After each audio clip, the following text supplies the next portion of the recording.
Good morning, all. It is 29 minutes past 9. We are just about to start. Please make sure that your devices are off or put your phones on silent if you need to work. All right, let's stand. Thank you.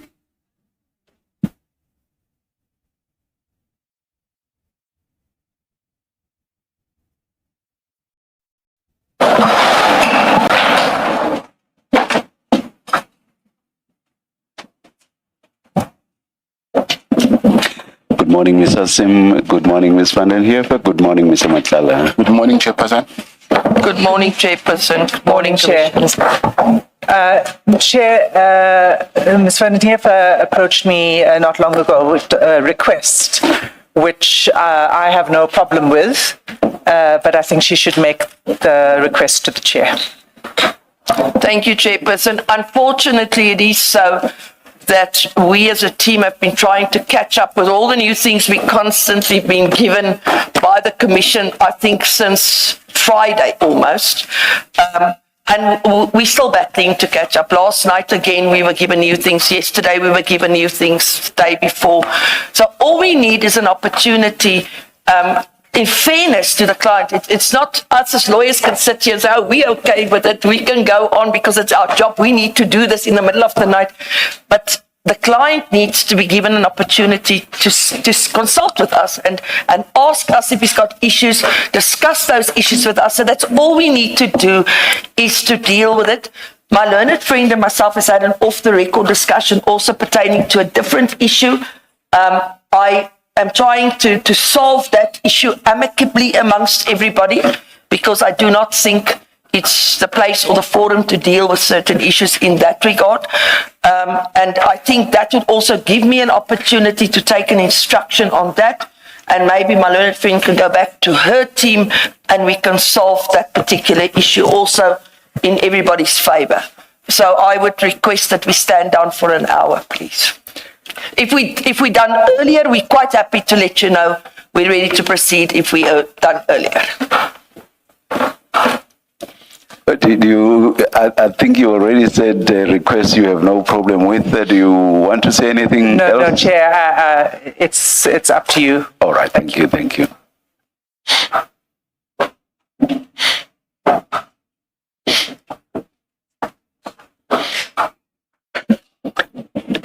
We are agreeable to that, but we want to suggest, so that everybody is ready from now already, that if it becomes necessary, we may sit for an hour longer at the end of the day. Let's adjourn until 10:30. Yes, sir.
Good morning again. It's 29 minutes past 10.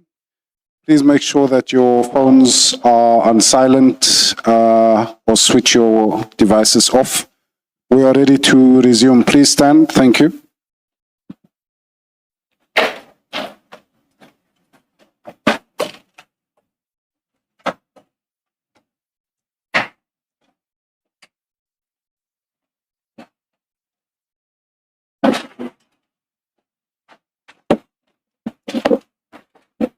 Let's start. Thank Thank you. you, Chair. Good morning, Mr. Matlala. Good morning. I will be leading you through evidence today and questioning you on aspects of your statement and other evidence that's been led before the Commission thus far. Does it work for you to please pull the mic closer to you, please? Is this better, Chair? Yeah. We have a few files in front of us. What should we have? So, Chair, I think in addition to the file 1, but the file 1 being the regulation 10.6 notice, statement and annexure, that file, the file 10, and the relevance of file 10 is that Mr. Matlala's supplementary statement is contained in that file. That's what I'll be looking at there, now and then file 2, which is where the contents of the Sonona bundle are included.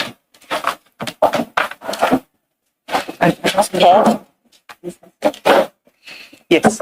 We have file 2.1, and the label is additional chats, Major General Sonona. Is that what you're referring to? There are two files. It's file 2 and file 2.1. And there's one more. And that's file 1B, and that is the ad hoc statement and transcripts.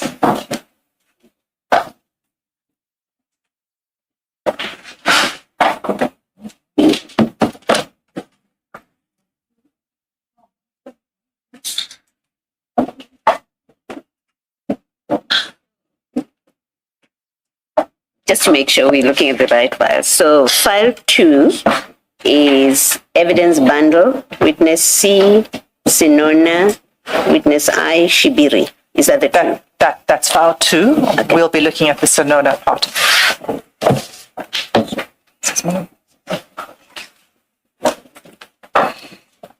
Transfers.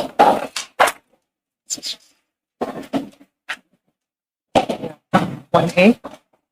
Transfers.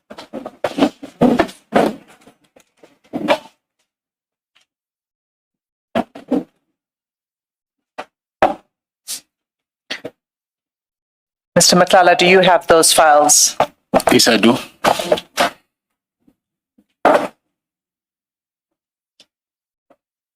Mr. Sim, we're still trying to sort ourselves.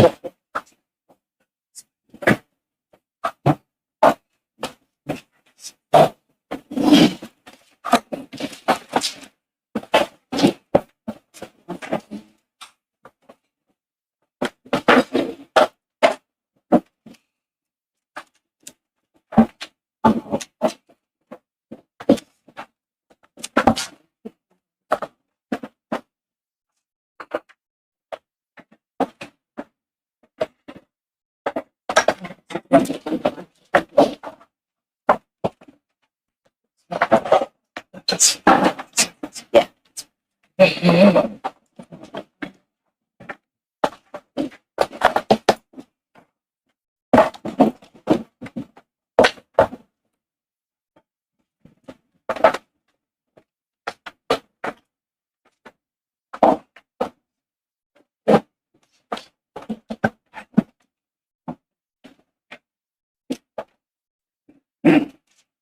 Let's carry on.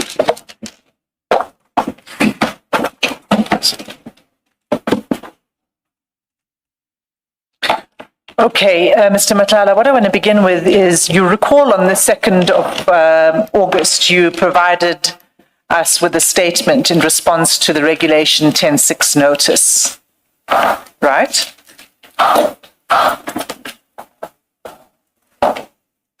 Right? August, Yes. the first or the second statement. Yes, the statement of the 2nd of August. Is it the first one or the second one? I think I gave the first one in the supplementary statement. The first one. The first one.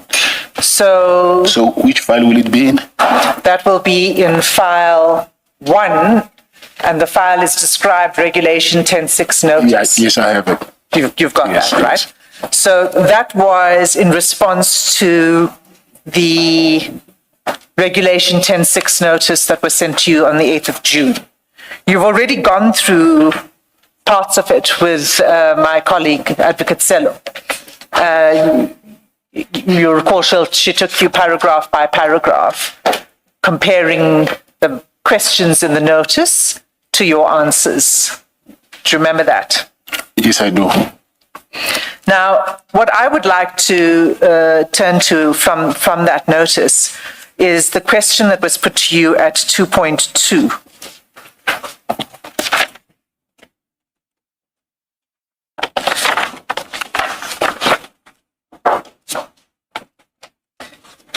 So 2.2 was requested you to explain your history and relationship with a list of law enforcement officials that were, the names were contained in Schedule A to that notice. Do you remember that? Yes, I do. And then there was, under 2.2, there were 7 subsets of questions for you to answer, beginning with, you know, your knowledge of these individuals, your relationship with them, to describe the relationship, meetings, exchange of information, etc. Do you remember that? Yes, I do. And then you responded on the 2nd of August. And again, you'd recall that when you testified here, you went through those responses in relation to several individuals, but not all of the individuals that were listed in Schedule A. Yes. Okay, so you were then requested to supplement your statement in respect of the remainder of the individuals. Do you recall that? Yes, I do. And then you provided us with a supplementary statement over the weekend in which you dealt with question 2.2 again. Do you remember that? Yes, I remember. So I just want to go to that supplementary statement then.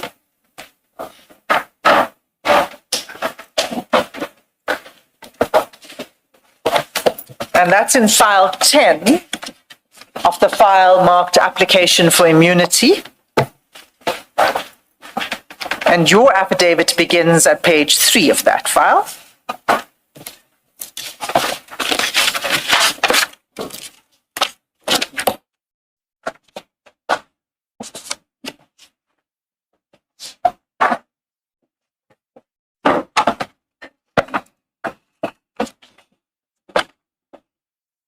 Okay, now if you can turn specifically to page 13.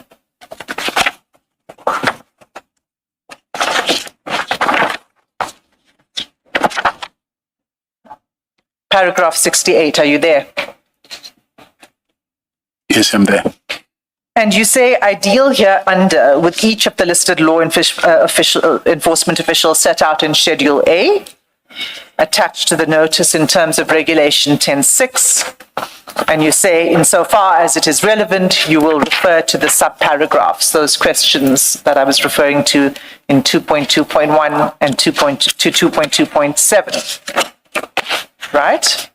Yes. Now, if you just scroll down and page through the next couple of pages of this statement, page 14 and 15, you see there you deal with Minister Mtunu, former Minister Beki Cele, former General Pahlane, and Lieutenant General Mkhonazi, Lieutenant General Fani, and Major General Khan. And then my learned friend, I believe yesterday, raised a question with you about why General Sibia was not included in Yes, I this remember. response. And then you had an exchange and there were questions in relation to General Sibia. I'll come back to that at a later point. I'm not going there now. What I would like to put to you is that what you have omitted to address in these paragraphs is the response to Major General Senona. Yes, So yes. in both of the statements, you didn't provide a response to the Commission to the questions in 2.2 of the notice regarding Major General Senona. Why is that? It is because I've had a consultation with the police, and then they served me with a document that says that they're investigating myself and General Senona. In relation to what? I don't know. Here is the document that I have, and I gave the copy to my legal counsel. Have you provided that to us Yes, before? I did. To my legal counsel, yes. Because we've not seen any response from you on why it is you don't address the General Senona questions. Yes, I didn't respond because of it was under investigation. So why it's not here in the affidavit, that I do not know, but I know the reason why I did not respond to it is because it's under investigation. But what in particular is under investigation? I think maybe if you can have I don't know if you have the copy of the document, or if you can. I don't know what you're referring to. Yes, here's the copy of the document here. I think you can check it yourself. Okay. Do you have a copy of this document? Yes. The commissioners don't, so I would need to provide this to the commissioners as well. And we'll need to make copies for the commissioners. It's okay, yes. But for now, why don't you tell me in your own words what it is that's under investigation? My contact with General Senona, so I wouldn't know what are they investigating. They just said corruption, a couple of things which I wouldn't know exactly which part are they going to concentrate on. But corruption was specifically mentioned. Yes, yes. Chair, I'd have to look at this closely in order to establish exactly what the remit of this investigation is. But I hear you saying that it's a subject of an investigation. I'm going to go through a series of questions with you with regard to General Senona. You can explain to us if there's any question you feel you need to assert your privilege against self-incrimination as we go through it. Do you understand? It's okay. Thank you.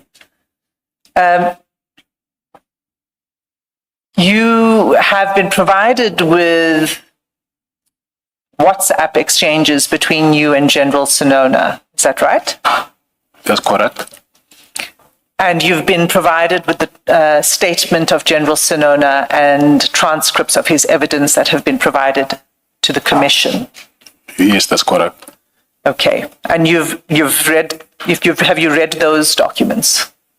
Yes, I did. Thank you. You also testified in the ad hoc committee about your relationship with Major General Senona. Is that right? Yes, that's right. So let's start at the beginning. You met General Senona at his wedding in Mamelodi in about 2018 or 2019, correct? It's not Mamelodi, first of all. I think maybe there's a mistake. Okay, so can you tell us then, when did you meet General Senona for the first time? It was in Soshanguve, but like I said, Advocate Hasim, that this subject is under investigation, so I do not know what are they investigating. So Is your meeting... my relationship, sorry to interrupt you, I don't know if I can proceed or you want. Please proceed. Because I had an interview with the police, so these questions that you're asking me now, they also asked me.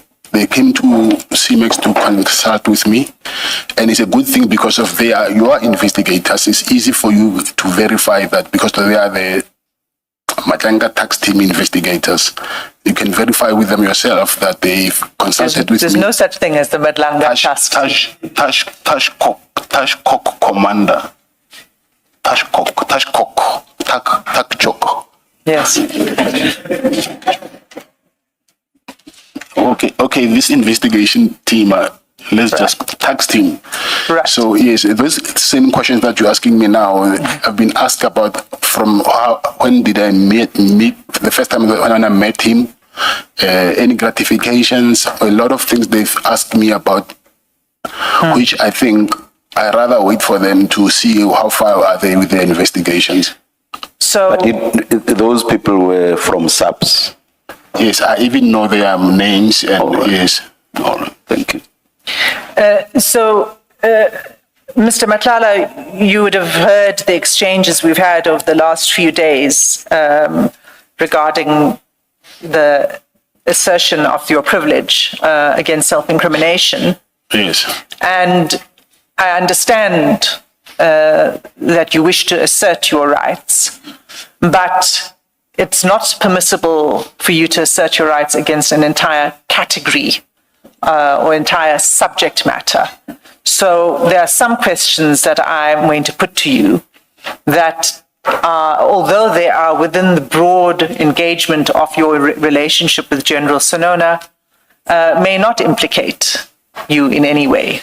So you'll need to listen to my questions as I go through it and answer the questions as to the best of your ability, subject to your rights, of course.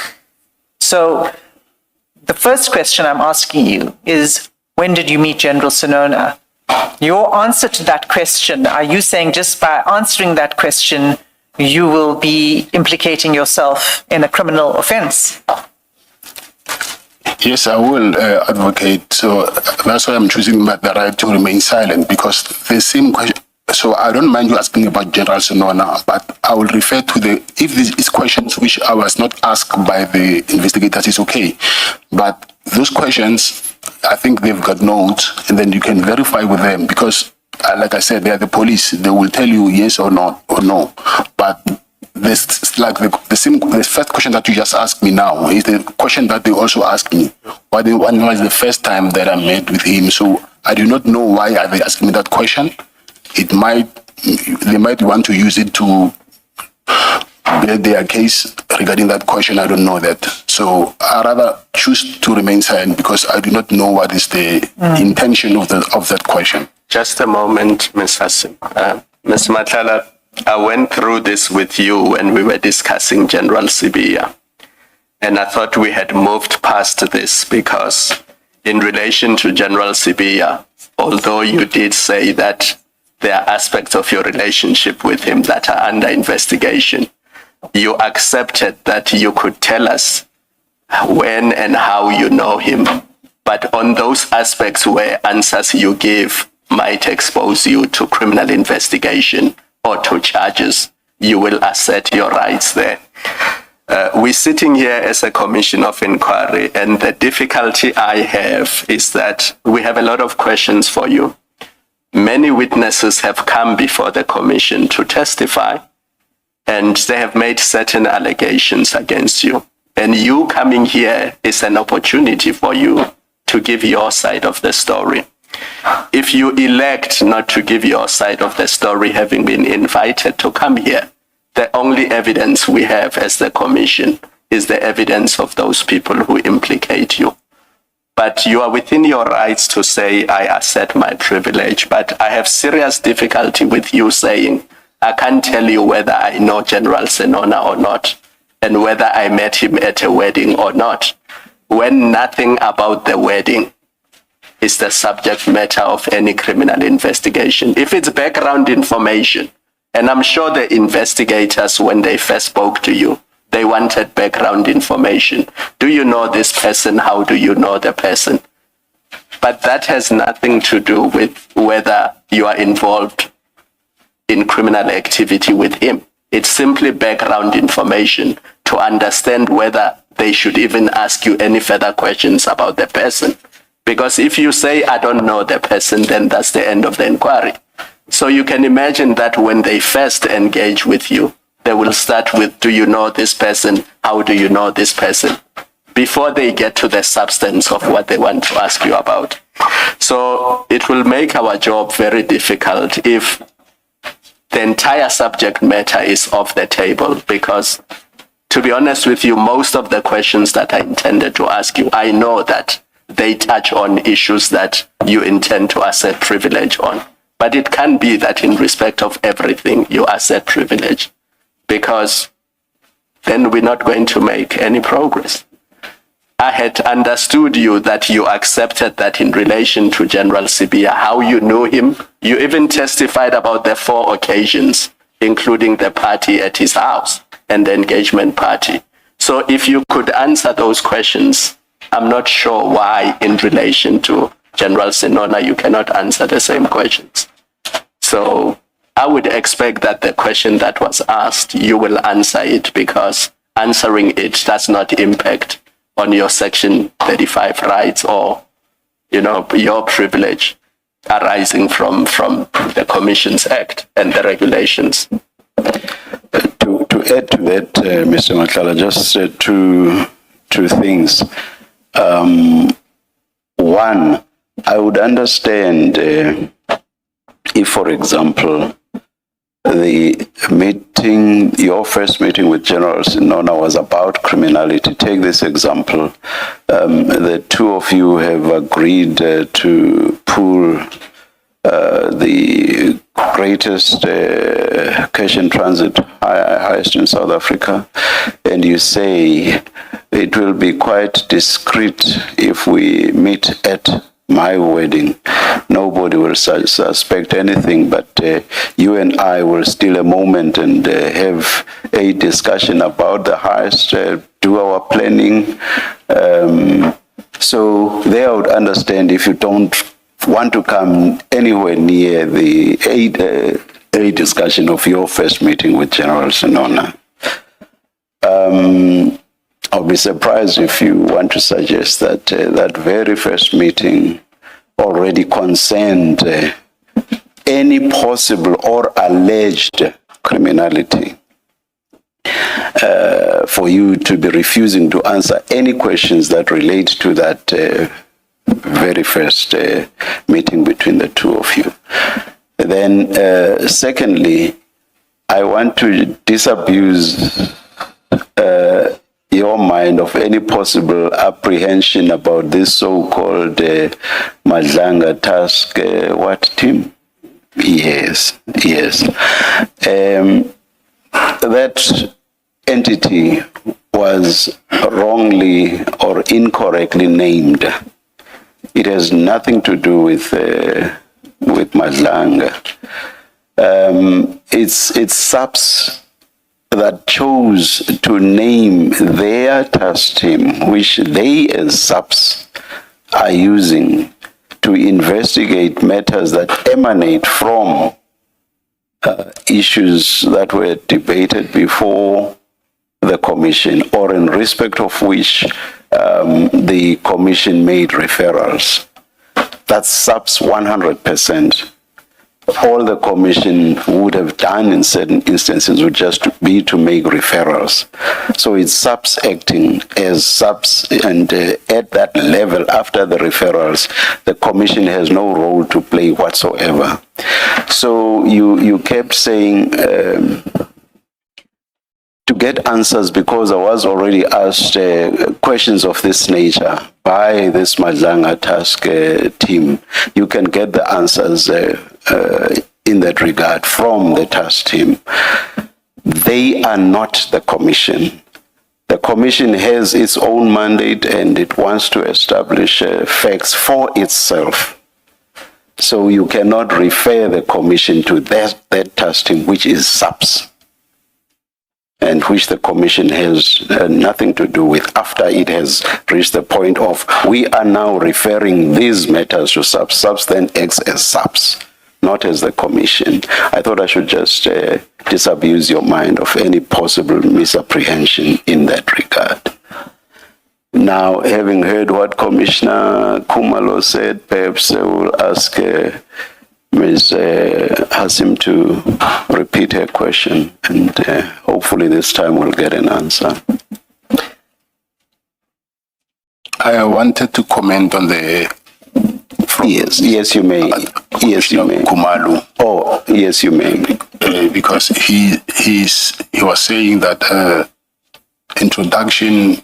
But so my question, my concern actually is, why will the police ask me about when there was the first time I met him if it doesn't matter to them? So I'm of a view that everything that they will ask me is relevant to them. They wouldn't just ask me a question just because they want to pass time. So I do not want to undermine the investigation and end up incriminating myself by saying things before they can even get there. So I am not comfortable actually answering these questions. I also find myself in a very bad space because I did not invite them to come and serve me with this document, and I did not plan for it to happen. So it just happened, and they even went further and had a consultation with myself, asked me a lot of questions, which my lawyer, my attorney, who's not present now in court, in the commission, I assume he has those notes, I think. So I do not know whether it is a wise move to comment while there's an ongoing investigation, which I'm aware of. Unless if it's something that has nothing to do with that investigation, then I'll be happy to comment on that.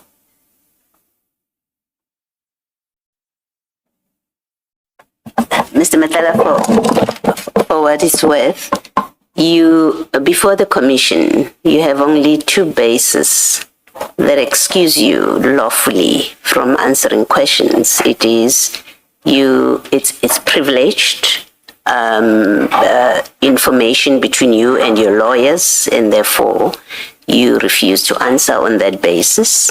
The law recognizes that. Two, you have the privilege not to self-incriminate.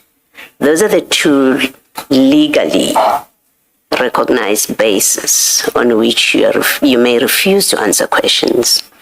If it doesn't fall within those two categories, then you are simply refusing to answer questions, and the law requires that you answer questions.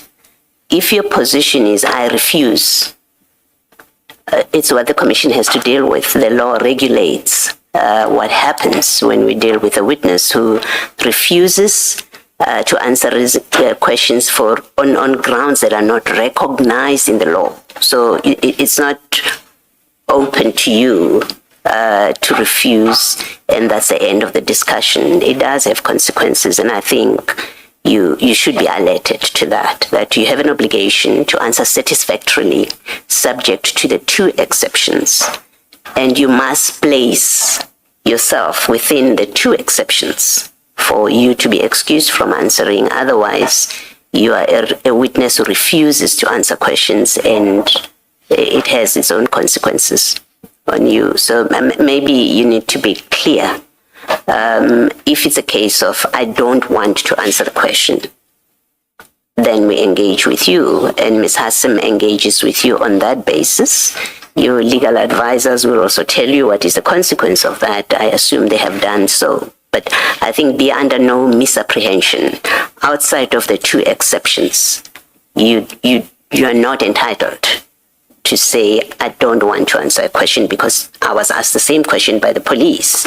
Go get your answers from the police, which is, it's strange that you would even say that, because if you say go get the answers from the police, it means you don't object to us having those answers. If we had the means to demand from the people that interviewed you, if you are happy for us to get that information and we had the means to get it from them, it really means you do not have any principal objection to answering those questions or us having access to those answers. The long and short of what I'm saying is you have only two exceptions that would justify you in law to refuse to answer questions. Otherwise, you are a witness who's refusing to cooperate and to provide satisfactory answers, and the Commission will have to deal with you on that basis. I don't know if you want to comment, if you have anything to say. Yes, I wish to. Firstly, Commissioner, I said not get answers from the police. I said you can verify if indeed they ask me questions. I did not say you must get the answers from them. So Okay, my I misunderstanding. need to clarify that. And I'm not here because I want to frustrate the process of the Commission. I also want to help, but I also need to know where I stand legally, that whatever I do, it won't implicate me. So since there's an ongoing investigation, which I'm aware of, so I thought that there's a legal base on why I do not want to answer that question. So it's not like I do not want to because of I don't care what. So it's not like that. So I said if there is a question that it involves ES General Sinona, but it's not part of what they are investigating, I'm willing to answer that question. So I do not know, because the same question that I've been asked here, I've been asked by the same people who are investigating the case. So now, what is their intention about the question? I do not know that. Maybe lastly from me, whatever further engagement Ms. Hassim is going to have with you on this, that perhaps you should also be reminded and be mindful that you have testified before the ad hoc committee on relating to not just General Sinona. You asked specific questions, you answered, and that's a public record. So some of the questions will not be placing new matter before the Commission that is not previously available to the public, and that we should testify to in the ad hoc committee. We are entitled to put it to you. There's nothing that says we can't put it to you. It's up to you how you choose to respond to it. But it is material that is before us. You have testified to under oath, and we are entitled to put it to you. So the topic of General Sinona is not off the table, can never be off the table. You have been advised from the commissioners, hopefully from your legal team, but you've also heard the evidence leaders say that there's no umbrella topics that are off the table. You have to listen to each question and then say why that question would implicate you, an answer to that question would implicate you. And you unfortunately have to do it that painful way of each question, state why that would implicate you. It's not clear, for example, to me, why repeating the answer you gave to the ad hoc committee of when you met General Sinona, why that would implicate you. It's not clear until you explain that, well, if I give you that answer, it potentially discloses my involvement in unlawful conduct, because that's how it must work. So finally, I think there is no basis. I agree with the chairperson and with Commissioner Khumalo that you can't, in a blanket way, refuse to answer questions just because the police have interviewed you and you've got that letter. You can't refuse to answer any question related to General Sinona. And I don't understand you to be saying that. You should listen to the question and answer the question, including saying, I won't answer because the answer to that will implicate me. Thank you. Thank you, Commissioner Baloy. Is there something you wish to say in response? Yes, I wanted to ask now, will I ever be afforded a chance to, if I see there's a question that will implicate myself, that will I be afforded the chance to say, no, this question I'm not comfortable answering, it will implicate myself? Okay. I'm saying regarding General Sinona, so if there is a question that it will implicate myself, because now I do not know how I should. The thing is, I do not know the difference between which right I must invoke which privilege must I invoke. So I do not know how now I must move forward with this. I do not know. The idea of the engagement was not at all to stop you from asserting your privilege where that's warranted. That's not the idea. But what we are engaging you on is that to the extent that there may be questions around our privilege, that is not what this engagement was intended to achieve. Not at all. That's not the idea. Our engagement basically, and that's why I even gave the example of the cash in transit hide. Our engagement was merely to say the fact that the police have asked you questions about General Sinona does not in and of itself entitle you to raise or to assert the privilege in respect of anything that relates to General Sinona. Some of the questions that you may have been asked may not bear relevance to whatever criminality it is that they are investigating. For example, I think it does make sense that you would start somewhere when interviewing someone, and that starting point may not necessarily in and of itself bear relevance to what is actually investigated. I guess one could even relate it to a conversation. Sometimes when you are engaging in a conversation with people, you do not just go straight to, some people do, but sometimes you will introduce it, but it's not really the crux of what you want to address. So the question, when did you meet General Sinona for the first time, may not necessarily relate to whatever it is they are actually investigating. So it's at that level that we were engaging you, and you know better at what point does it get closer to what you understand the alleged criminality to be or to be about. You know that better. But if it was a meeting at a wedding, and you know from where you are sitting whether there was or there wasn't any possible criminality, I do not see why you cannot answer the question as to where and when you first met General Sinona. I do not. Unless, again, it goes to my example of the heist,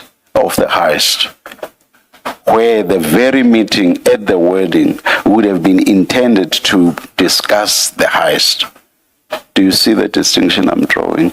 So, to answer your question directly, no, we are not suggesting that you cannot assert your privilege insofar as General Sinona is concerned. We are not suggesting that at all. We're just saying that surely that privilege cannot be applicable to any and every question that has something to do with General Sinona. That's all we are saying.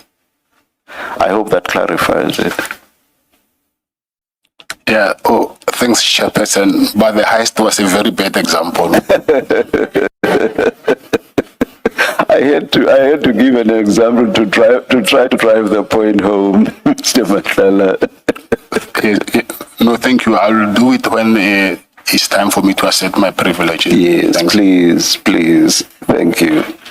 Thank you, Mr. Matlala. So, I mean, you have been listening to the exchanges we've been having regarding the question of the ambit of your right. And I think just to further clarify for you, your right is not a general right to remain silent in the commission. So that's why we say to you that you need to answer each question unless that question itself you feel will incriminate you in a specific offense, in a specified offense. Do you understand? You get the distinction? Okay. So let's begin again. My question to you was about your meeting with General Sinona.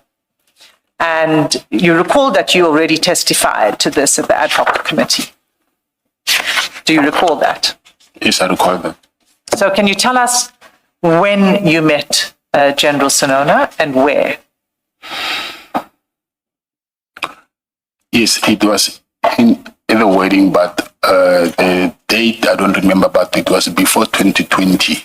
Before 2020, yes. Sorry, are you saying it was in 2020 or before 2020? Before, yes. Because 2020, I remember it because of the pandemic, so it was before that. Okay, so, and that you said was at the wedding. Yes. And so you spoke to him on that day. Yes, I did. And did you exchange numbers that day? No. When did you exchange numbers? On a later stage. Do you recall when? I don't recall when, but also Mr. General Sinona also, he's from the same, I'll say, as a township as Mr. Mutsibi.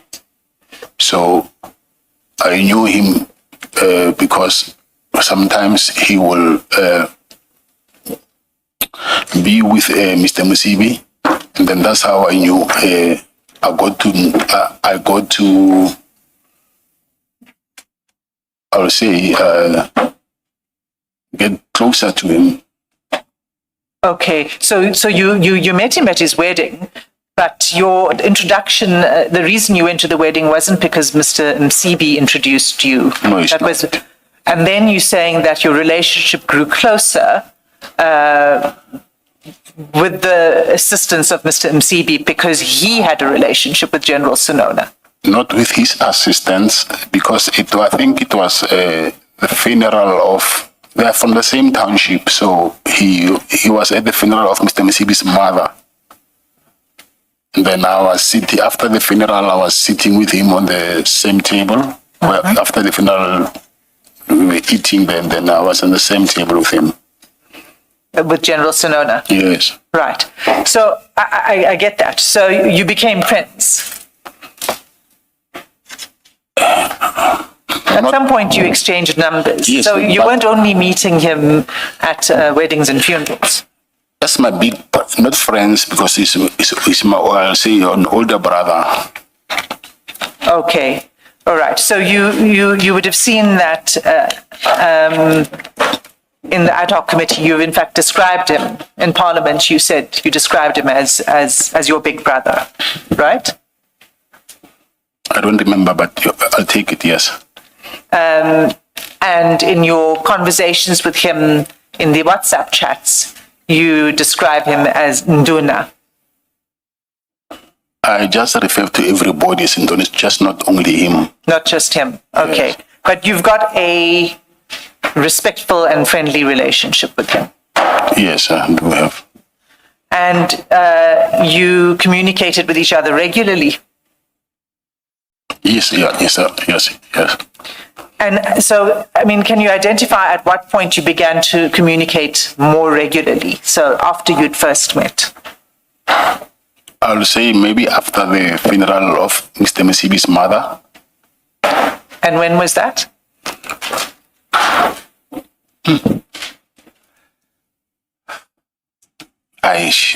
Maybe 2021, 2021 maybe. Okay. All right. And then you arranged to meet with him when you went to Durban from time to time. Is that right? When I did what? You arranged to meet with him when you traveled to Durban. Yes, I did, yes. And you also would arrange to meet with him when he traveled to Pretoria. Yes. And when you met with him in Pretoria, the meeting place, did you have a common meeting place? And let me say that firstly, was that common meeting place Menlyn Main? Is that where you would usually meet? Yes. And is that your apartment? Of course, yes. Okay. And how often did you meet at Menlyn Main in Pretoria? On a number of occasions, I cannot tell, I don't know. Can you give us an estimate? 5, 10, Quite a lot. 100? No, not, that's quite a lot. No. Less than. But it was regular? Yes. Okay. And in all of the times of these meetings, you knew that he was a senior DPCI officer? Yes, I knew it, yes. Okay. And in these meetings, did you discuss your businesses with him? Yes, he knew it, yes. I didn't hear you. He knew before. Yes, sometimes I'll discuss, but he already know what I was doing. So he already knew what you were doing? Yes, yeah. What in particular are you talking about? Security. Okay. So you discuss your the business, the Cat VIP protection service business? Yes, yes. Did you discuss with him the needs of your company and particularly an issue about risk management? No, I don't recall that. Okay. Did he introduce you to any people or recommend people for you to consult with to assist you with the management of the company? No, not to consult with, but he was willing to recommend people who needed security services to me. To recommend people who were in the same business? No. Can I give you an example? Yes, please do. And if you could just speak up a little, I'm not sure if it's just me. I understood, but he just said he'll explain. But I understood his answer to be that he would recommend clients. That's how I understood. Yes. But did you want to explain further, Mr. Matlala? No, I wanted to say as clients, recommend clients, yes. Yeah. Okay. So you're saying he did not recommend sort of experts for you to consult with regard to the management of your business? Experts. Yes. Like maybe financial experts or business management, people who are experienced in business management or that kind of thing. No, I don't recall that. Okay. And did you discuss your contract difficulties with SAPS with him? Yes, I did, yes.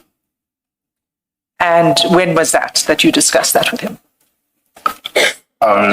Maybe in the beginning of 2025 or towards the end of 2024, somewhere there, yes.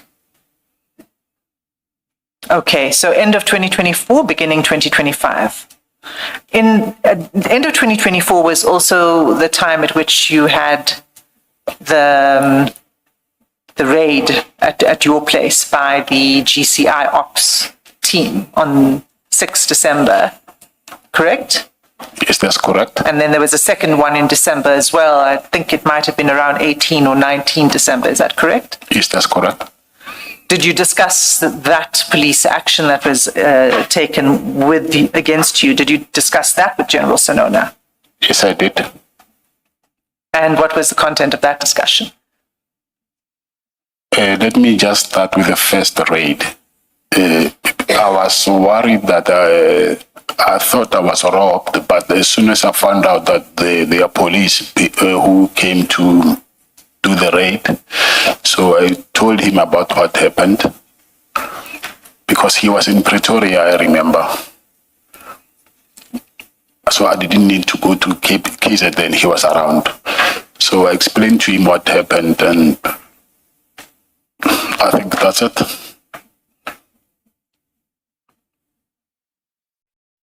So, yes, I just explained to him what happened, and then he just said to me, and I told him that, listen, they even took my phones.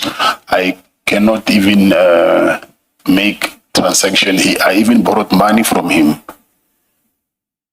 Yes. Yes. I remember that day he gave me 20,000 rands. He gave you 20,000 Yes. rands on that day? Yes. And that was after the 6th of December? The following day. The day I immediately? think it was the 7th or the 8th, yeah, but it was on a weekend, yes. Okay. And did he advise you on how to handle what had happened to you on the 6th of December, including the seizure of your phones? No, he also did not know what was happening. I just told him, but he we thought by then, even myself, I thought since we found out that those are the real police, then we thought, anyway, what they were looking for, they didn't find it, it will end like that. So there was nothing further to discuss until the second raid. Until the second raid? Yes. What was the concern in relation to the second raid? The concern now, it was because I thought that was a personal thing. Like I explained earlier, that the police went to my office to do an inspection, and while they were there, they ended up coming up with a charge of negligence, I would say, because I had a spare key of my safe where we keep our weapons. And I did not know, according to the law, you're not supposed to do that because as an owner of the company. So, but the way the police came to my house to arrest me, then I thought this is more than what it was supposed to be, because they came with this task force members to arrest me for his key. And then I explained that to him, that I don't think this is what it is. There might be more to this thing. Then he advised me that maybe he will ask around and he will tell me what is happening. Okay, let me just pause you for a moment there. When you discussed this with him, was he still in Pretoria? Did you discuss it with him in person? Yes, I was with him. Where were you? Yes, in Pretoria. In Pretoria? Yes. In Menlyn Main? Yes. At your place? I only met him when he was in Pretoria. The only place that we'll meet is at my apartment. Okay. So when you discussed this with him, he said to you he would find out more information. He said he will ask, yes. Ask around. Maybe, I don't remember his actual ask around or find out, something like that. I don't really. Okay, and did he then come back to you with what he learned from his investigations? No, no, he didn't, but that's when I found out from the former minister, Brigitte. Then I told him instead that what is actually happening. He did not tell me, I told him. Okay, let's take a step back there. Explain the involvement of former Minister Brigitte. Can you say that again? Can you explain his involvement? What is it you're trying to say about him? Minister Cele? Yes. No, I'm saying after I met him, that's when I knew, and then I explained to Mr. Sinona that what I found out from former Minister Cele. So I don't know what you're saying. I must explain what? No, I just wanted to understand why you were introducing former Minister Cele into it in response to my question to you. My question was, did General Sinona come back to you to say this is what he has found out, this is the team that did the raid, and any information, did he give it to you? Any information? Yes, I said he didn't. I'm the one who actually told him what was happening because I found out from Minister Cele. Okay, so he had no information that he came back to you with? No, nothing, yes. Okay. But he did undertake to find out. He just never came back to you? Yes. Okay. So at this point, this is now December 2024 still, and you've meeting him regularly. I assume it's a loan that he gives you of 20,000 Rand. It doesn't matter whether it's a loan or not. But by this point in time, you've now become personal friends. Would that be fair to say? It's not fair. It's like now I'm saying I'm friends with the chairperson and he's older than me. So I'd rather say my big brother. I cannot say he can be my friend and someone older than. Ms. Matlala, perhaps in township lingo, you say it was a brotherly relationship. Yeah, yes, big brotherly relationship, yes. He's not a relative, but you have a brotherly relationship with him. Lady Bra. No. Yes. I want to take you back. Sorry to do this. I had a question. At what point, I know you met first at a wedding and then at the funeral of Mr. Msibi's mother. At what point did you become aware that he was the head of the Hawks in KZN? At the funeral. So you found out at the funeral that he's the head of the Hawks at KZN? No, not the Hawks. I just heard people referring to him as General. So I do not know General from where. Yeah. But you knew that he was a general in SAPS. General, yes. You just did not know which division or which unit. Yes, no, that I did not know. Thank you.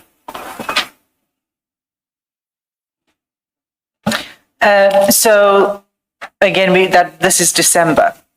Let's stay in December and go to the WhatsApp chat conversation between you and General Sinona. And for that, you'll need to go to file 2.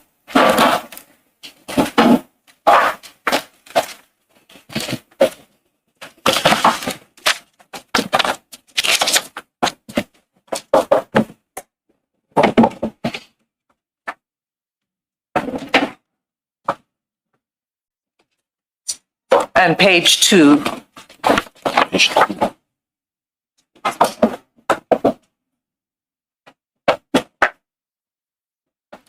And do you see the chats between you and General Sinona? Yes, I do.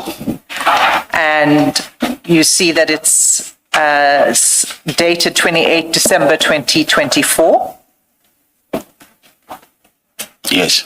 Okay, let's... 2.15. No, it will be file 2.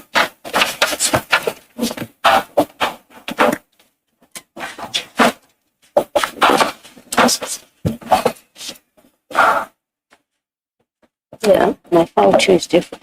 And File you 2, said no, page 2. So Item 2 is a tab. yes.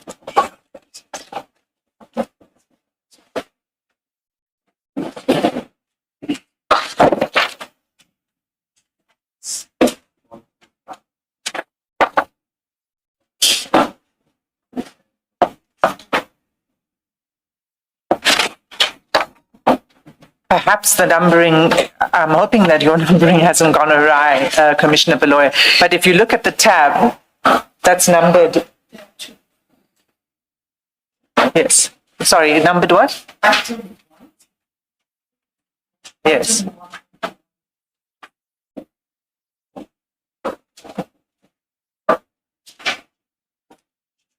Yeah, I'm there. Page 2. Thank you.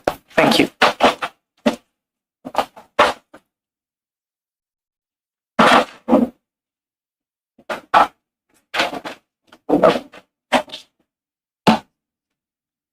Okay, so Mr. Matlala, now that we're all on this page, you'll see these conversations that are taking place on the 28th of December 2024.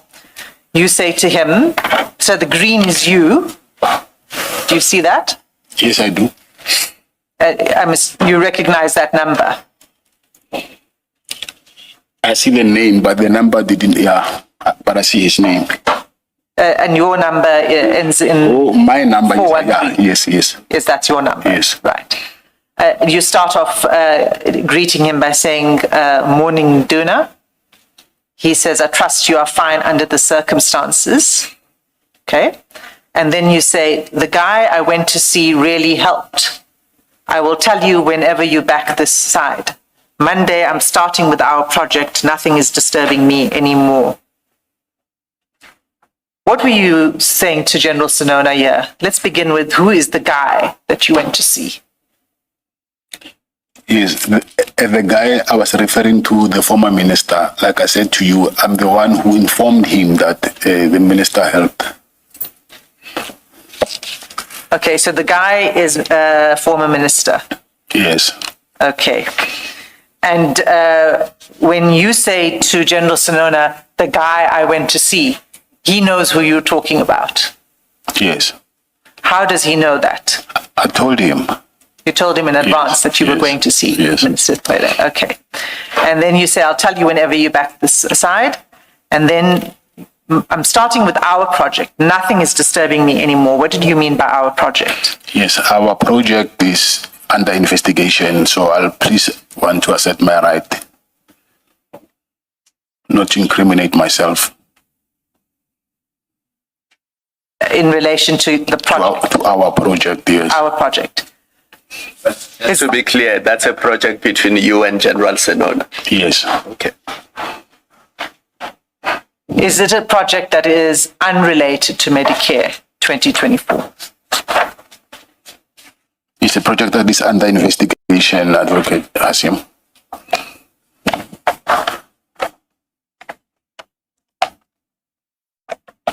Is it the Medicare 24 contract? No, it's not. Okay.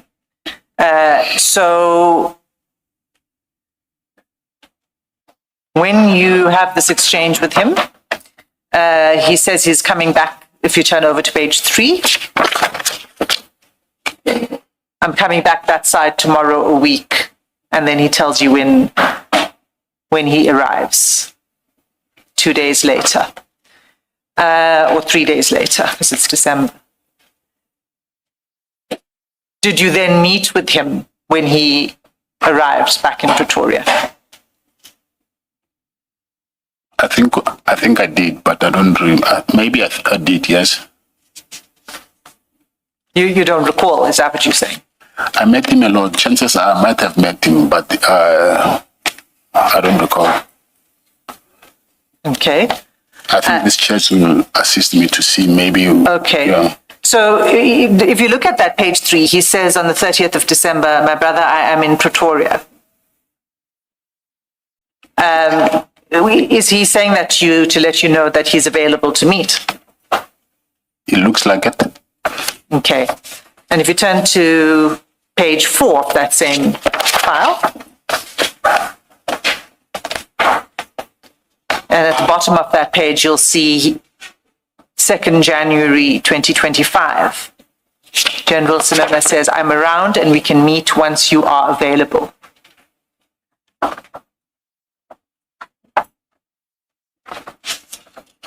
And then you turn over to page... No, let's just pause on that. That's 2nd of January. Do you recall meeting then in January? I think I did, but I just don't remember. But I think I met him. Okay. In fact, the 22nd of January, if we can go to that, page 8.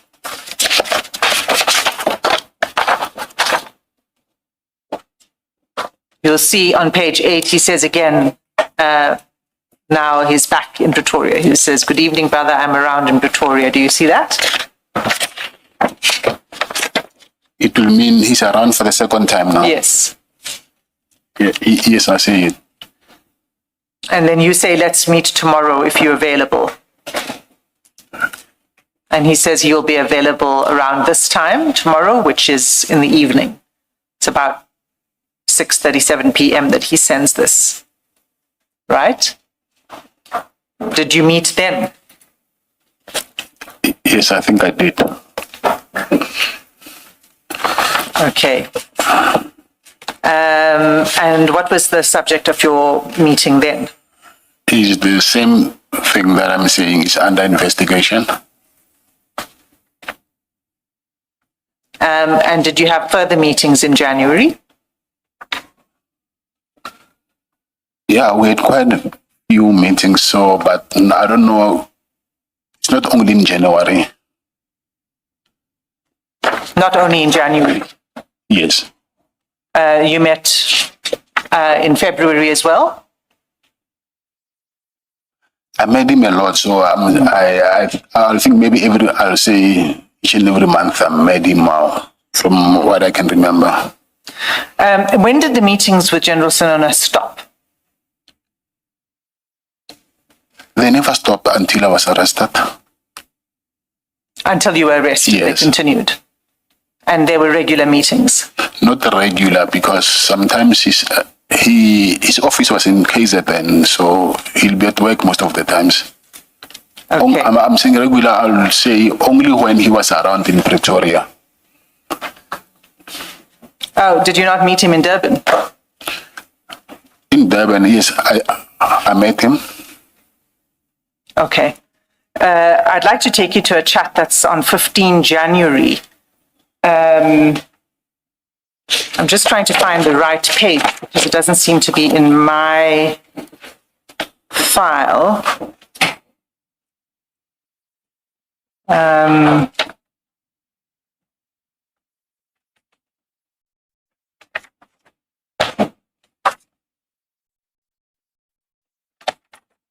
Just give me a moment, please. No, it's not in my file. It's a chat that's on 15 January, and I'll find the page for you. What takes place in that conversation is General Sinona says to you, if things are favorable, let us finalize the contract. This is in 15 January 2025. He says, if things are favorable. Page 7, top of page 7. Page 7. Thank you, Commissioner Kumar. Do you have it? Yes, I do. So page 6 is where it begins. He says, I'll request if things are favorable, let's finalize the contract for those guys who assisted us. That's General Sinona to you. What does he mean by if things are favorable? What conditions had to be favorable?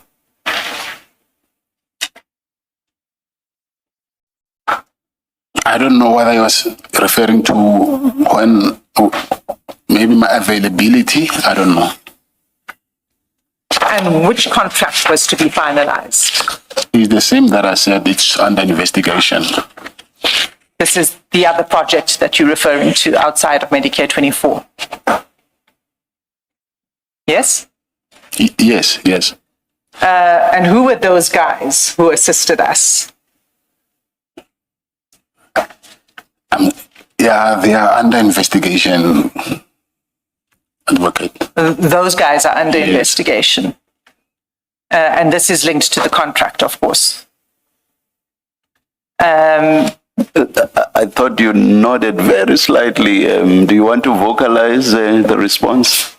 The question, are those guys under investigation? I thought I saw you nod very slightly. Yes, I said yes. They are under investigation. So did that contract ever get concluded? No. So was there any ever draft or any written proposal related to that contract? No, it's not a proposal. There was no proposal. Okay, was there any agreement or draft agreement concerning that contract? Advocate, you're taking me straight to the rabbit hole now. Part of this agreement is under investigation, so when you say the contract, I can't answer that because this is the exact same thing that I'm saying is under investigation. Okay. We know now that this is a contract or a project that involved you and General Sinona.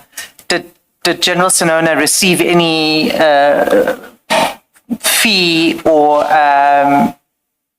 interest or any payment in relation to this contract? No, he didn't. Okay. I'd like to then turn to the relationship that you have with General Sinona's son. Do you know him? Yes, Tato. Yes. When did you meet him?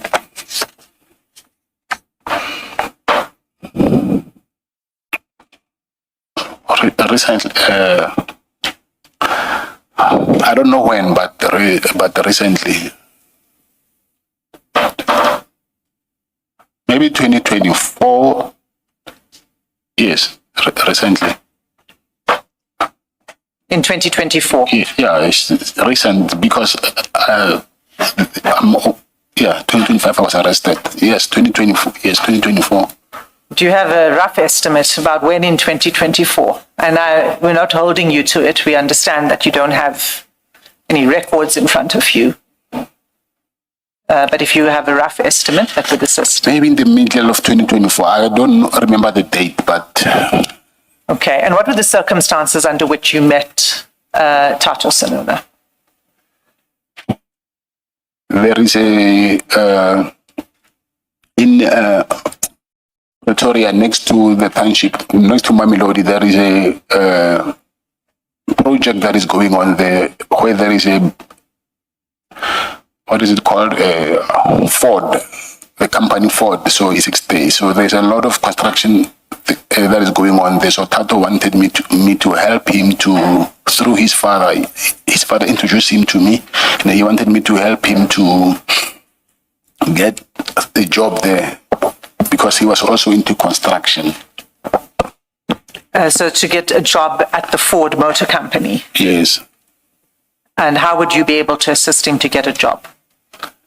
They were, because I'm also from Mamelodi, and then obviously what they do, they prioritize people who are local before they can give jobs to someone outside of that area. So were you able to assist him? Are you in the construction business? No, I'm not. Were you able to assist him to No. get a job? But you made an attempt? No, I'm saying that's what he wanted. He did not know whether I will be able to or not. But since I'm from Mamelodi, that's what he wanted me to do. Okay. So that was when you first got to know him? Yes. And then when did you next engage with him? Yes, I did. When I won't remember, but yes, there was a second engagement, but when I don't remember. But what was the second engagement about? It's about what I said earlier, that is something which is under investigation. Something that's under investigation? Yes. Are you referring again now to this project? Yes. With General Senona? Yes.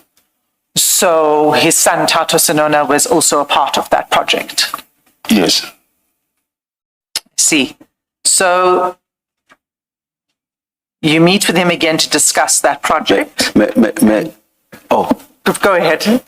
No, there's been evidence before us, I think, by General Senona himself, that you and Mr. Tato Senona intended to purchase an apartment for purposes of renting it out. Is the project you are referring to that project, or is it some other project? Yes, I'm referring to that one. All right, thank you. So that's a project that you were involved in with General Senona and Tato Senona? Yes. Concerning the purchase of the apartment? The project, yes. So the purchase of the apartment was one aspect of the project? No, it was the project. Okay. So where I was going to take you to is page 6 in file 2.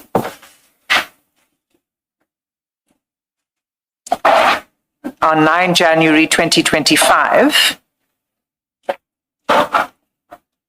General Senona sends you a message saying, "Good afternoon, brother. Did you meet with Tato?"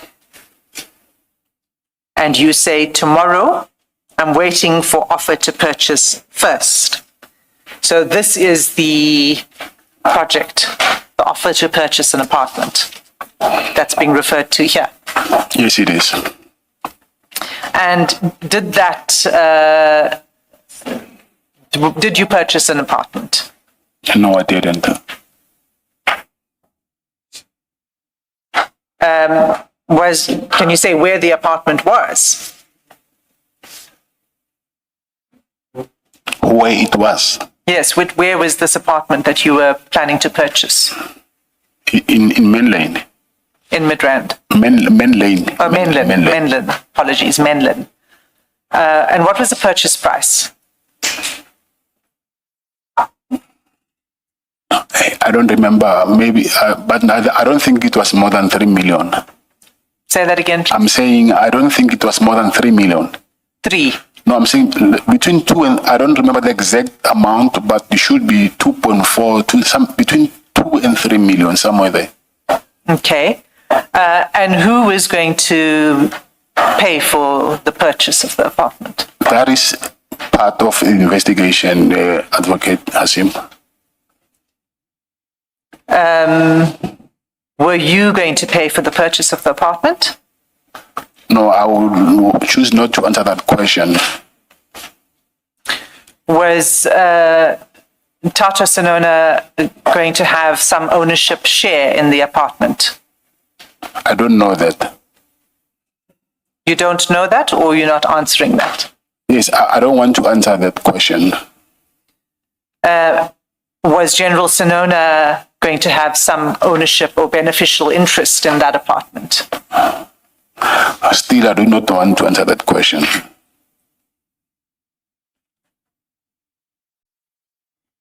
So, when you engaged with the estate agent on the purchase of the apartment, did you request information from Tato Sinona? Yes, I did. Yes, I did. You did. Did you request his FICA documents? Request what? His FICA documents. Oh, the FICA, yes. Yes. Yes. And did you provide those documents to the estate agent? Yes, I did. And you say that purchase then was never completed? Yes, it was never completed. Can you say why it was never completed? Because I was arrested. And did you enter into any other property or business transaction with Tato Sinona? Business transaction. Yes, either property or other form of a business Excluding that, I remember earlier I said this Ford motor company, excluding that. Excluding that. That I understood you to be saying that you were trying to assist him on employment. No, I don't think there's other. He used to send me his transport business, but it was his. It was not like I was interested in that one, but he used to show me what he was doing currently. Okay. Now, these conversations regarding the purchase of the apartment taking place in early 2025. Let me take a step back because I'd like to ask you, in these conversations in December 2024, did you and General Sinona have any discussions about the PKTT? Yes, I explained earlier that the one who informed, the PKTT are the people who went to, it's the GCI ops, right? The PKTT. Well, it's a GCI ops. Yes, yes. So when you had a conversation about the PKTT, you're saying it was just in relation to the raid? Yes, yes. Did you have any other discussions with General Sinona about the PKTT? I might have, yes. What was that?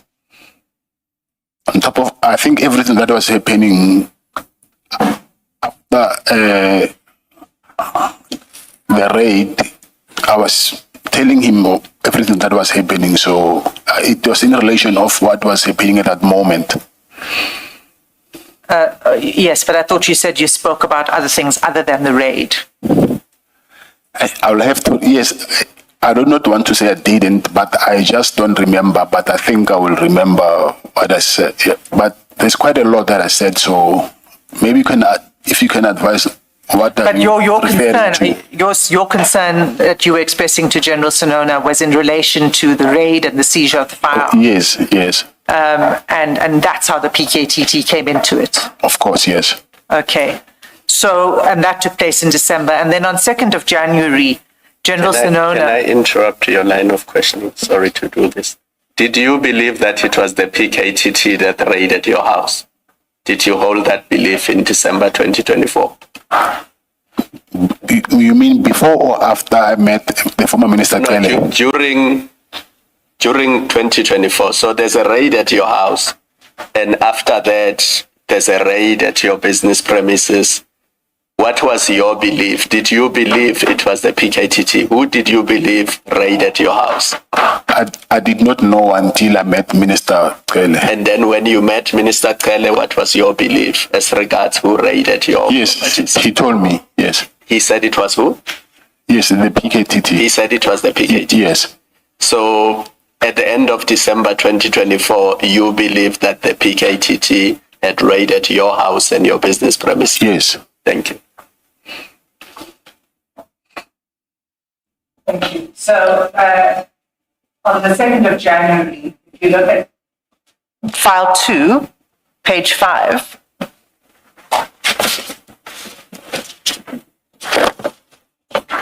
It's the same file that I have. yes. So it's just page 5, it's the WhatsApp chats. On the 2nd of January, you'll see at the bottom of that page, you sent an attachment. Yes. And it says letter to NASCOM. You see that? Yes, I see it. So you'll find that letter at page 15 of the file, same file.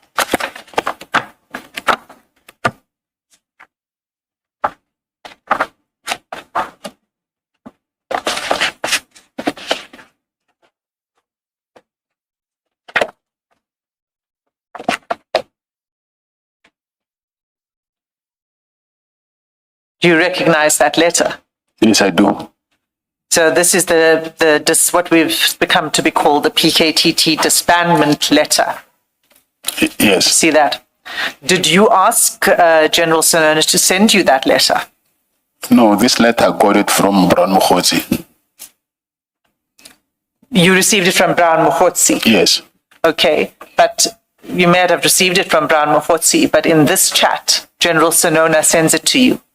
Do you see that? Oh, he sent it to me. Yes. Okay.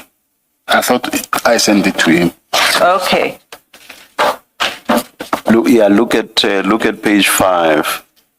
No, I'm not disputing what you're saying, but I Okay, thought, all right. yes, Oh, you were just You might have shared it with him as well, is what you're saying. You shared that letter with people? yes, because I received this letter, I think on the 31st, or 31st, I think, or 29th, somewhere there, from Brown Mukhotsi. Did you also tell Brown Mukhotsi that it was the PKTT that raided your house? No, he had that suspicion, Brown, but I did. Mr. Cele confirmed it to me. After Mr. Cele confirmed it to you, did you tell Mr. Brown Mukhotsi that you now believe it's the PKTT that raided your house? No, I'm saying he already knew that, but I just didn't believe him because by then I already had my suspicions about him. But when Minister Cele told me, then he just confirmed what Brown Mukhotsi told me already. So Brown had already told you that it was the PKTT Yes. that raided your house? Yes. Right. So is that how you came to know that it was a PKTT? Through Mr. Mukhotsi? And then you relayed that to General Sinona? No, I'm saying Mr. Cele is the one who confirmed. I did not believe, yes, Brown Mukhotsi told me, but at that time, I did not believe anything that comes from him. So Mr. Cele just confirmed what Brown Mukhotsi told me earlier. Oh, I see. By which time did you not believe anything Brown Mukhotsi told you? When he started asking for money to pay investigators. When did he ask for that? Soon after the first raid. So it was still in 2024? Yes. Okay, we'll come back to that. For now, I just want to stay on this letter because in this chat, General Sinona sends you the letter. My question was whether you asked him to send it to you. You've explained you did not ask him. And in fact, what you say to us, you already had this letter in your possession. Of course I did, yes. Yeah. What did you understand the letter to mean? To mean? Yeah, what did it mean for you? Why did you think General Sinona was sending this letter to you? because by then he already know that the Piketty are the people who came to raid my house. So maybe he wanted to show me that that unit has been disbanded. So you understood this to mean that General Sinona is showing you that there's action taken against this team? Yes, I believe so. And did you have a discussion then with General Sinona about the letter after you received it from him?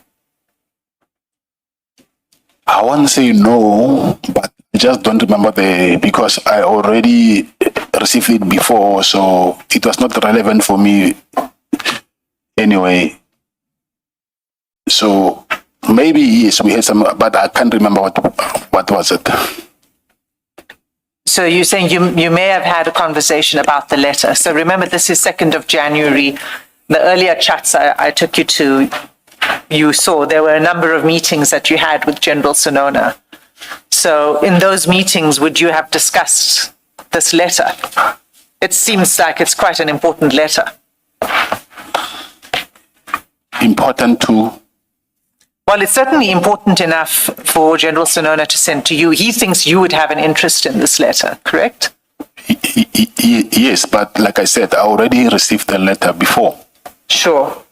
But he sent it to you not knowing that you'd already received it before, right? Yeah, I agree. Right. So he thinks that you've got an interest in this letter, right?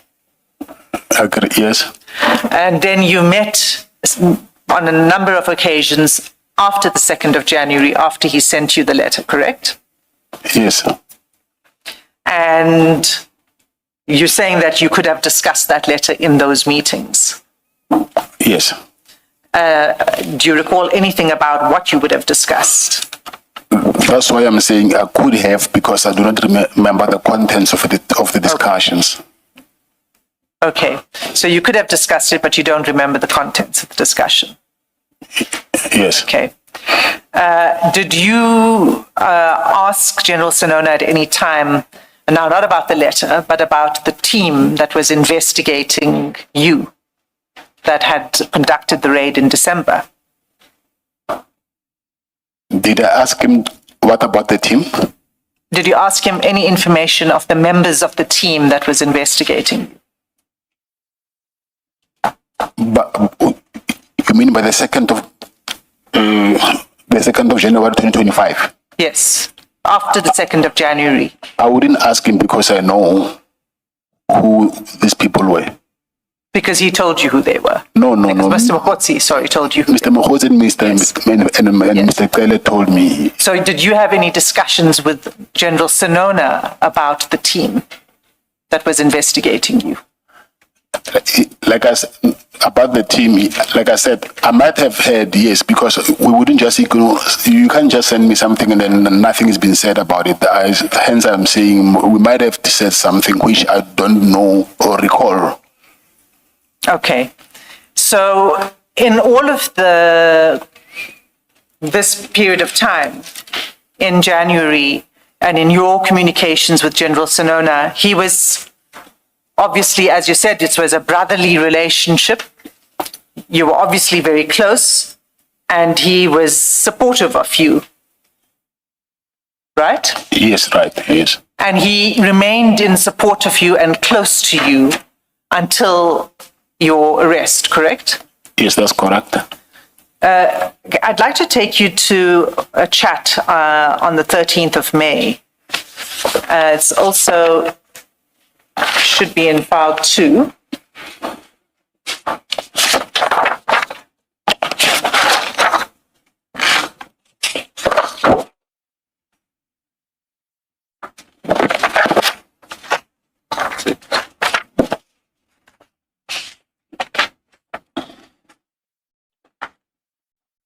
We have it as 11 to 12.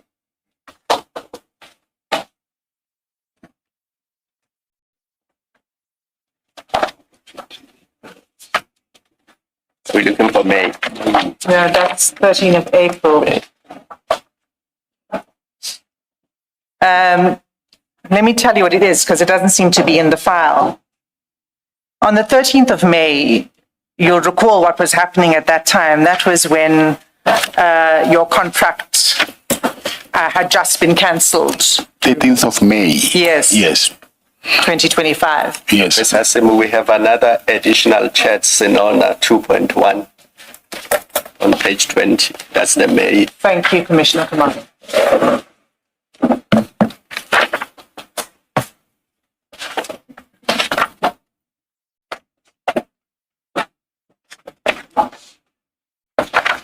So if you look at page 20, you'll see that you sent him a letter to this SAPS national dated 13 May 2025. You see that? Yes, I do. Right. Do you know what letter that was? I'll assume maybe that's the termination of the contract. Information on the contract. The termination. The termination. I'm saying I'll assume it. Yeah. Okay. That was, in fact, a response from you, from your attorneys, to the SAPS challenging the termination of the contract. Do you recall that being sent? Yes, I recall it. Okay. Now, when you sent this, and it's not actually in the file, the 13th of May one that I'm looking for, what General Sinona told you was, take them on, brother. Do you remember that? Yes, I do. Was that his, was he encouraging you in relation to your proposed legal action against the SAPS? Yes.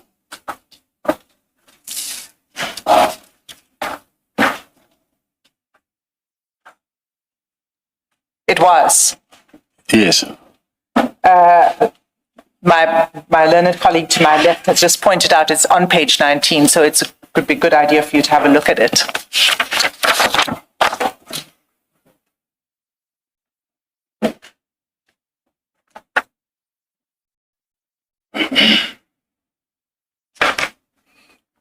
What General Sinona says to you is, this is so sad, it leaves one with choice, but I think he means no choice, but to seek legal advice on this issue with a view to challenge the decision, right? That's the termination.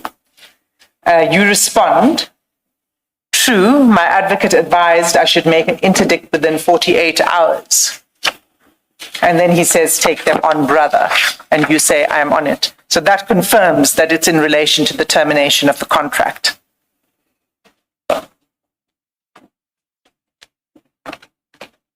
He had an interest in your contract continuing, isn't that so?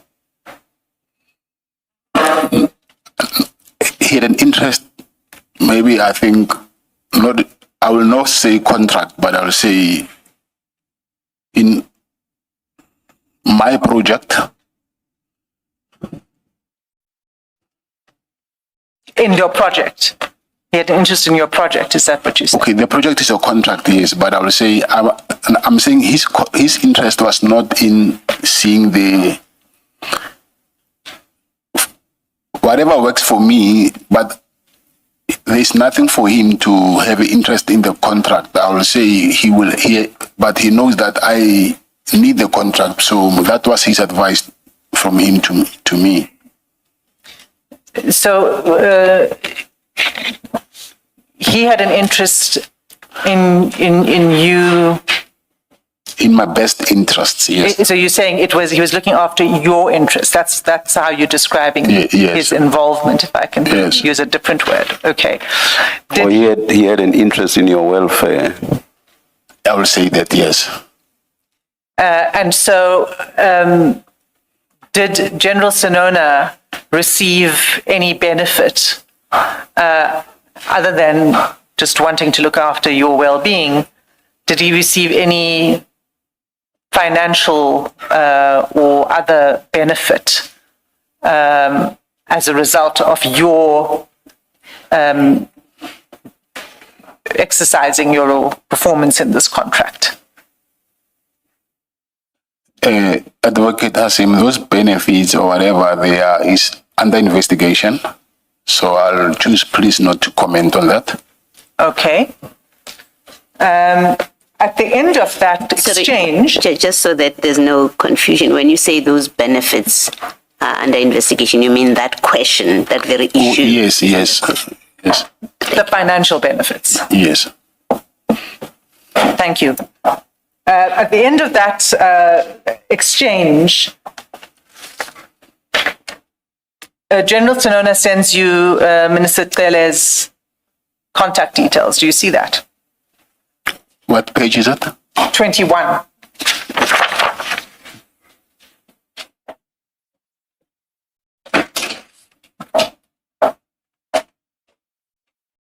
Okay. Well, do you know why he sent it to you at this point in time? This is 14 May. Yes.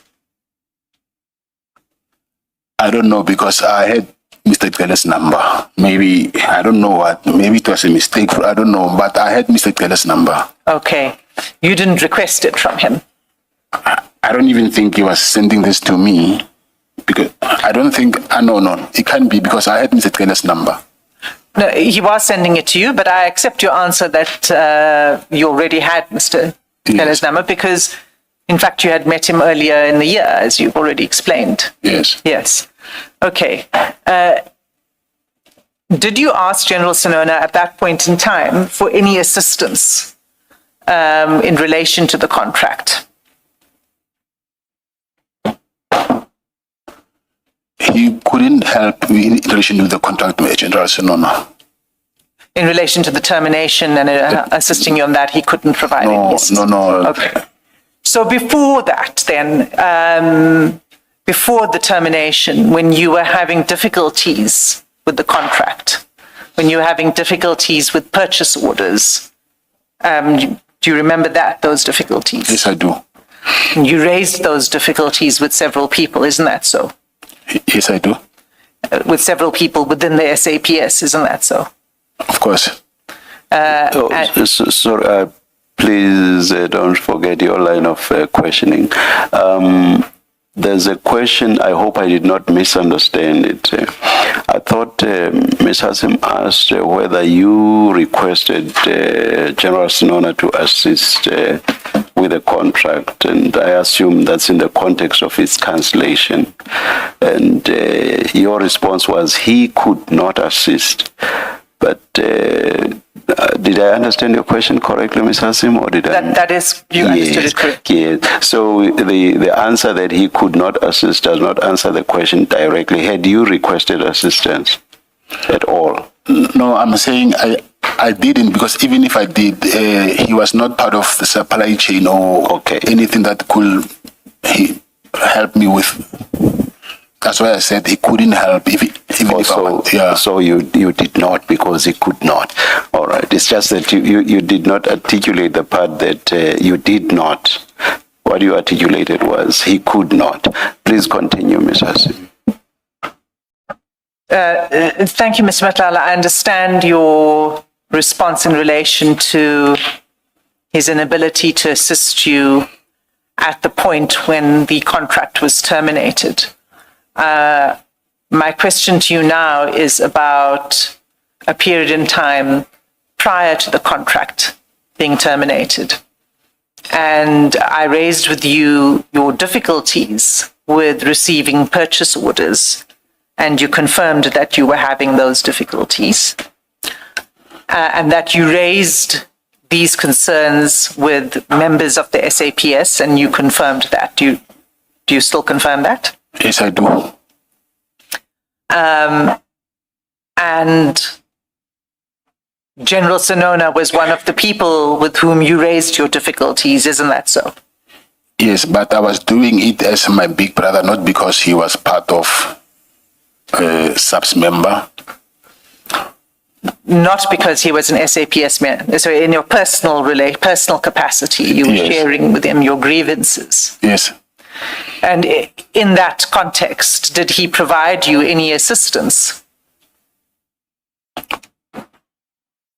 I will say yes, because not assistance, but when I went to meet General Mkonazi, it was in relation with the purchase orders, and he was present. That was in April 2025. Yes. In fact, it was 15 April 2025, isn't that so? The date I want to, yes, but I take it, yes. We'll come back to it. Yes. It was 15 April 2025. I'm going to an earlier point in time. Are you saying that prior to that meeting of 15 April 2025, General Senona did not assist you? With purchase, with what? Yes, with the problem you were having with purchase orders. No, he didn't. Did he assist you by intervening in any way to have your invoices paid? No, he can't do that. So let's turn to page 7 of file 2. Page? 7. And this is file 2, not 2.1.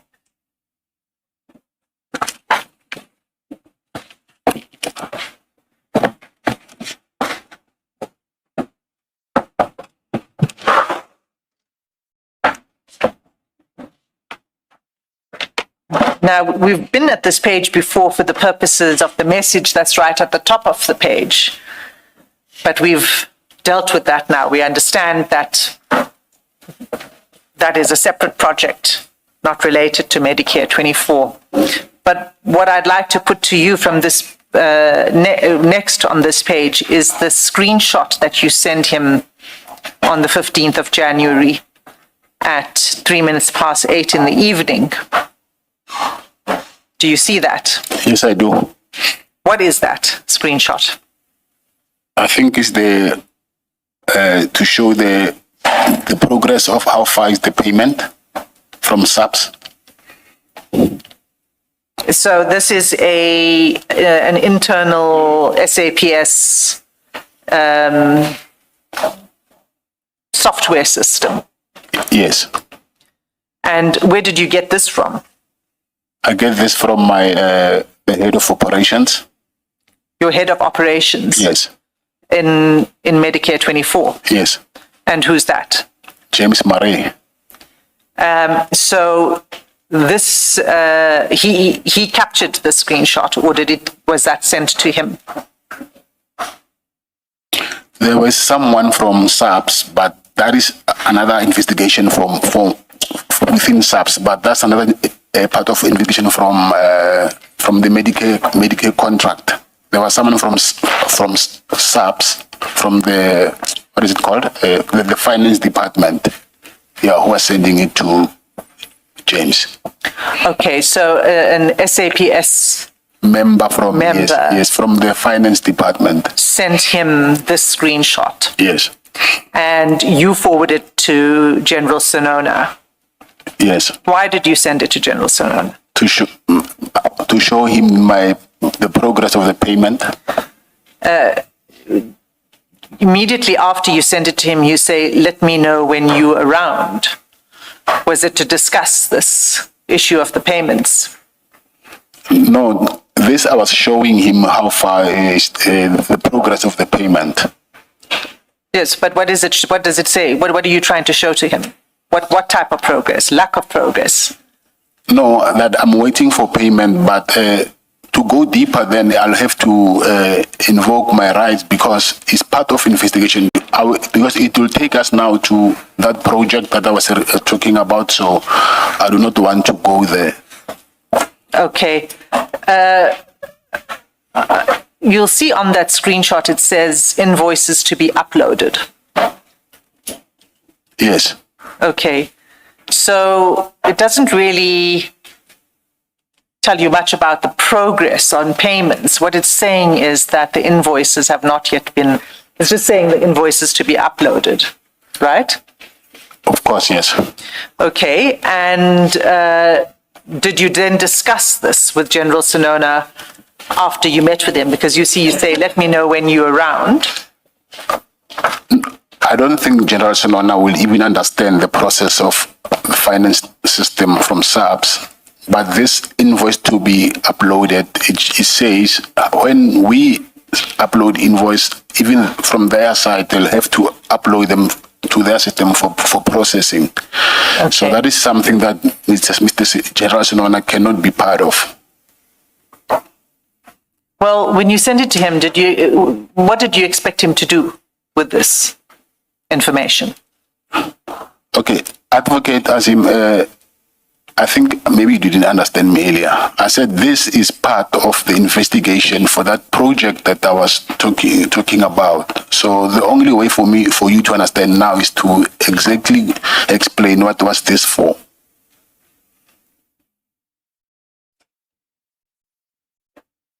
So you're saying that this is part of an investigation into the other project, not Medicare 24?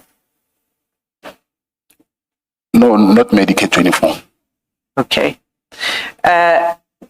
Let's go to the next exchange, and that's in file 2, and it's page 9A. The same file that I'm having? Same file, 9A. What page is that? 9A. It's A in brackets. It should be another. There's no A here. It's in the same file. After page 9. After page 9 is 10, and then the other side is blank. Does my learned friend have 9A? It just says 9. It just says 9 here.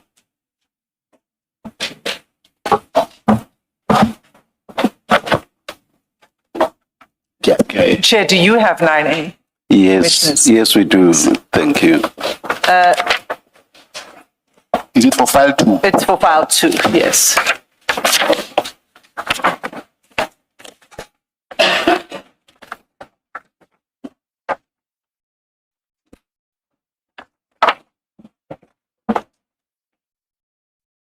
Okay, so you'll see on that page, this is now 6 February 2025 at 7:18 in the evening, you send General Sinona a video attachment. And if we could just play that video attachment. Is it not under investigation? I don't know, let's play it and then you'll tell us. So you play it first. Yes. It will be too late, but it's okay. Can we play it, please?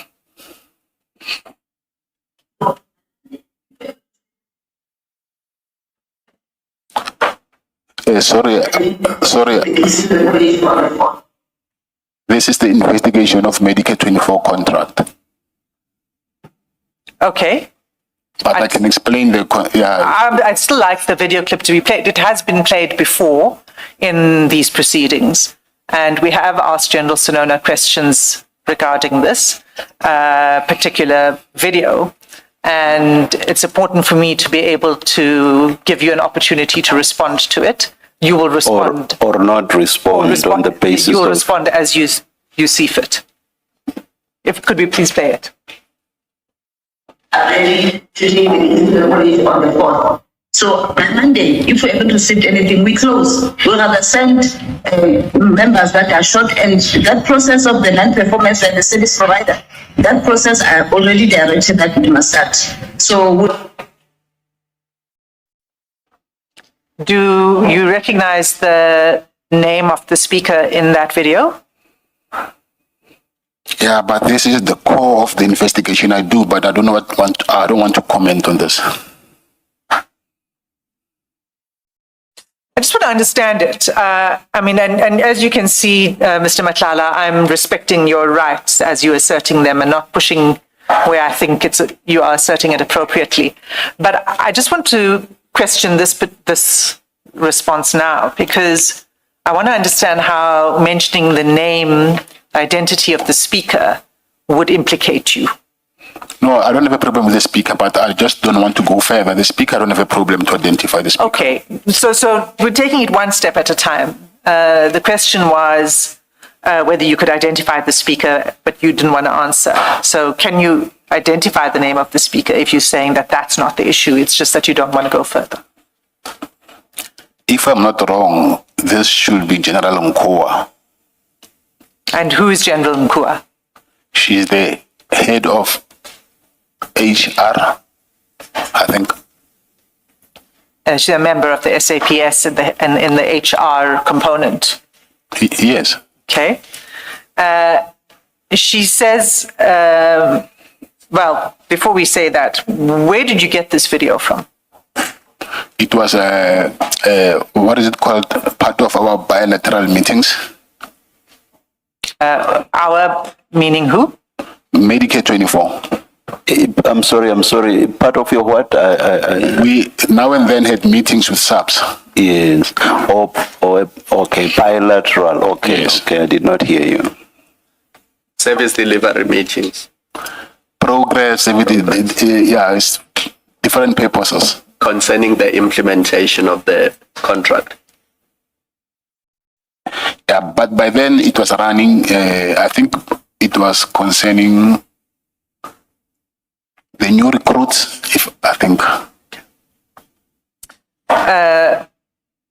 Let's take it one step at a time.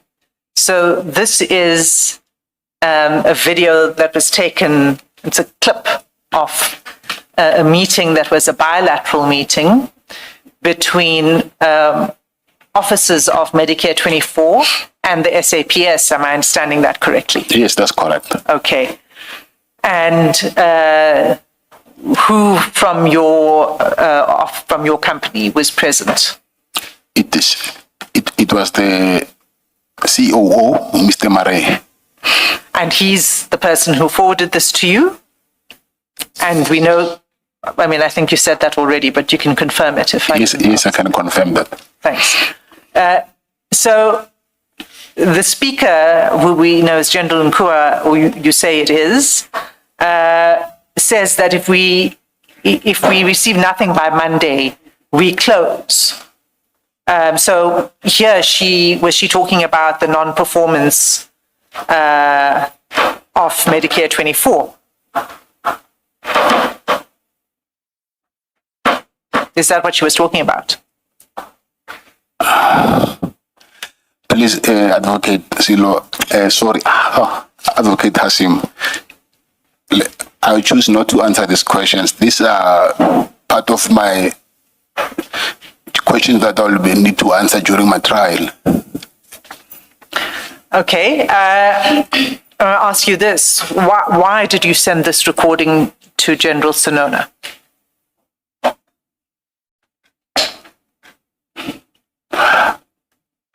I thought by then they were going to implement, what is it called?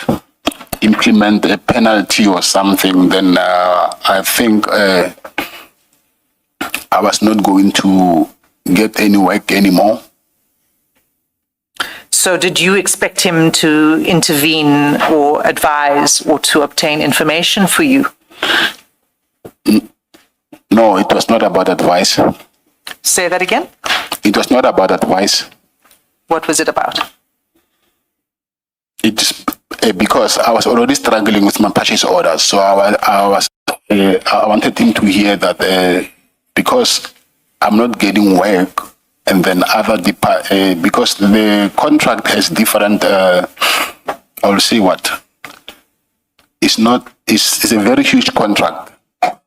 But let me not go to the contract, but let's concentrate on Mr. Sinona. So I was sending him because I was of a view that I wouldn't get any more purchase orders. But I hear that. This was part of your concern.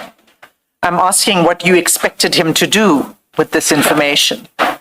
This is someone that I share my problems with, so I want him to know where I stand. So it's not like sometimes when I tell you something that it's like asking a rhetoric question. You just want to share your problems with someone else. Okay. So he was someone who was there for me. And so what was General Sinona's response to you about this? I don't remember the response. But you discussed this problem and the allegations, because this now is talking about, so previously it was about purchase orders. Now what General Nkua is saying in this video is a complaint about non-performance. And you spoke to him about the complaint about non-performance, right? Not, I did, yes. And did he say anything to you about that, or did he just receive this and say nothing in response to you?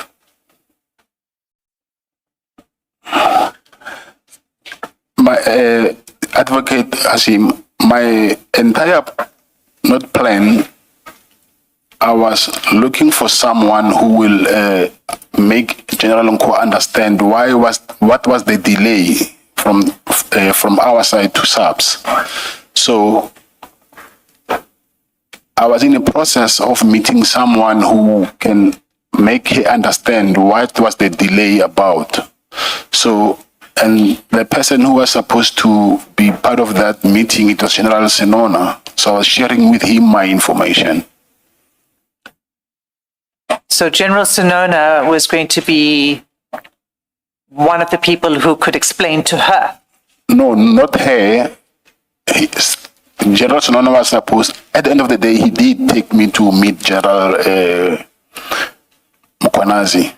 So, you see, this is in February. Yes. There was already non-performance, but... Was already non-performance, yes. And you're saying that in February you were already planning to meet with General Mkwanazi? No, I'm not saying General Mkwanazi, I'm saying someone, and it happened to be General Mkwanazi on a later stage. I'm trying to make the connection here between, because you said that there was someone who was going to assist with getting General Nkua to understand the issue of performance, right? And that person is General Mkwanazi, who you meet later, right? Later, yes. Yes. But in February 2025, when you send this to General Senona, I'm asking you, what was General Senona's response to you? I said I do not remember the response, but what I was sending to Senona, General Senona, I was venting out to him. So I don't think there was much that he can do. Okay, but Sorry, you said that General Senona was going to be part of the meeting with someone who would then explain to General Nkua to make her understand why there was non-performance. Now, this is in February. We know later on that he's part of your meeting with General Mkwanazi, but at this point in February, was he facilitating or involved in your attempts to get that someone that you would meet with so that that person can get a good understanding and explain to General Nkua? No, he was not. He wasn't involved in that? No, he was not.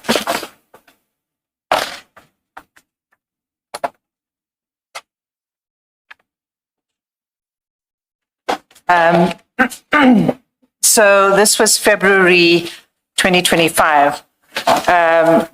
The next conversation you had with the General Senona then was in relation to the meeting that took place in April.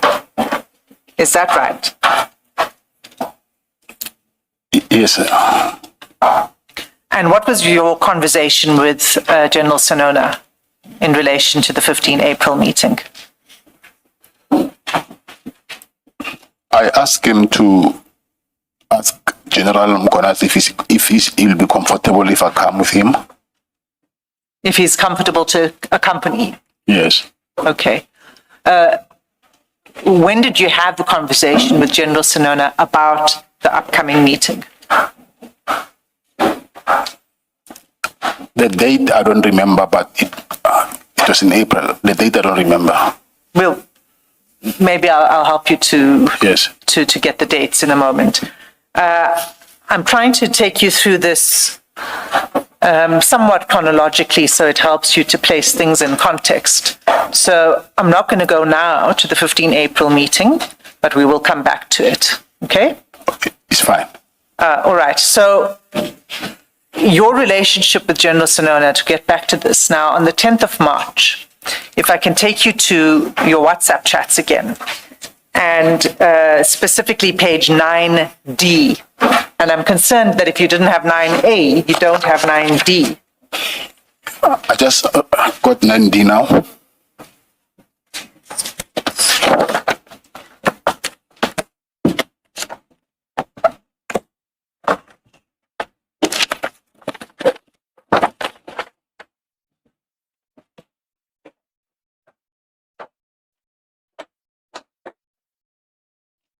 You have it?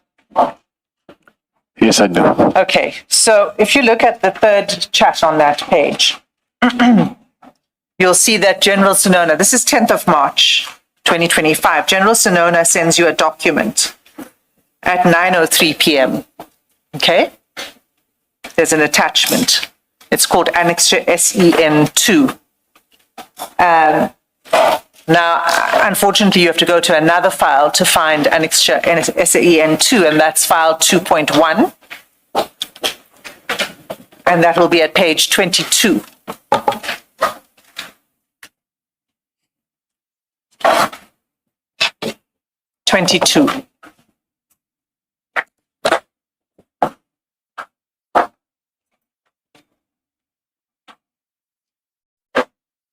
Okay, you got it. Yes, I do. All right. Do you recognize this document? Yes, I do. You remember receiving it at the time? The time, I cannot recall the time, but receiving it, yes, I remember. I mean, at that point in time, 10 March. Yes. It runs to about more than 200 pages, but we're not going to go through all of the 200 pages.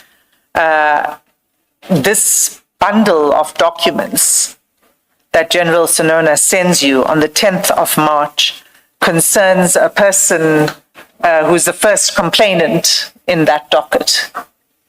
Okay. You see that? Yes, I do. And who's the first complainant? If you can just read that out. Ismail Maulid Ramos Nangi. And do you know him? Yes, I do.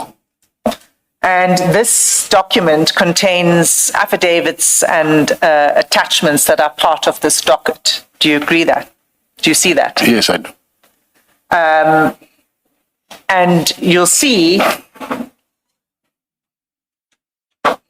on the first page that it's a police stamped document, right? Do you see that on page 22? Yes, I see. And on page 23, well, 22 and 23, you'll see that it includes sort of the respondents, if I can, the people against whom the complaint was brought. You see that? Yes, I do. And it includes details of members of the SAPS. Do you see that? Yes, I do. Including an identity number of a Colonel Dawood. Do you see that? Yes, I do. And the second to last name on page 23 is a reference to General Mkhwanazi. Is that right? Yes, that's right. Now, so General Sinona sends you this document. It includes this information. It's an SAPS docket. It has the names and ranks and identity numbers of police officers. It includes the details of General Mkhwanazi's office. In fact, if you go through it, you'll see it contains the identity document of Mr. Nangi and his marriage certificate and a range of personal information, including photographs. Now, you would have seen this because you've seen this document before, isn't that so? Yes, I did, yes. Yeah. You went through it when he sent it to you. Yes, I did. Did you? Not when he sent it to me, but since I got the bundle, I went through it, yes. It was quite a lot of documents, so I didn't have time. But now, since I'm bored in jail, I went through it. You had time to go I through. have plenty of time, yes. Yes. Did you ask General Sinona for those documents? No, I did not ask for those documents. So what did he say to you either before or after he sent it to you. What did he say to you about these documents? Yes, before they asked me to speak to the complainant about withdrawing charges against the police. Now let's break that down. You say before he sent you this document. Yes, this was yes before, yes. Before he sent you this document, they asked you to speak to Mr. Nangi. Okay, he told me yes, but he was talking to someone else, and then he told me that this is what the other person wants to happen, referring to General Mukonazi.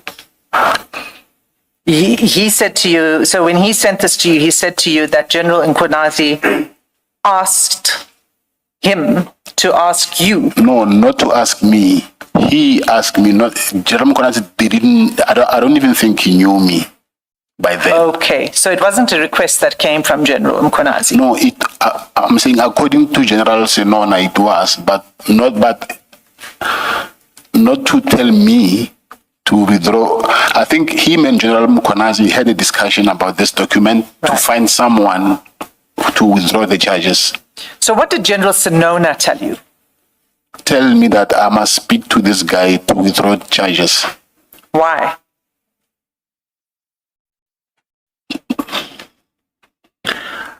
Why I cannot answer, I don't know. It's them who can answer that why. But what I know is I've been told that I must ask him to withdraw the charges.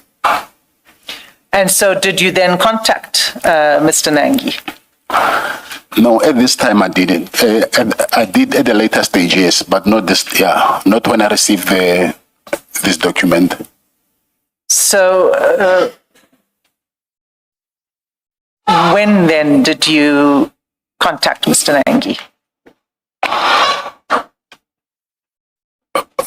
The dates I do not want to say something which I'm not sure of, but at some point I did. I can't remember exactly the date. Was it in March? I don't remember, I don't know. Was it before your meeting of the 15th of April? It was before that, after that meeting. It was after that meeting? Yes. Okay. So what did you say to Mr. Nangi about withdrawing the complaint? I explained to him that this is the request. Yes, and then? And he said to me he is willing to withdraw the charges, but it was not only him, it was him, I think, with his brother-in-law and someone else, I don't know. And he said his brother-in-law lost his voice. He cannot speak anymore because of that torture. So his brother-in-law is refusing to withdraw the charges, even if he can, but still his brother-in-law and this other person, I don't know who he is. He was also refusing to withdraw charges. Can I just ask an earlier question? In March, when General Senona sends you this document, it obviously did not come in a vacuum. There must have been a discussion. Yes, that's right. So that these documents make sense to you when they're sent to you. Yes, of course. At that point, when he sends you this document and you've had an earlier discussion, what does he know about your proximity or relationship with Mr. Nangi that you can do anything about this? We stay in the same estate in Mistrem. So he knew that? Yes, he knows that, yeah. Because you had told him? He knows I stay in Mistrem, yes. No, I'm saying he knows that you stay, Mr. Nangi yes, he knows stays in the same estate as you. Because they've arrested him in that estate, yes. I see. Thank you. So when you had the meeting on the 15th of April with General Nkwonazi, you already had this detailed bundle, right? Did you Did you disclose that to General Mkhwanazi in the meeting on the 15th of April? Yeah, yes, it was not disclosed the bundle, but the issue around this thing, yes. So I need to then take you to your evidence at the ad hoc committee.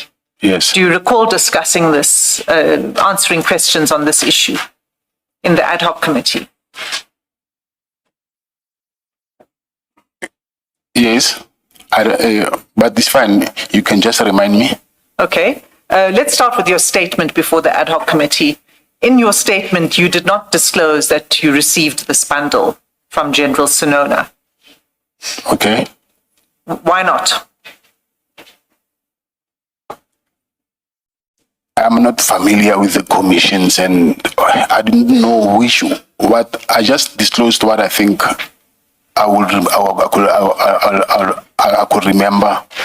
So I think there's a lot of things which I did not disclose, which I can now recall that those were important things.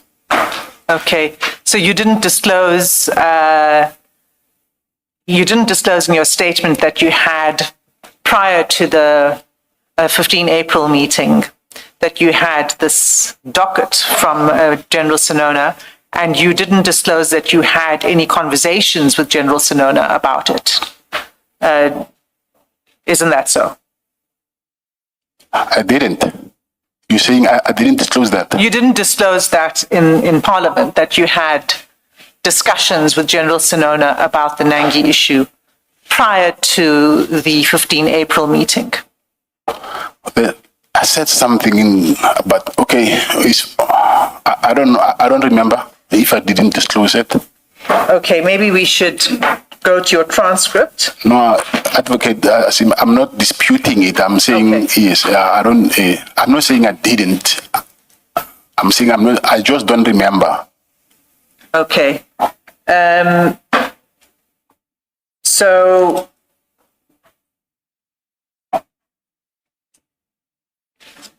when you met with General Mkhwanazi on the 15th of April, did you say to him that you received it? No, I didn't. Okay. And why not? I didn't think that was important. Okay. You didn't think it was important, but at the meeting, it was discussed, isn't that so? Yes, it was, yes. And how did it arise in the meeting? How I don't know, not that I can't answer. I'm saying I don't know how it got to that, but at some point we were discussing that, yes. Okay, I'm going to come back to it because I don't want to jump ahead. When we talk about this meeting was the meeting that took place at the Pearls in Mhlanga. Yes. Okay. Just explain for us. You say in your statement in the ad hoc committee that former Minister Cele arranged that meeting. Isn't that so? Yes, that's true. When did he arrange the meeting to take place? When did he make the arrangement? When, I don't know, but I just knew when he told me that I can go and meet with him. But when, I don't know, because he's been trying before, actually. For that day, for me to meet him, it was not his first attempt. It's not his first attempt for you to meet Yes. him. General Mkhwanazi, yes. Let me just understand correctly. It's not the first attempt by former Minister Cele to set up a meeting between you and General Mkhwanazi.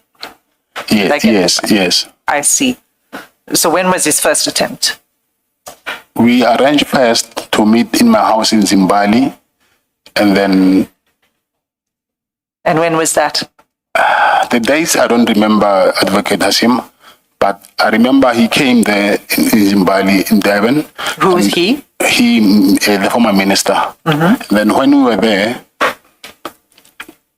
he told me that General General Mkonazi said that he has a meeting with the king, so and then he won't make it. He has to, yeah, he's going to see the king, and then so he didn't come that day.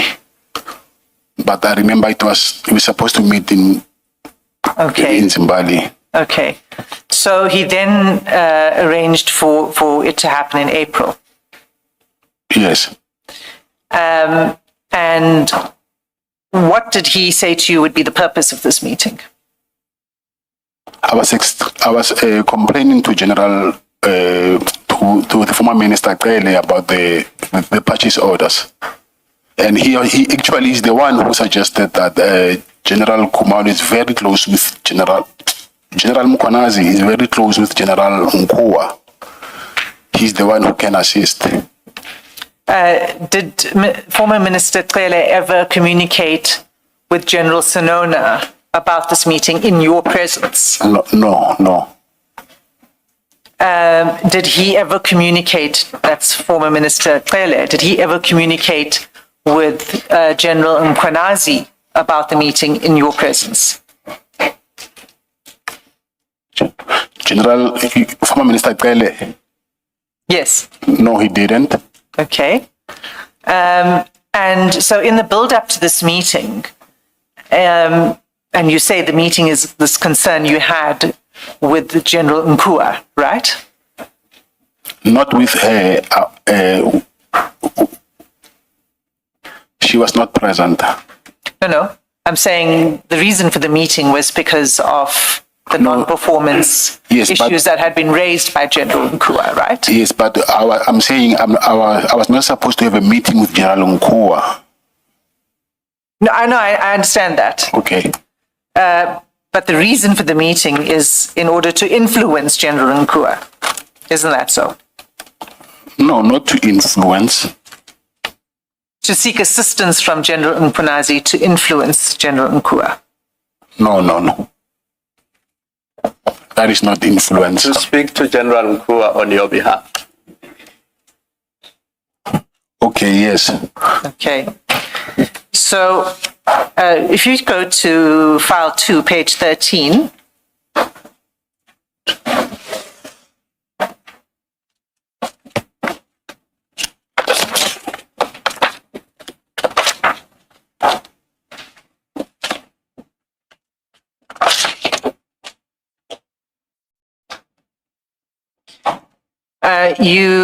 This is 14 April 2025.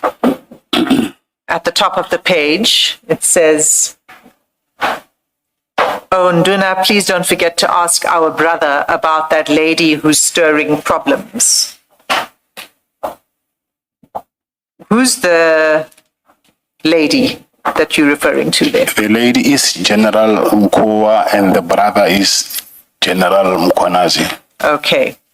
And General Sinona sends you a thumbs up. Right? So you understood that he was going to speak to General Mkonazi? Yes. And did he say to you that he did speak to General Mkonazi? This is the day before the meeting. Did he speak to General Mkonazi? Did he come back to you to say he did speak to General Mkonazi about that lady? I think he did, yes, but yes, okay, we will take it one step further, yes, okay. Okay, thanks. Then on 15 April, now the day of the Pearls meeting, on page 14, you say to General Sinona, this number will call you to make meeting arrangements, and then you send a number. Yes. Whose number was that?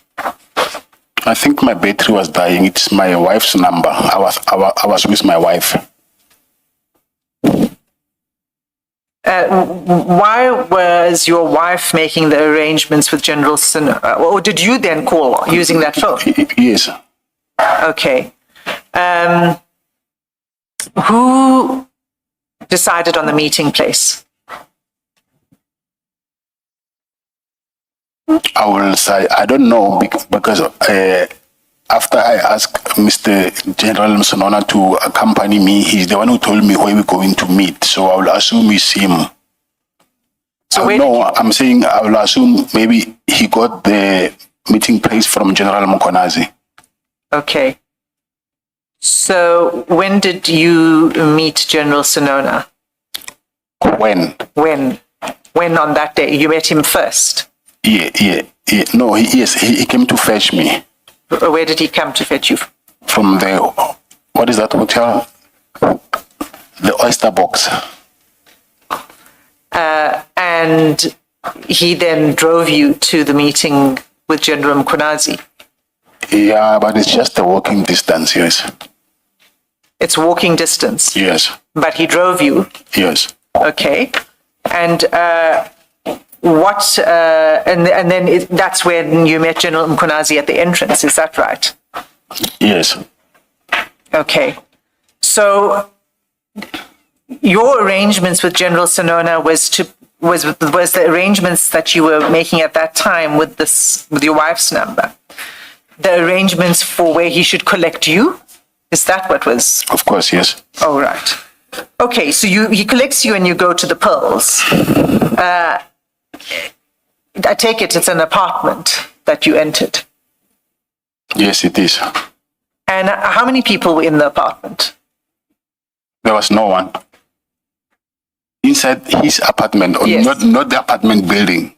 His apartment. Yeah. How many people Okay, were? that apartment, I don't know whether it belongs to him or not. It was me, General Sinona, and General Mkonazi only. So there were only 3 people in the apartment? Yes. Okay. Did you sit around a table? On a couch? Yes. You sat at a couch, not around a table. Yeah, there's a couch. Yeah, there's a couch. There's a table. I sat on my couch, and General Mkonazi was sitting on another couch, but he was sitting like on top, putting his legs on top of the couch, like he was leaning on top of that thing to balance the couch with. You see that armrest of the couch. So is that where you had your discussions, sitting? Yes, and then General Sinona was sitting on the side. Sitting on this side where? Sitting on the couch next to you? No, not next to me. That apartment is not huge, but it's not next to me. There was another table, and a small table and chairs, but it's not like, I'll say maybe 3 meters away. And he was sitting 3 meters away. Is that what you're saying? Yes.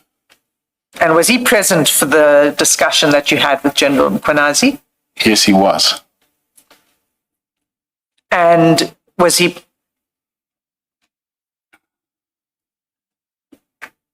Well, let me pause for a moment there. The conversation you had with him, General Mkonazi, did you start off then talking about the Medicare 24 purchase orders problem? Yes, I did. And did you say to him you wanted access, or you wanted him to speak to General Nkua on your behalf? Yes, I did.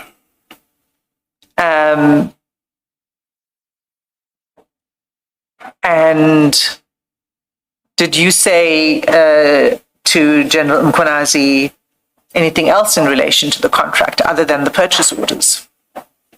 No, it's only that. Did you not speak about any investigations against you? Yeah, but now we are on the contract. Okay, are we done with the contract? We are on next topic now. No, I'm just trying to understand what you discussed. Investigation is something different. Yes, we did, but I thought maybe we were still on the contract issue. So you told him about the problem with the purchase orders. We've got that. Yes. You said you wanted him to assist you with General Nkua. We've got that. Yes. You had other discussions in that meeting that wasn't just about the purchase orders, correct? Yes. And one of the aspects of the discussions was about investigations against you. Yes. Which investigation? It was not an investigation by then. he said there is a warrant. In what matter? So the matter is the one that I'm attending in the Johannesburg High Court. The attempted murder Yes. matter. Yes. Okay. And what was the content of that conversation? Yes, the content, I cannot disclose it because it's something that is in court now. Okay. And other than your attempted murder, the issue around the attempted murder, what else did you discuss? Yes, we discussed other things, but those things, all of them, they are in court now.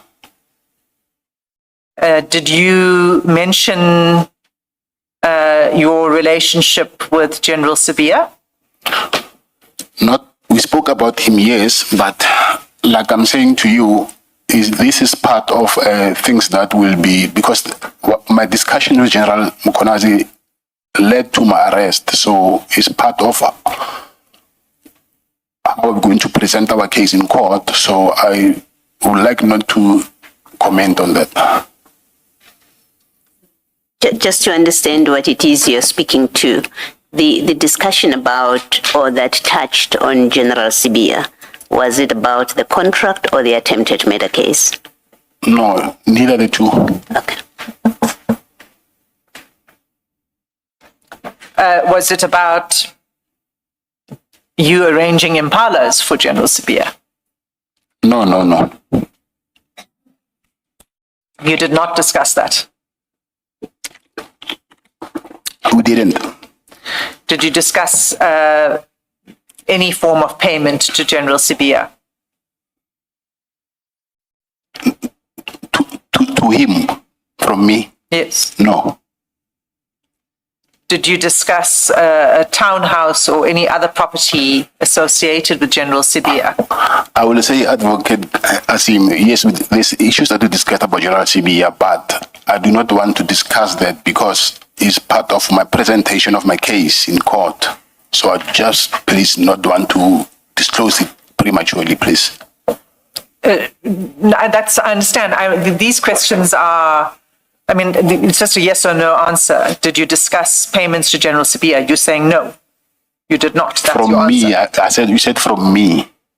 From you to Yes, General Sibia? yes, and I said no, yes.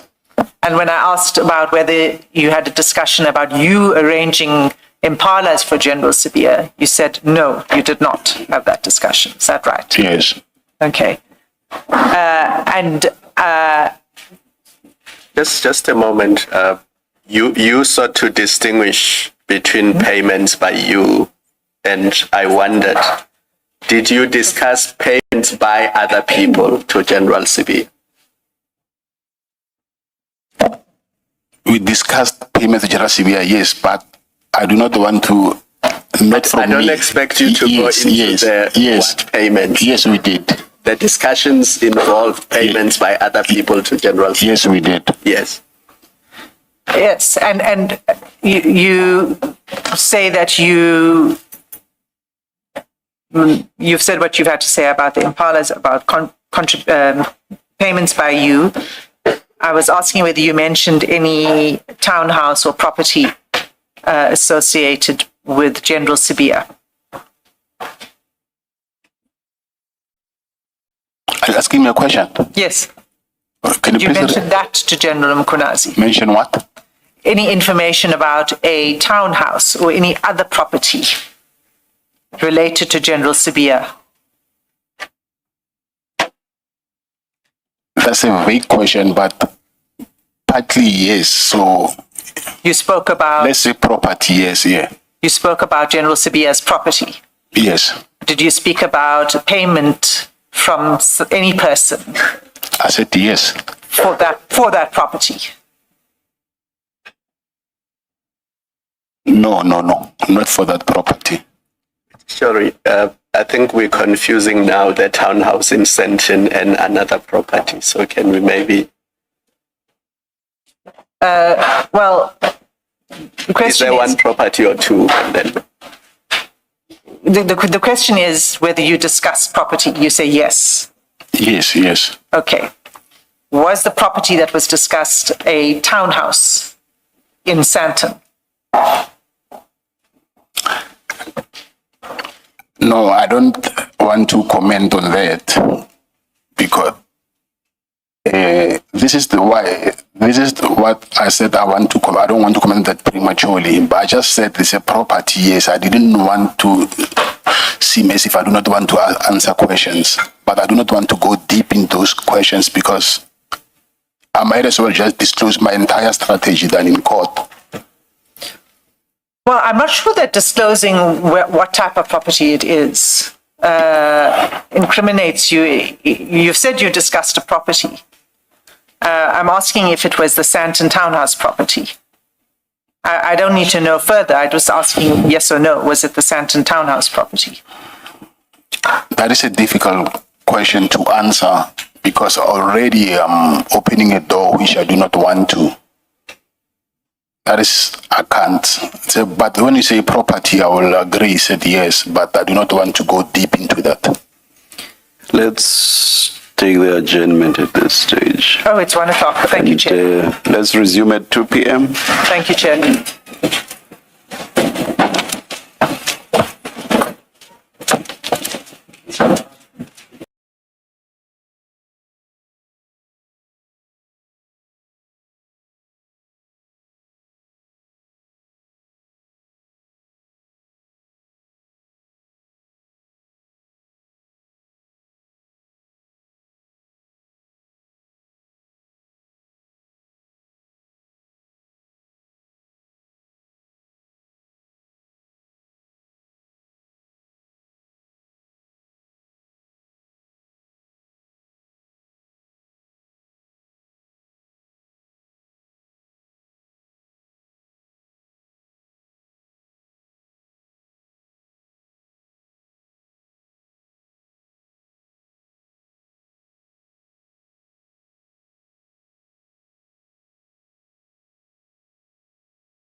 1, 2. Good afternoon, all. It's 13:59. We're about to resume. Please make sure that your cell phones are off and switch off your devices if they are not working. Thank you.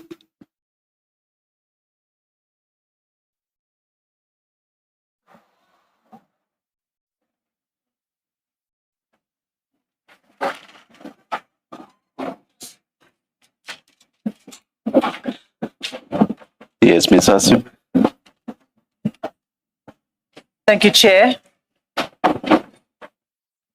Mr. Matlala, we were in the midst of the discussion about the Pearls meeting when we broke for lunch. Yes. There is another aspect of that meeting I'd like to ask you about. And I think to do so, I should first take you to the transcript in the ad hoc committee in Parliament of General Mkhwanazi. And that will be file 1A of the ad hoc bundle. At page 228.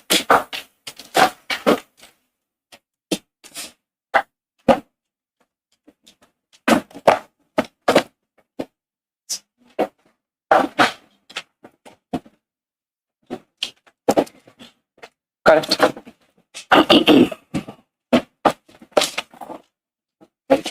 228.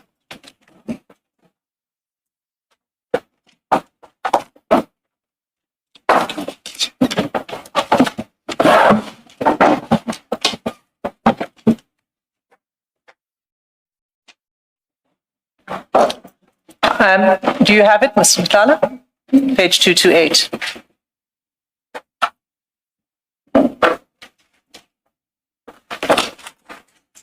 Mr. Matlala, are you with us? Yes. Do you have page 228? Yes, I'm on page 228. Okay, so let me just orientate you in relation to this page. It's midway through the evidence by General Mkhwanazi in the ad hoc.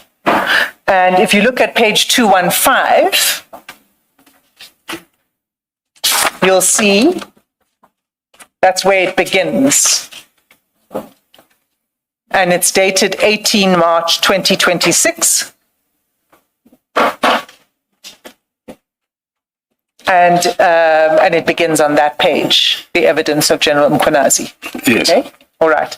So the part I want to ask you about is on page 228. And on this page, you'll see that General Mkhwanazi talks about the meeting at the Pearls. And you'll see that on the 4th paragraph, for example, where he says, then he said, okay, we are going to meet at Mhlanga, meeting is going to be around Mhlanga, they met at the hotel, etc. Oyster box, and then he explains the meeting, the arrival of you and General Sinona at the Pearls, okay? Yes. All right. 2 paragraphs down from that, and that would be 3 paragraphs from the bottom, if you're looking at the page. And it's the paragraph that begins, that's when he gave me this information. Do you see it? Yes, I do. So what General Mkhwanazi says here,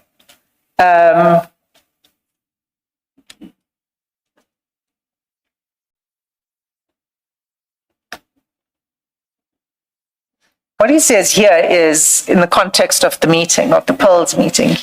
He says, that's when he gave me this information. The information is about Steve Mutsumi. Steve Mutsumi, it is a name that the 68 million people, excluding the independent podcasters, are the ones who have the guts to talk about. The rest of the media houses, it says mirror houses, but I think it meant to read media houses in South Africa, do not want to research that person. It's a name that has come out so many times, Steve Mutsumi.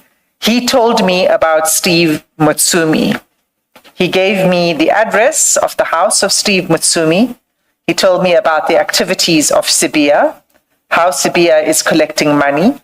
He told me about the property of Sibia that I did not know. He gave me the address. He told me about the imbalances. I think there too, what was meant to be the imbalances is meant to be impalas. He bought for Sibia. This is all coming from Cat voluntarily. I do not have a clue about all these things.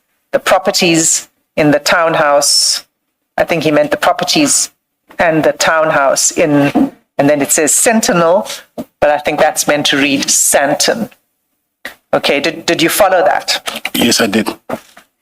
What discussion did you have with General Mkhwanazi about Mr. Mutsumi? Like I said before, Advocate, that this is something that we going to contest in court, so I'd rather not comment on this thing. Okay, can I ask you this? Did you speak to General Mkhwanazi about Mr. Steve Mutsumi? Just yes or no? I was asked the question, yes.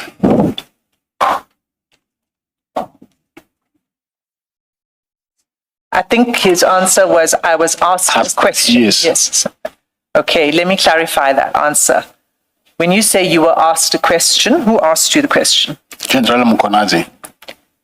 What did General Mkhwanazi ask you? We're talking about Mr. Steve Mutsumi. But what did he specifically ask you? Did he say to you, do you know this person or what? I don't have a way to explain it to you because I will end up disclosing as part of our defense strategy. So this is a crucial part of which I think it led to my arrest, like I explained before. So I do not want to comment further on this part. I want to understand your objection to answering. Are you saying that if you don't, that if you answer the question, you will incriminate yourself? No, not incriminate myself. I'm saying I will. So what right are you relying on not to answer? And we just remember we've had the conversation about. Yes, yeah. I still have to present my case in court. And then this is a very crucial part of how I want to present my case in court. So disclosing this part is, yes, it won't incriminate myself, but it will be beneficial for me because it will explain how things unfolded. So this is the reason why I'm saying I do not want to comment on it, not because it's going to incriminate me. Yes, it's not going to incriminate me. It will not incriminate you. But then I think, Mr. Matlala, I have to ask you to answer the question. And the question to you was, your first answer to me was, yes, you spoke about Steve Mutsumi. The second the second answer was that you spoke about it because you were asked about him and that it was General Mkhwanazi that asked you. And then my question, which you now don't want to answer, is what was General Mkhwanazi's question? Chairperson, about Steve Mutsumi, right? Yes. You've got that. Yeah. Yes, Ms. Oh, are you done? No, I see my learned friend wants to interject. Yes. Chairperson, at this stage, I think it's that moment where I need to address you on the issue of the client is. Let me start there. Mr. Matlala has made it clear to you that he does not wish to disclose defense strategy. In terms of the provisions of Section 35, an accused person has the right to challenge evidence in a court of law, and part of that challenge of evidence in a court of law has got to do with litigation privilege, of course, the manner in which you present your case, the credibility of witnesses, etc. And I think in his own way, that is what the client is endeavoring to say. For me to disclose to you here why I don't want to answer those questions is going to be me disclosing defense strategy in my case. It relates to his arrest. It relates to the manner in which the arrest was effected, the reasons for the arrest. In other words, was it a lawful arrest? In other words, it's a challenge to the lawfulness of the arrest. These issues, if you can recall, he has dealt with in the supplementary affidavit. The events that unfolded after that relates to the statement that was made, the lawfulness of how that statement was obtained, the failure to afford him an opportunity to have legal representation, the fact that he was questioned without giving his rights for, I think, about 8 hours during the whole process. And I respectfully submit that this is one of those crystallized constitutional rights that an accused person has in law. Thank you, Chairperson. Ms. Hassan. Chair, this is a very broad and generalized assertion of a fair trial right. I hear what my learned friend is saying. Some of these points were raised in the supplementary affidavit by Mr. Matlala when they first sought to interdict the questioning. I wish to say the following. The first is, this is not a criminal court.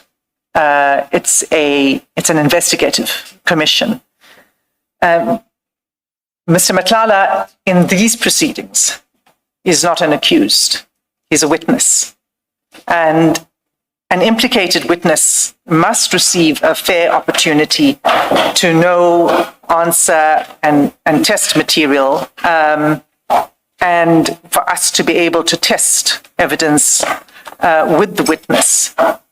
It doesn't confer a right on the witness, the rights that my learned friend seems to be trying to advance should be protected here. It doesn't confer a right to suppress disputed material. The objections are about the search and seizure, unlawfulness of the arrest, and all of that. I think that what Justice Jafta made clear, and I just want to go to the paragraph directly, because there's an assumption, I think, that Section 35, as a fair trial right, is available to a witness in a commission simply for the asking. The minute you say, well, it's a Section 35 right, then it may be available in the commission, and that's not the case. So, for example, the submissions my learned friend makes about evidence that was obtained unconstitutionally, and I think that's in Section 35(5) of the Constitution, is not something, it is something that he may assert in in his trial in due course. It remains available to him to do so, but it's not something that can be asserted here as the basis for not answering a question. And so it's paragraphs 90 let's start at paragraph 90 of the Justice Jafta judgment in the Zuma case. And what is the difficulty, though, not this? There's the question of derivative material. He testifies, fine, this is not a criminal trial, but who knows, SAPS prosecutors and everybody are either listening or, like everybody else, will have access to the transcript. Hence, my reference to derivative material, and based on what they derive from that, that may then be used against Mr. Matlala.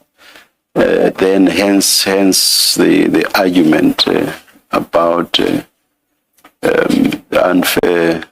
unfairness of the trial eventually. Fine, the trial will be down the line. This is not the trial. Well, but it is for the trial court to ensure the fairness of the trial. And so if that were to eventuate, and remember the scheme of the Commission's Act rules and regulations is you've got to answer questions barring your privilege that exists under Section 3(4) of the Commission's Act. Any question that you answer that is self-incriminating may not be used against you. But yes, we know. Why does that same reasoning not apply to that privilege then?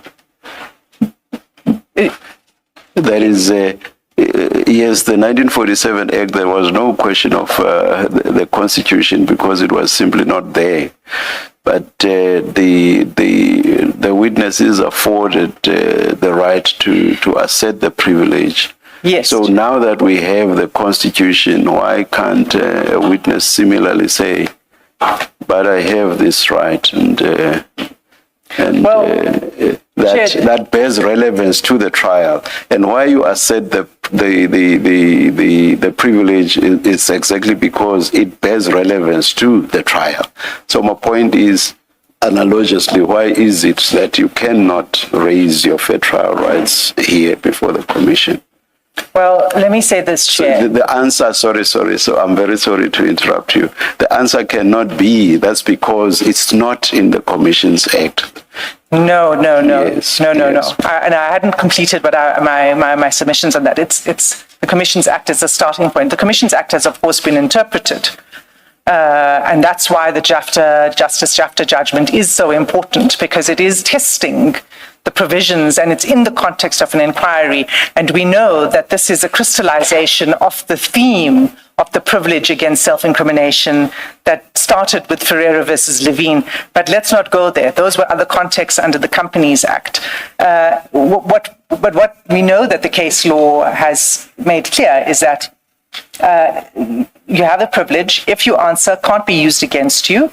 And of course, there's this derivative evidence issue, which is if investigators independently find out information, then they could bring it to a trial. My argument is that part of the derivative evidence would be something for the trial court to control. It can't be something that prohibits this commission from its fact-finding mission and from the truth-seeking mission that's incumbent upon it.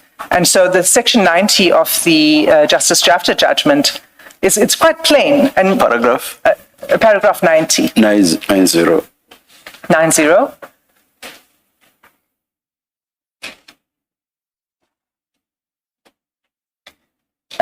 Where he says, let me just say from the beginning, it says, although clumsily put, it is apparent that the respondent and his legal team believe that he has a right to remain silent during proceedings before the commission. However, the right to remain silent that I am aware of is the one guaranteed by Section 35(1) and sub 3, 35 sub 1 and sub 3 of the Constitution and under the common law. But that right is evidently available to arrested and accused persons only. When he appears before the commission, the respondent's status is that of a witness. He is not an arrested person, nor is he an accused person.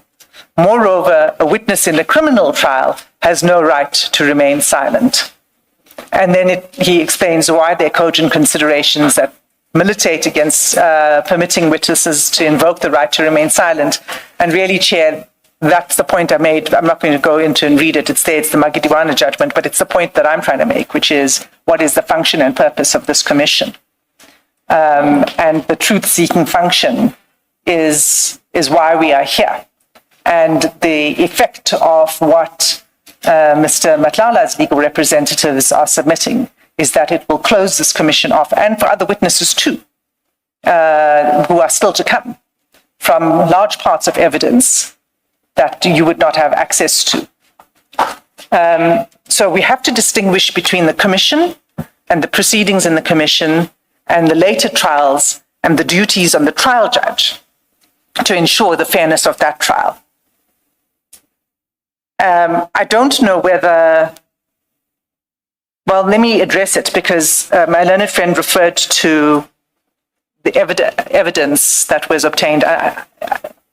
If I didn't hear that correctly, then I won't go into this. But I thought that was part of the reason for asserting the right, is the question of unconstitutionally obtained evidence, including through the search and seizure and the seizure of the cell phones, and then statements and recordings that were taken. I think, Ms. Van den Heever went far wider than what we were dealing with, but I guess she did so because it's a point that she has been touching on repeatedly. But I guess it's useful that we deal with all of those issues at once. That's right, Chair. Yes. I think that it's an issue that's cropped up before. And I understand that my learned friend's interjection now was to say, let's deal with this once and for all. So let me address the full scope of her submissions then. And so on the aspect of the evidence and the material that you are entitled to have reference to, what we know from the law is that the Commission is permitted to receive and to consider a wide scope of material. And we know this, of course, from the Sparks case, which was a pre-Constitution case, a 1980 judgment, but that was the one which said that a commission, an investigating commission, can have regard to any material in any way it finds it. Newspaper reports and even hearsay evidence. That was the Sparks judgment. It was a pre-Constitution judgment, but it has been upheld in numerous cases since then.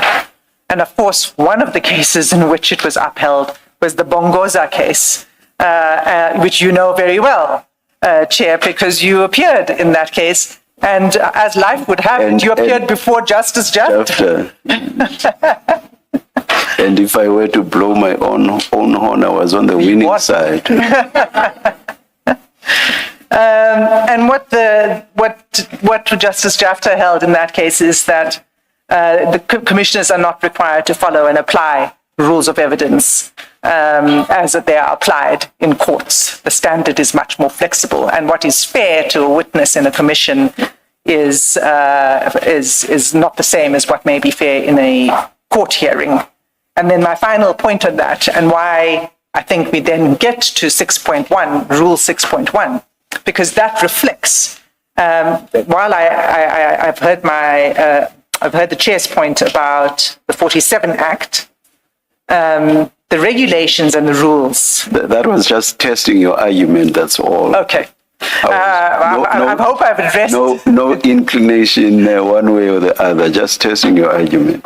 I think, Chair, thanks, Chair. I've noted that the law that I've referred to now is encapsulated in Rule 6.1 because it makes it clear that the Commission may receive any relevant evidence, including evidence that might otherwise be inadmissible in a court of law. So, to the point about the unconstitutionally obtained evidence, you are entitled to have regard to that. The trial court will have to determine whether indeed that evidence was unconstitutionally obtained. But in fact, if we read 35.5... It then has a discretion right at the end of whether it will render the trial unfair. Yes. So it's not an automatic exclusion. And so if it's not an automatic exclusion in that court, it should not be an automatic exclusion before this commission. So that's my response to Madam Friend.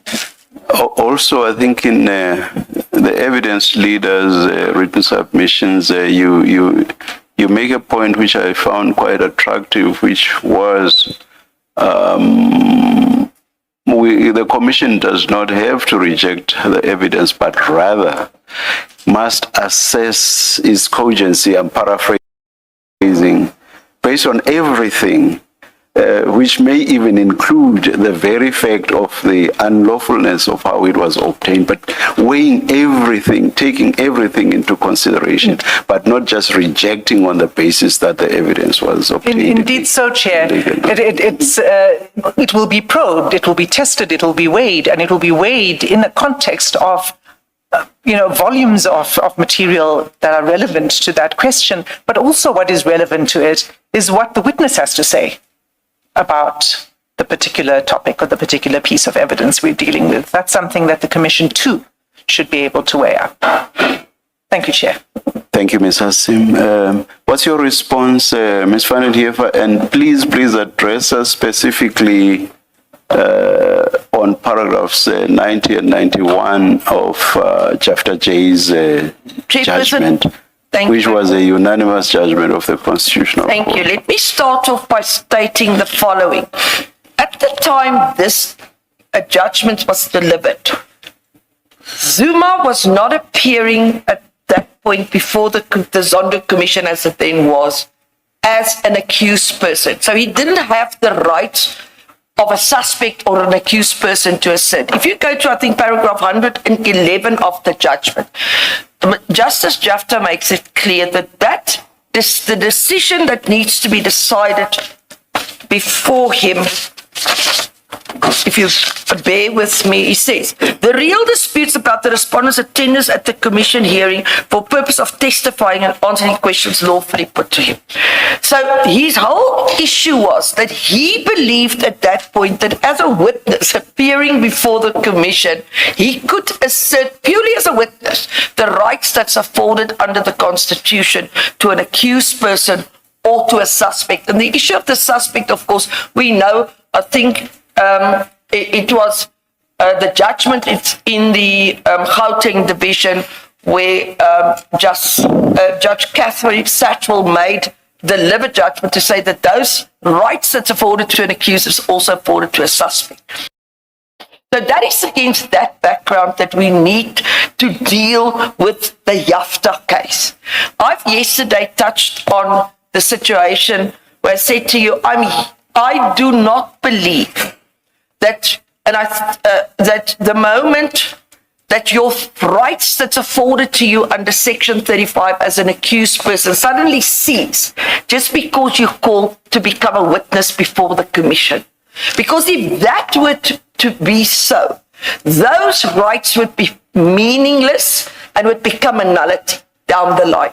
In the SCA matter of State versus Magwaza, Pon and J.A. with the majority said that it's clear that the rights in question exist from the inception of the criminal process, that's from arrest until its accumulation up to during the trial itself, etc., etc. Now, I take it one step further, and I respectfully submit to you, there is absolutely no indication. I could not find a single case that says that if the opportunity arises where you should and can assert those rights, that you are not afforded the opportunity to assert it just because you're not in the criminal process itself.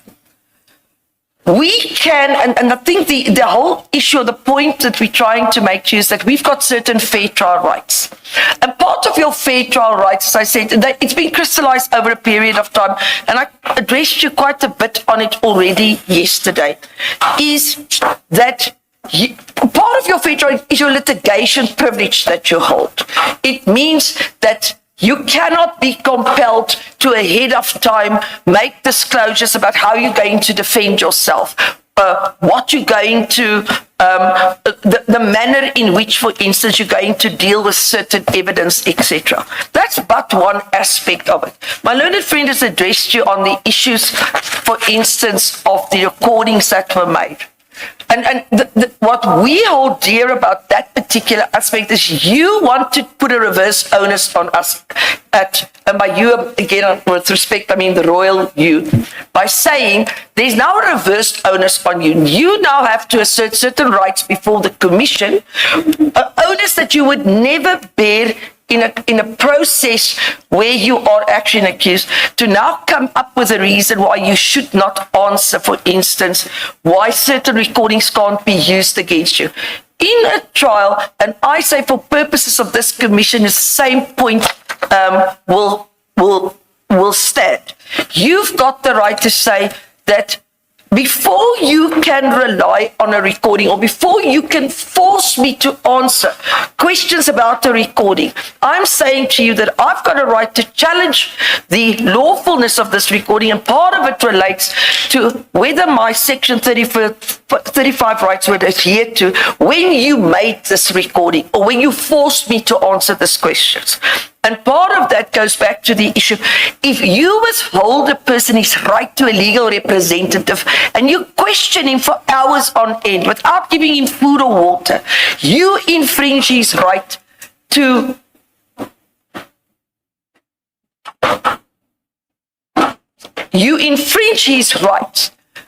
with regard to the lawfulness of the statement you then wish to rely on.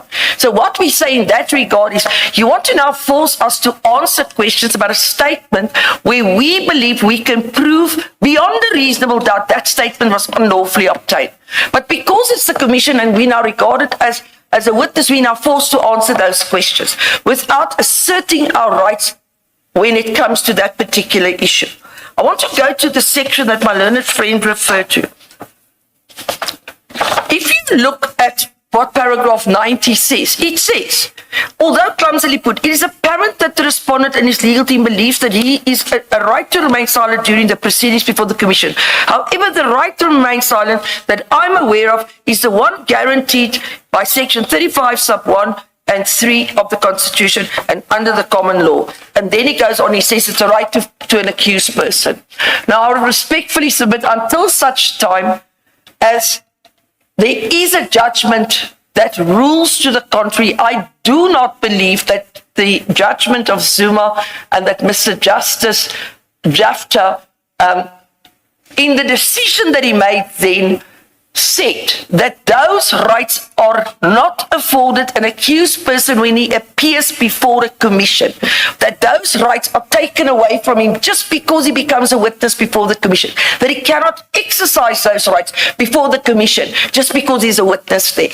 I respectfully submit that if we read what he said here, even what he says in paragraph 19, he recognized the fact that a person that appears before the Commission would have, if he is an accused person, the rights that is afforded under Section 35. And in fact, I go so far as to say that even yourselves, in your rules and your regulations, recognize the rights afforded a person in the Constitution when you deal with the issue of subpoenas. It's clear, it's almost a copy and paste out of the rights that one is accorded when you get served with a subpoena, a search or a seizure subpoena. So I respectfully submit that where the constitutional is the Supreme Court of this country, I do not believe, and I don't believe it was ever the intention, to take away a person who is rightfully recognized as an accused his Section 35 rights just because he now appears as a witness before the Commission. Let's look closely at the wording of paragraph 90. It says, when he, that is the witness, appears before the Commission, that was the respondent in that case. When he appears before the Commission, the respondent's status is that of a witness. He is not an arrested person, nor is he an accused person. So when he is before the Commission, he is not an accused. Even if the witness may be an accused before the criminal court, but before the Commission, the status is that of a witness, says Justice Jafta in so many words. He is not an arrested person, nor is he an accused person. Moreover, a witness in a criminal trial has no right to remain silent. But I just focus on the two or so preceding sentences. Yes. Sorry, Chairperson. I understand what Chairperson is intending to convey to me. I, however, say you need to read what he says here, Justice Jafta, in light of what transpired before him. He did not have an accused person or a person as an accused person who asserted those rights. the then President Zuma was merely a witness, and he tried to assert an accused person with Section 35 rights just as a witness. The situation that you're now dealing with, I respectfully submit, is completely different. You now have an accused person who might coincidentally also be a witness before you. And the mere fact that he is a witness, I respectfully submit, does not take away the rights that he's afforded under Section 35. Those rights, I respectfully submit, has found its being and is there, crystallized and spelled out, and then of course developed through case law for a very good reason. And I respectfully submit, I've not come across a single case that says those rights are only afforded to a person when he's an accused in a criminal trial. I respectfully submit many of those rights are asserted by people outside of the specific situation where he is directly dealing with being an accused or being a suspect. In other words, not necessarily in the situation where he is an accused. And my submissions to you, and I've made further submissions to you yesterday, I don't want to repeat all of it, is that until such time, I respectfully submit there is... Let me go, I'll backtrack that. I respectfully submit that I do not believe that the Zuma judgment takes away the rights of an accused person if he is an accused, recognized, or a suspect person, or any of the other rights that's asserted.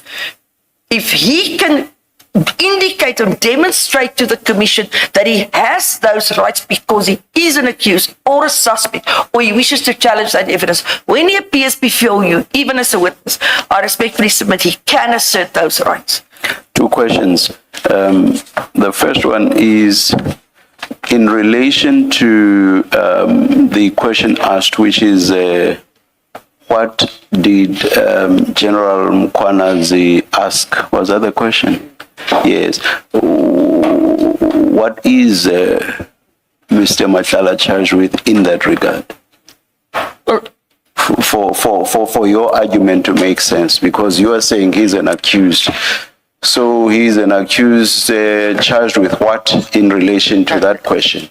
My understanding was he does not assert the right because he's an accused, and in a criminal context, if I answer it, I will incriminate myself, or I have the right. My understanding from what he said... Then that would destroy your argument. That would destroy your argument because you are distinguishing his case on the basis that he happens to be an accused person, and therefore his situation is distinguishable from that which the Constitutional Court was dealing with in the case that we are focusing on. May I complete my submissions to you, please, Chairperson? No, I think this will actually... So what I'm saying is, his submission is, I'm an accused person in a trial, and I've got litigation privilege. I've got a strategy that I wish to deploy during that criminal trial as an accused person. How does that criminal trial relate to the question that was asked? That's my question.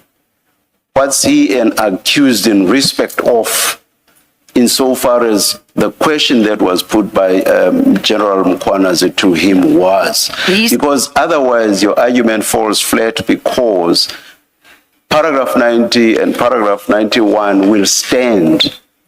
It doesn't stand on your argument because you are distinguishing Mr. Matlala's situation. You are saying he is an accused, which was not the case in the Zuma case. So I'm saying, show us, I'm not saying he is not, I'm saying show us how he is an accused person in relation to the question that was put to him by General Mkhwanazi. Maybe you have an easy answer to that. Chairperson, yes. He yesterday indicated to the Commission on a question, I think, I'm not sure, one of the commissioners might have put it to him. He said that when it comes to what transpired, could even have been the day before, when it came to what transpired at the polls, that he is currently an accused, it relates directly to the charges that he's facing in Johannesburg. And if you can recall, I think he gave evidence on the last Monday when we were here. He said at that point, General Mkonazi told me that I'm an accused person, I will be arrested. And he then went on to explain, but I do not want to deal with this further because what else transpired there is directly related to the case that I face in Johannesburg. Can I just You say that was yesterday. I'm not sure if you're talking about yesterday, I'm not sure how, if at all, that relates to the questions being asked by Ms. Hassim right now. It was... Just a minute.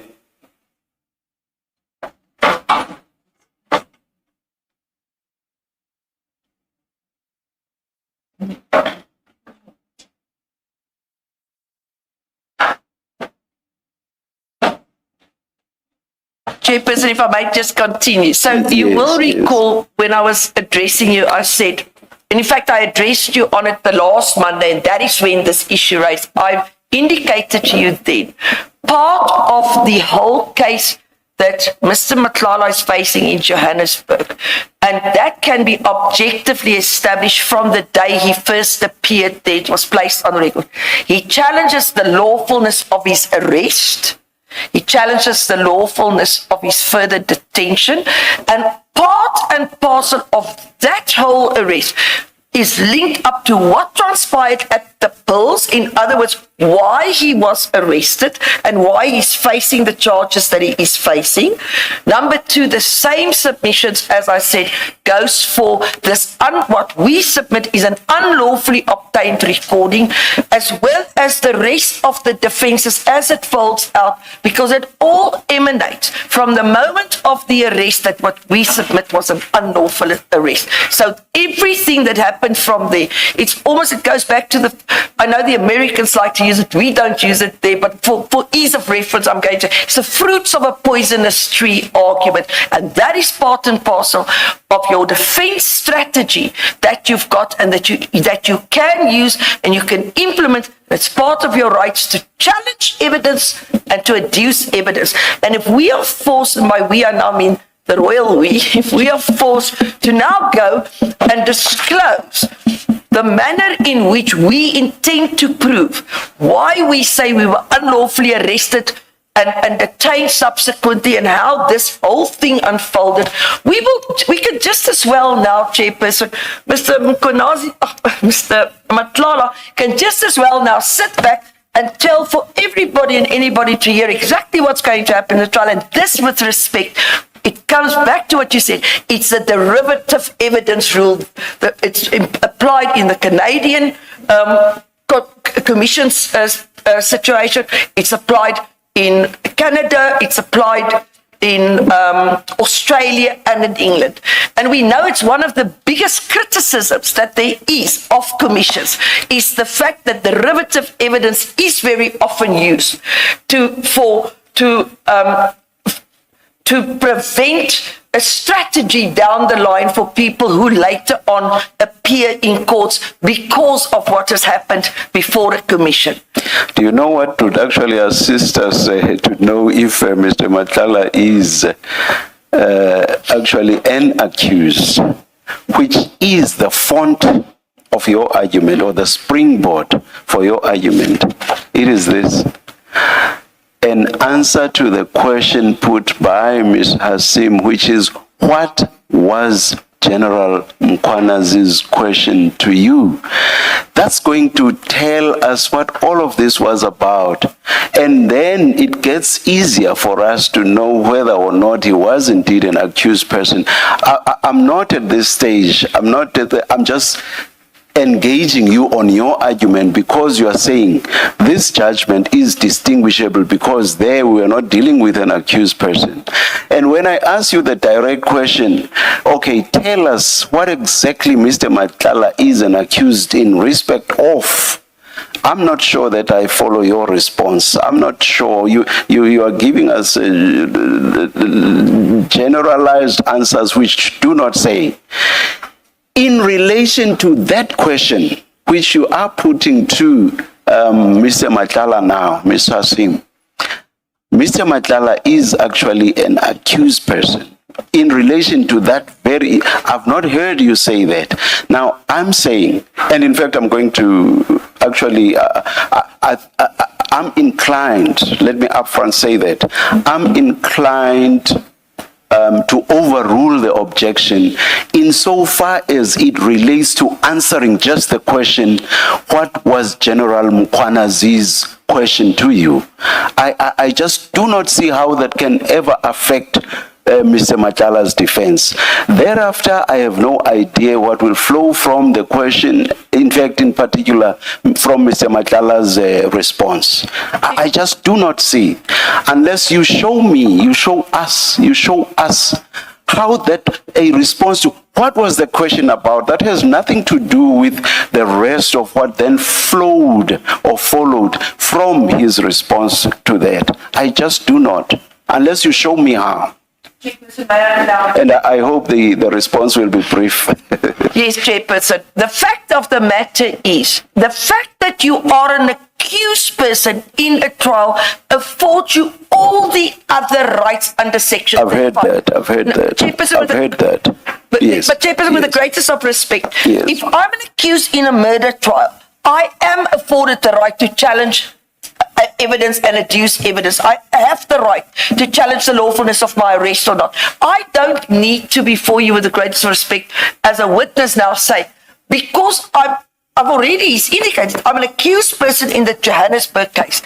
The fact that you are entitled to challenge under 35 certain evidence, to exercise your rights under 35, does not need to be related directly to a specific charge. The charge is there, he is an accused person. That's accepted by everybody. So you don't need to, your specific challenge that you launch. And the reason why you don't want to... But Mr. Matlala is an accused person in respect of something specific or issues that are specific. So the direct question has been, insofar as this question is concerned, does that relate to anything that he is specifically charged with? It cannot just be the broad question that he happens to be an accused person. Person, he said to you, I am charged as an accused person in Johannesburg with various offences. That says nothing. Are you done with your submissions, or at least on this point? Just on this point? Because my inclination, my indicated inclination, are you done with your submissions on it? My indicated inclination, which is that my inclination is to overrule your objection insofar as it relates to the question and an answer to it. That's what you are responding to. Yeah. Yes. Sorry, Chairperson, if you do wish to overrule us, I'm going to ask you with respect, if you can please explain to us why, so that we can understand the reason why you... I already did when I indicated my inclination. I said, I just do not for the life of me see how responding to a question that asks, what question were you asked? I do not for the life of me see how that will impact the rights that are being asserted. There it is. Are you done with your submissions then? Just one last thing, Chairperson. Yes. If you wish to assert a specific right, and part of that right is to challenge the evidence of a witness that's directly related to the reason why you arrested or not. I respect reason, but that gives you full reason not to answer this question. Thank you. Thank you very much.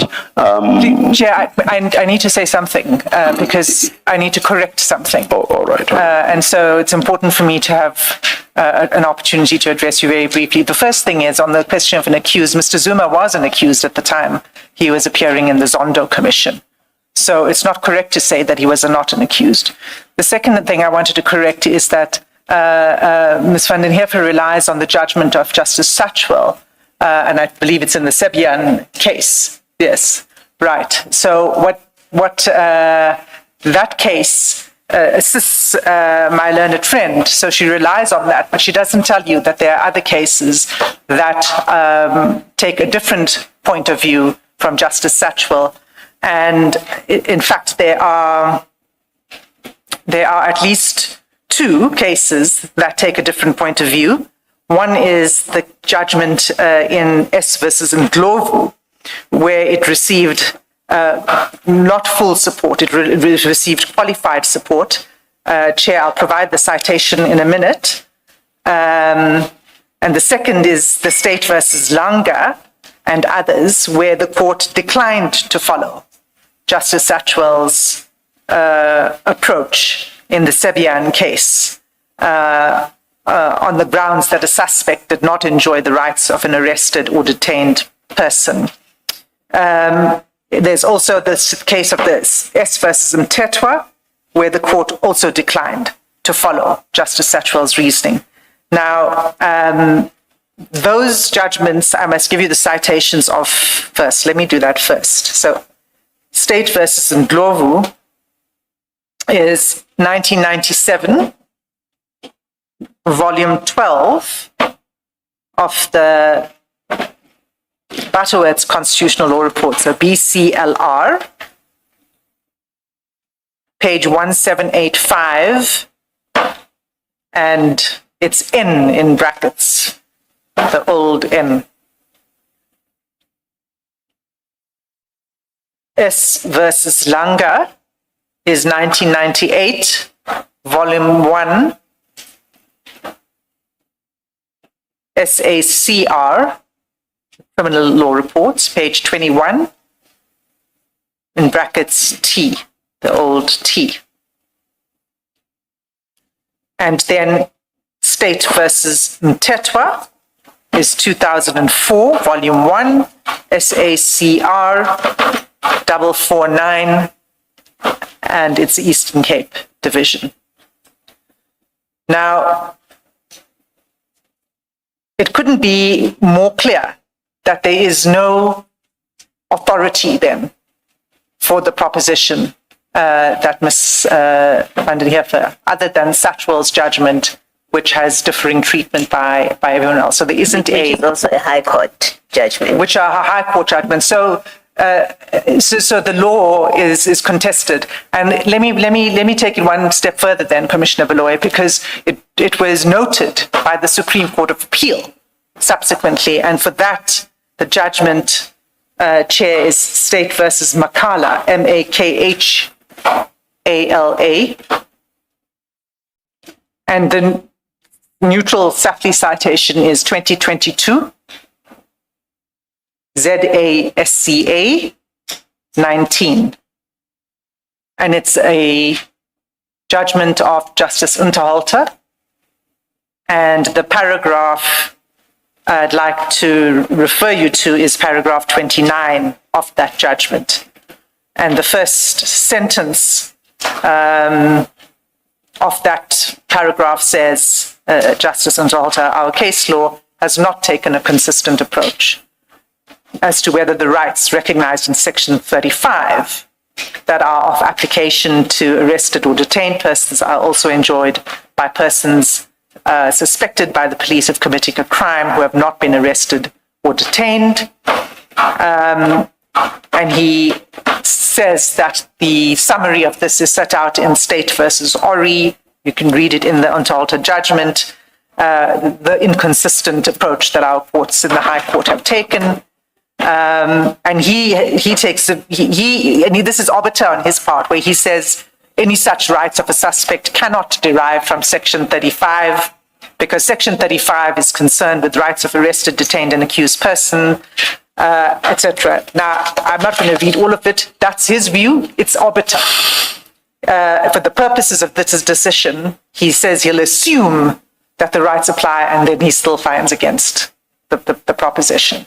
So it's summarized again by the Supreme Court of Appeal. So the Satchwell judgment is not a judgment I would say we can rely upon for the proposition. Chairperson, my loaded friend's speech, I could have quoted all the other cases where Just it was. just a minute. I'll listen to you just now.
Yes, Ms. Fannin here. Wait, just before that, perhaps, Ms. Hassim, can you please remind us why you say former President Zuma wasn't accused in the context of Justice Jafta's judgment? Well, he was accused in the arms deal related corruption case. And part of the evidence and the questioning, etc., in the Zondo Commission would have revolved around that. That was the essence of the Zondo Commission's mandate. Which then makes it subject to what Ms. Fannin here first says. It makes it analogous. Yes, you wanted to. Thank you, Ms. Hassim. Yes, yes. Chairperson, first of all, the Sibian case was followed in 8 different matters in this country and 3 more in Namibia. So it's not a matter that just stands there in isolation. It was followed many more times when it was discarded or where there was rulings against it but in other divisions, as an example. That's number one. Why I'm saying that whole judgment in Zuma was not decided against the background of him specifically giving evidence and invoking his right as an accused person. Remember what happened there is he just refused to go and give evidence. He ran away from giving evidence. And then they endeavored to invoke his right to silence from, let's say, almost from the side. So it's a totally different scenario than what you are dealing with a person that's giving evidence and now invoking the right as an accused person. Thank you. I'm not sure that in substance I get that distinction, but you've made your point. We've heard it, but I'm not sure that in substance it makes sense.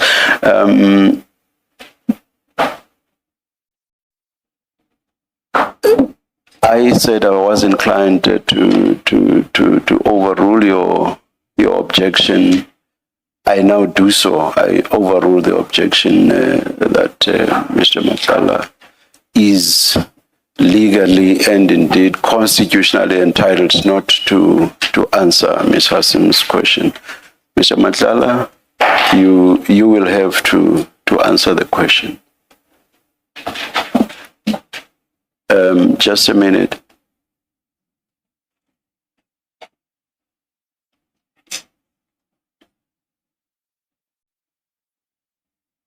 With regard to the wider constitutional issues that have been raised by Ms. Fannin here, I'm not in a position to make a reasoned ruling.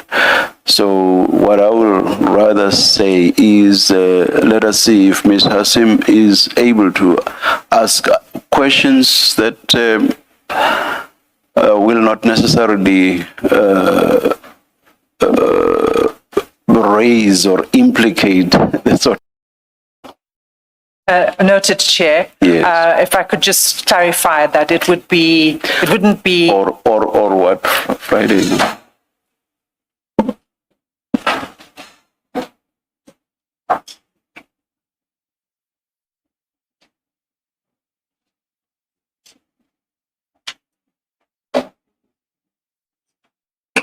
Perhaps I should not tie myself to the issue of making a ruling. Let the issues be raised in respect of specifics.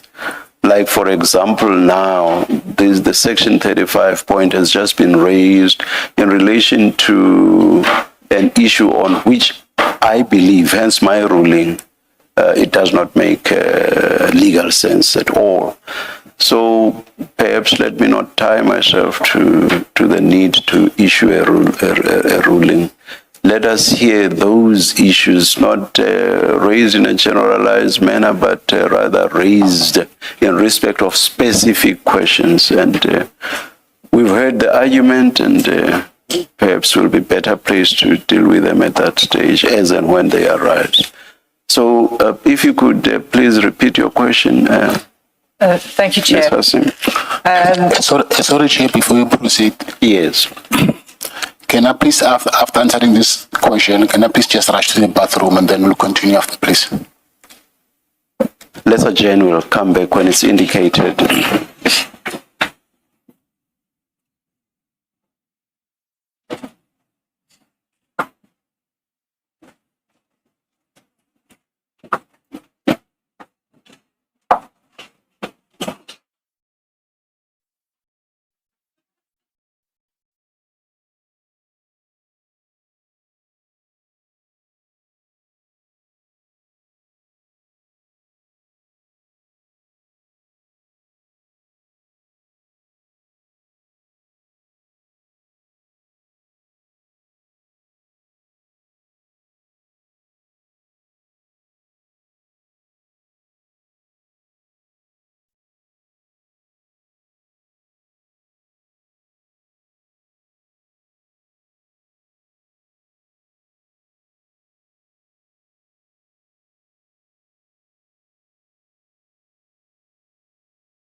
please repeat your question, Ms. Hassim? Thank you, Chair. Mr. Matlala, let me just reverse a moment so that we bring back the context of the question, because we've spent some time on other matters. So it's 1, 2, 3 paragraphs from the bottom, just to take you back to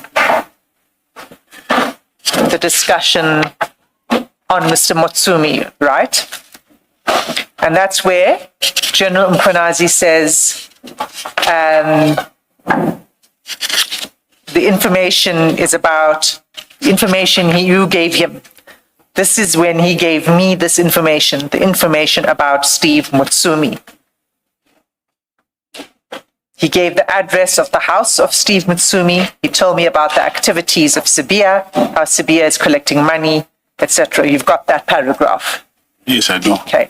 Now, the question to you is what you said that you only told him this in response to a question from General Mkhwanazi, correct? Yes. What was the question that General Mkhwanazi put to you?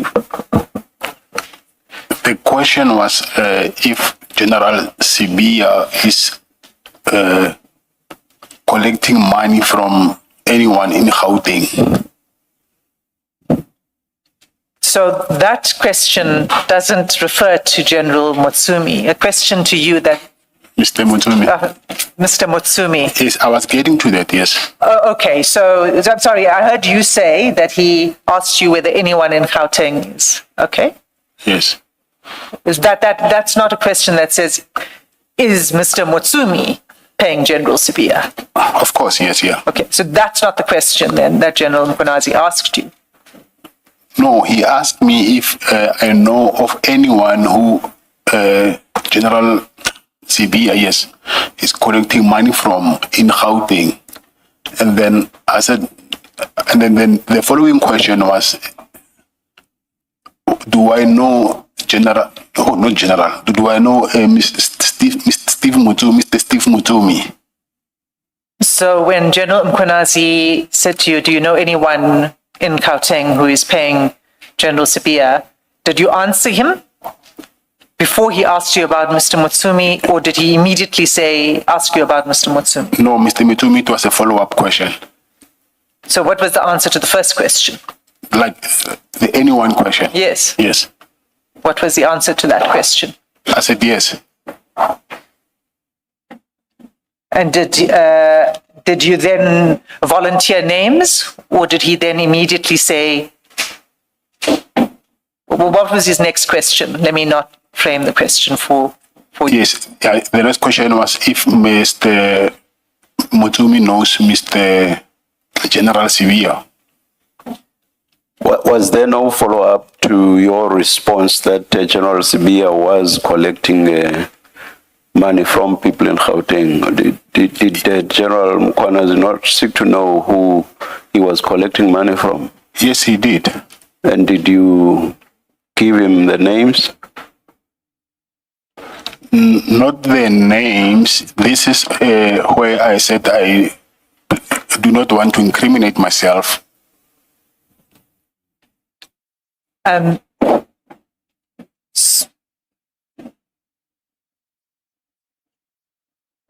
So we already have an answer from you that it wasn't you that was giving money to Mr. Sibia, to General Sibia, right? Yes. Yeah. And you said he was being paid by others, right? So now General Mkhwanazi brings in Mr. Mutsumi. He's the one who introduced the name Mr. Mutsumi, right? Yes. And did he ask you whether Mr. Mutsumi pays General Sibia? Yes, I think he did, yes. And what was your answer to that? These are the answers that I said I do not want to incriminate myself. I need to understand how answering that question will incriminate yourself, because that's why I took you back to your earlier answer where you said you yourself did not make any payments to General Sibiya. So how will you incriminate yourself by saying that this person paid General Sibiya? I need to understand that because it doesn't seem to follow for me. I explained earlier. I explained earlier that I have a trial and then I have a case to answer, and then these specific questions that you're asking me now, these are part of the heart of my trial, of my case.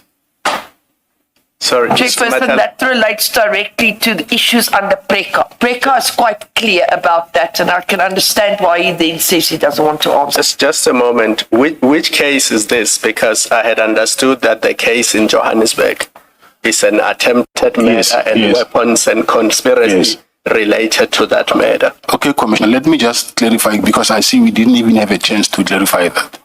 This very same case of attempted murder, I have a plan, not a plan, there is a strategy that we need to present in court that how did I end up being arrested.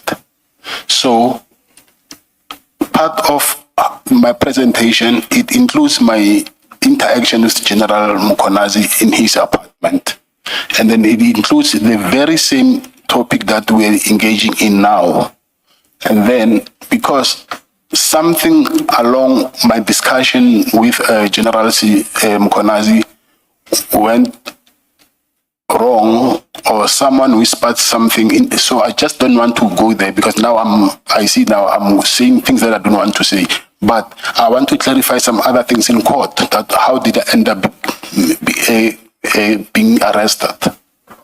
It's because of this very same topic that we're discussing now. So you intend to challenge your arrest? Yes. Yes, I do. And because you intend to challenge your arrest, you're not prepared to answer questions about the discussions that took place on the 14th of April 2024? Not only to challenge my arrest, the build-up of my case, that how did I end up to be where I am now? Where did it start? If it wasn't for this kind of engagements and topics, I wouldn't be where I am now.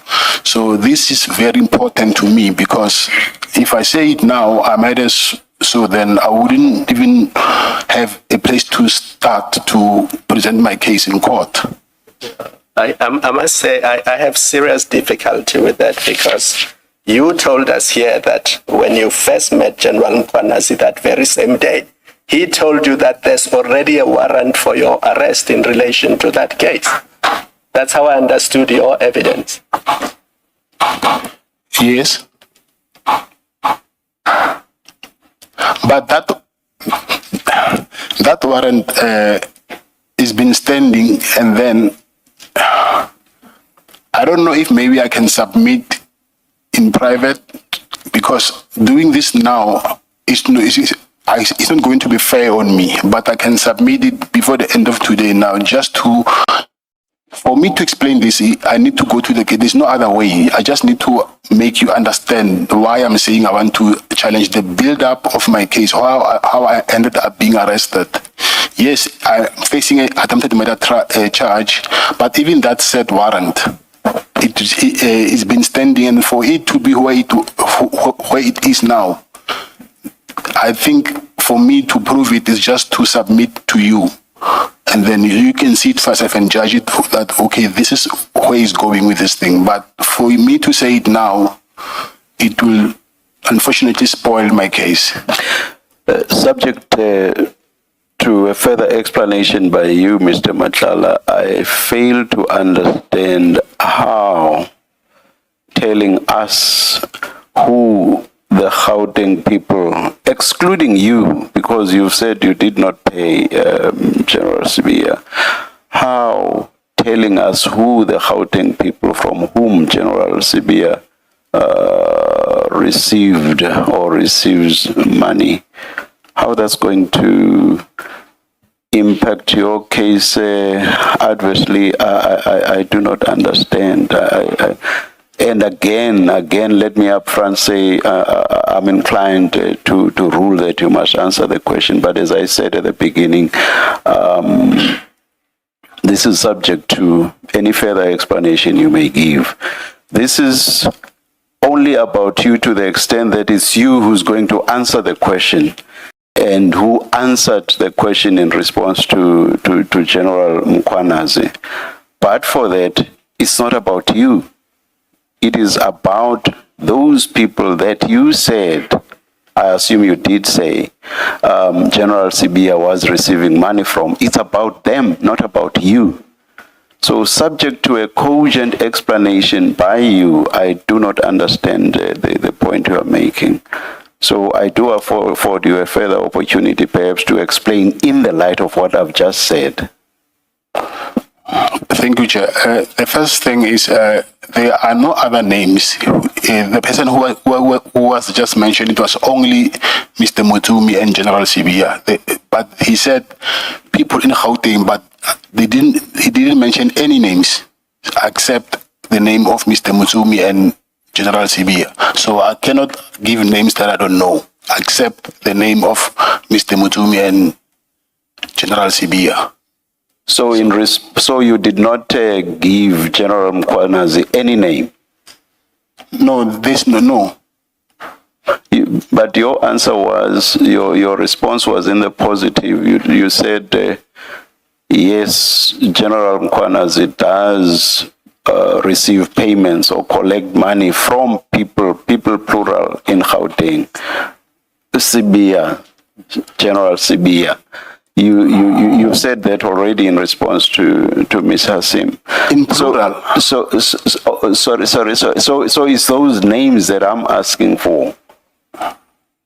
No, I don't think, maybe you heard wrong. I never said in plural. The names that were mentioned, it was only Mr. Mutsumi and General Sibiya, only, not in plural. Oh, then I misunderstood.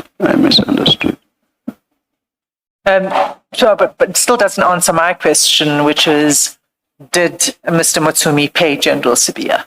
I don't know. Okay. Now, on your on that same paragraph, where General Mkhwanazi talks about Steve Mutsumi, and he says you told him how Sibiya is collecting money. So you're saying that you did not say this. You're therefore disputing what General Mkhwanazi said in this in Parliament, because what he is saying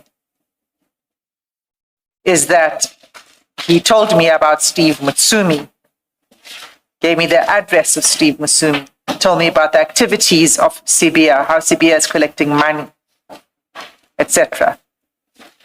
So now you're saying you don't know, but that contradicts what General Mkhwanazi says here,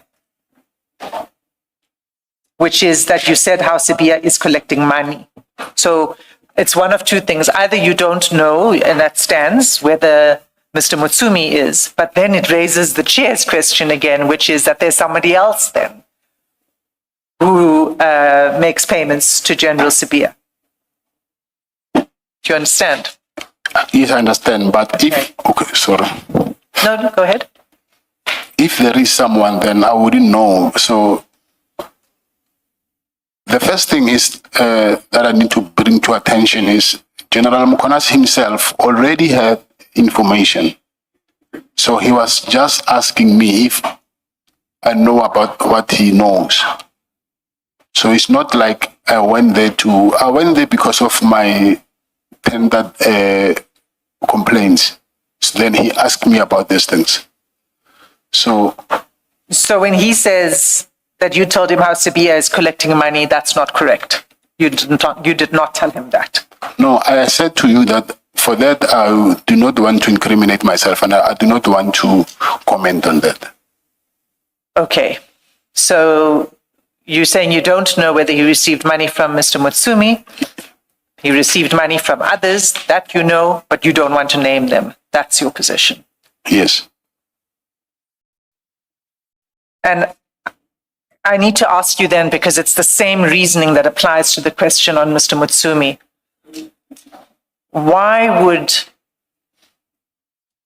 telling this commission who the other people are that pay Mr. Sibia would incriminate you. Why would that incriminate you? Maybe when I'm saying incriminating, I'm using the wrong word. I'm basing this on, again, my case in court. So maybe incriminating is not the right word that I'm using, because I'm repeating again that I still have a case to present in court. So I'm already saying a lot here, than meaning that at least leave me with half. I can go to court with half. So don't take everything. So because now you want me to disclose everything here, and then I'll be left with nothing. Just don't strip me naked, please. Chairperson, I understand what your position is. You, on this line of questions, you're not claiming a privilege against self-incrimination. You are refusing to answer the question because you say it will compromise your defense strategy. Am I correct? That's the position you've adopted. Yes, you're correct. Thank you. I want to say this. The case you have to defend yourself against is an attempted murder case. My take from what you are saying is that you don't want to incriminate other people. And that's the real reason why you don't want to answer that question. Can I comment on that, Commissioner? You still don't take it that when I say the way I ended up being arrested, it has to do with my interactions with General Mkonazi. I'm prepared to accept that. The question now is, who are the other people that were paying General General Sibia? Or who did you tell General Mkonazi that other people are paying money to General Sibia? And that's the question you're refusing to answer. And you say, yes, there are, but I don't want to mention. And that's why I'm saying my takeaway from that is the issue is not you incriminating yourself. You've already admitted that to Commissioner Baloy. The issue seems to me is you don't want to criminate those people that you know are allegedly giving money to General Sibia. That's how I see it. And I don't speak for my co-commissioners. I'm speaking only for myself. You are speaking for me, because that's exactly the last point I engaged Mr. Matlala on.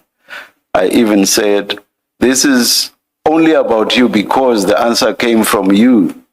But otherwise, it's not about you, it's about those other people. So whatever the right that you are setting may be, simply does not make sense in this context. Ms. Vanderheefer, let me give you an opportunity. I'm trying to find a practical solution here for this issue, because I don't want us... In his evidence under oath during the ad hoc committee, when he gave evidence, Gerald Kunazi on this very day or the next day said, he recorded the whole interaction between himself and Mr. Matlala. Maybe I can ask that be disclosed to us. That would make it very easy for us to deal with the issues. I'm sure that evidence must be available, and I can take my client through it and we can deal with it then before yourselves. No. That's a very simple answer. You've got, No, Miss Vandenheefer, no. The witness can say that if he wants to, and you will be engaged about that kind of response. In fact, it has happened where he has referred us to other people and he was told why that was inappropriate or that doesn't help the questions that are being asked. You let the witness answer questions, please. This is not an objection. You are not objecting. And I'm not answering for him. And you're not arguing a point, but you've answered the question for him. I suggest you let Mr. I think Mr. Matlala has shown to be competent. He understands the questions. I said earlier, and I meant it when I said, I assume that his legal representatives have advised him about what he can do, what defenses he can take. But I think, let him answer the questions, please. Matlala, you heard me, that my takeaway from all of this is that your concern is not the worry that you'll implicate yourself. Your concern is the worry that you will implicate those people that you told General Mkhwanazi that General CBI is collecting money from. And that's your real reason for not wanting to answer this question. No, that's not the real reason, Commissioner. I already said that I do not know if Mr. Mutsumi was giving General CBI money. So I cannot say something that I do not know. So what I said I know is that, yes, other people, which I cannot name people that I do not know. But I will know the facts, yes. But maybe the question that you're supposed to ask me is, how do I know that? Maybe then, because you've just said now, I know that he's collecting money, but I don't know the people he's collecting money from. Did I understand you correctly? Yes. And then you said, maybe if I ask you, how do you know those facts, then you will be able to elaborate. Yes, not the names of the people. No, I'm past that. You said you don't know the names, yes, but you are able to elaborate if I ask you, how do you know that? Yes. Yes, so I'm giving you the opportunity.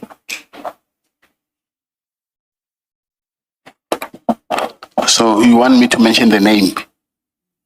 You don't know the names, but you know the names and you are able to elaborate. So I'm giving you the opportunity to elaborate.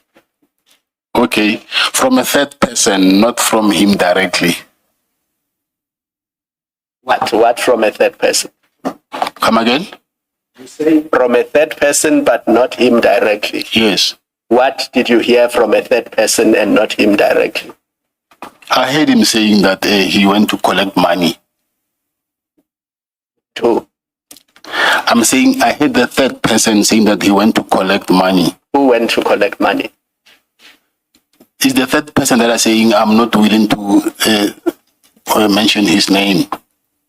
The third person, you heard a third person say that third person went to collect money, or did you hear from the third person that General Sibiya went to collect money? Yes. I think that's what we're seeking to clarify. Is it the second one? Yes. A third person told you, or you heard from a third person that General Sibiya went to collect money? The third person told me. Yes. Yes. That General Sibiya collected money? Yes. All right. From the third person, from that third person, General Sibiya went to collect money. This you are told by a third person. Did General Sibiya collect the money from that person, that third person, or from some other person? No, that person, I will say maybe he was. How can I put it?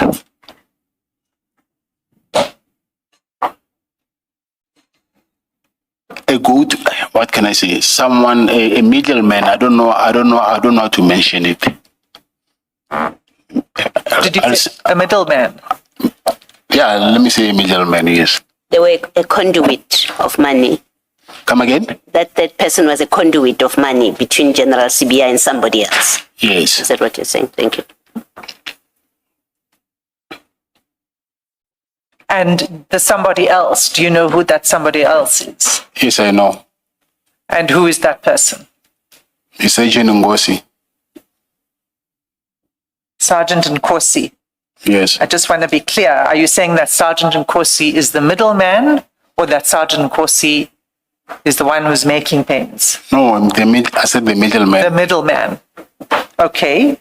My question was actually, who is making the payment through Sergeant Nkosi? Yes, I said I don't know.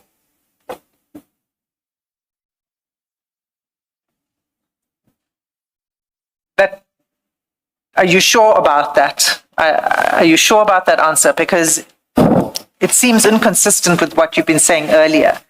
Because we've been going around this issue about other people making payments. And my understanding is that earlier you said you were aware of other people who made payments, but you did not want to mention their names. So you're saying now that you don't know the person who made the payment, but you know that the payment conduit was Sergeant Nkosi. Yes, I said I do not want to mention his name, but now you said I have to mention the name, so I just did. Okay, but you don't know who Sergeant Nkosi is paying the money on behalf of? Yes, I said I don't know You that. don't know.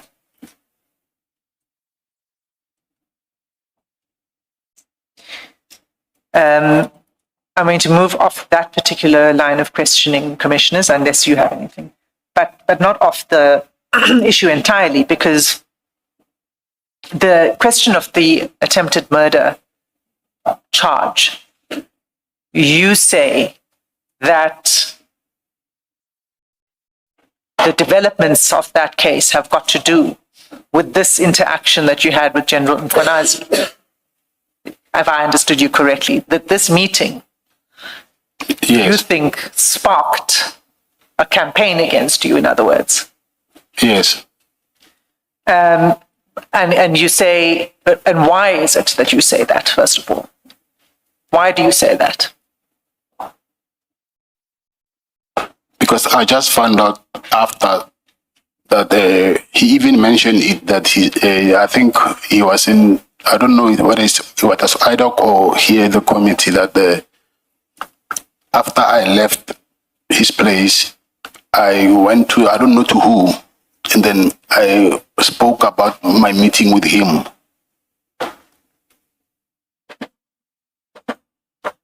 Oh, I see. So it wasn't actually this meeting then, it was your evidence in ad hoc.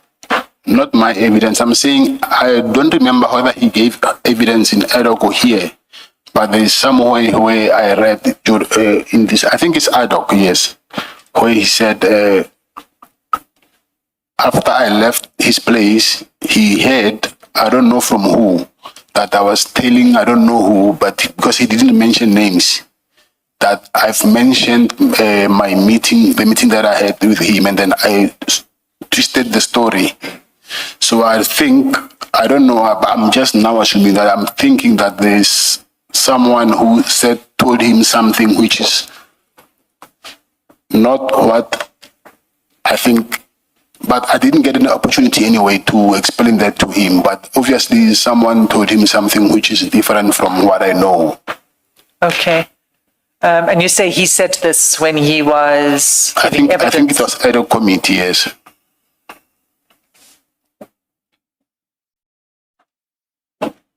I think I might be able to find the reference. If you give me a moment, please.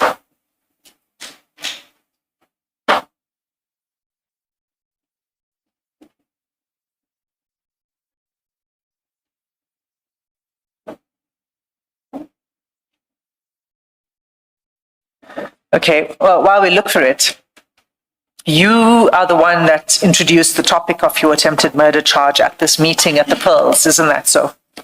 No, it's not. I did not even know that I had a charge.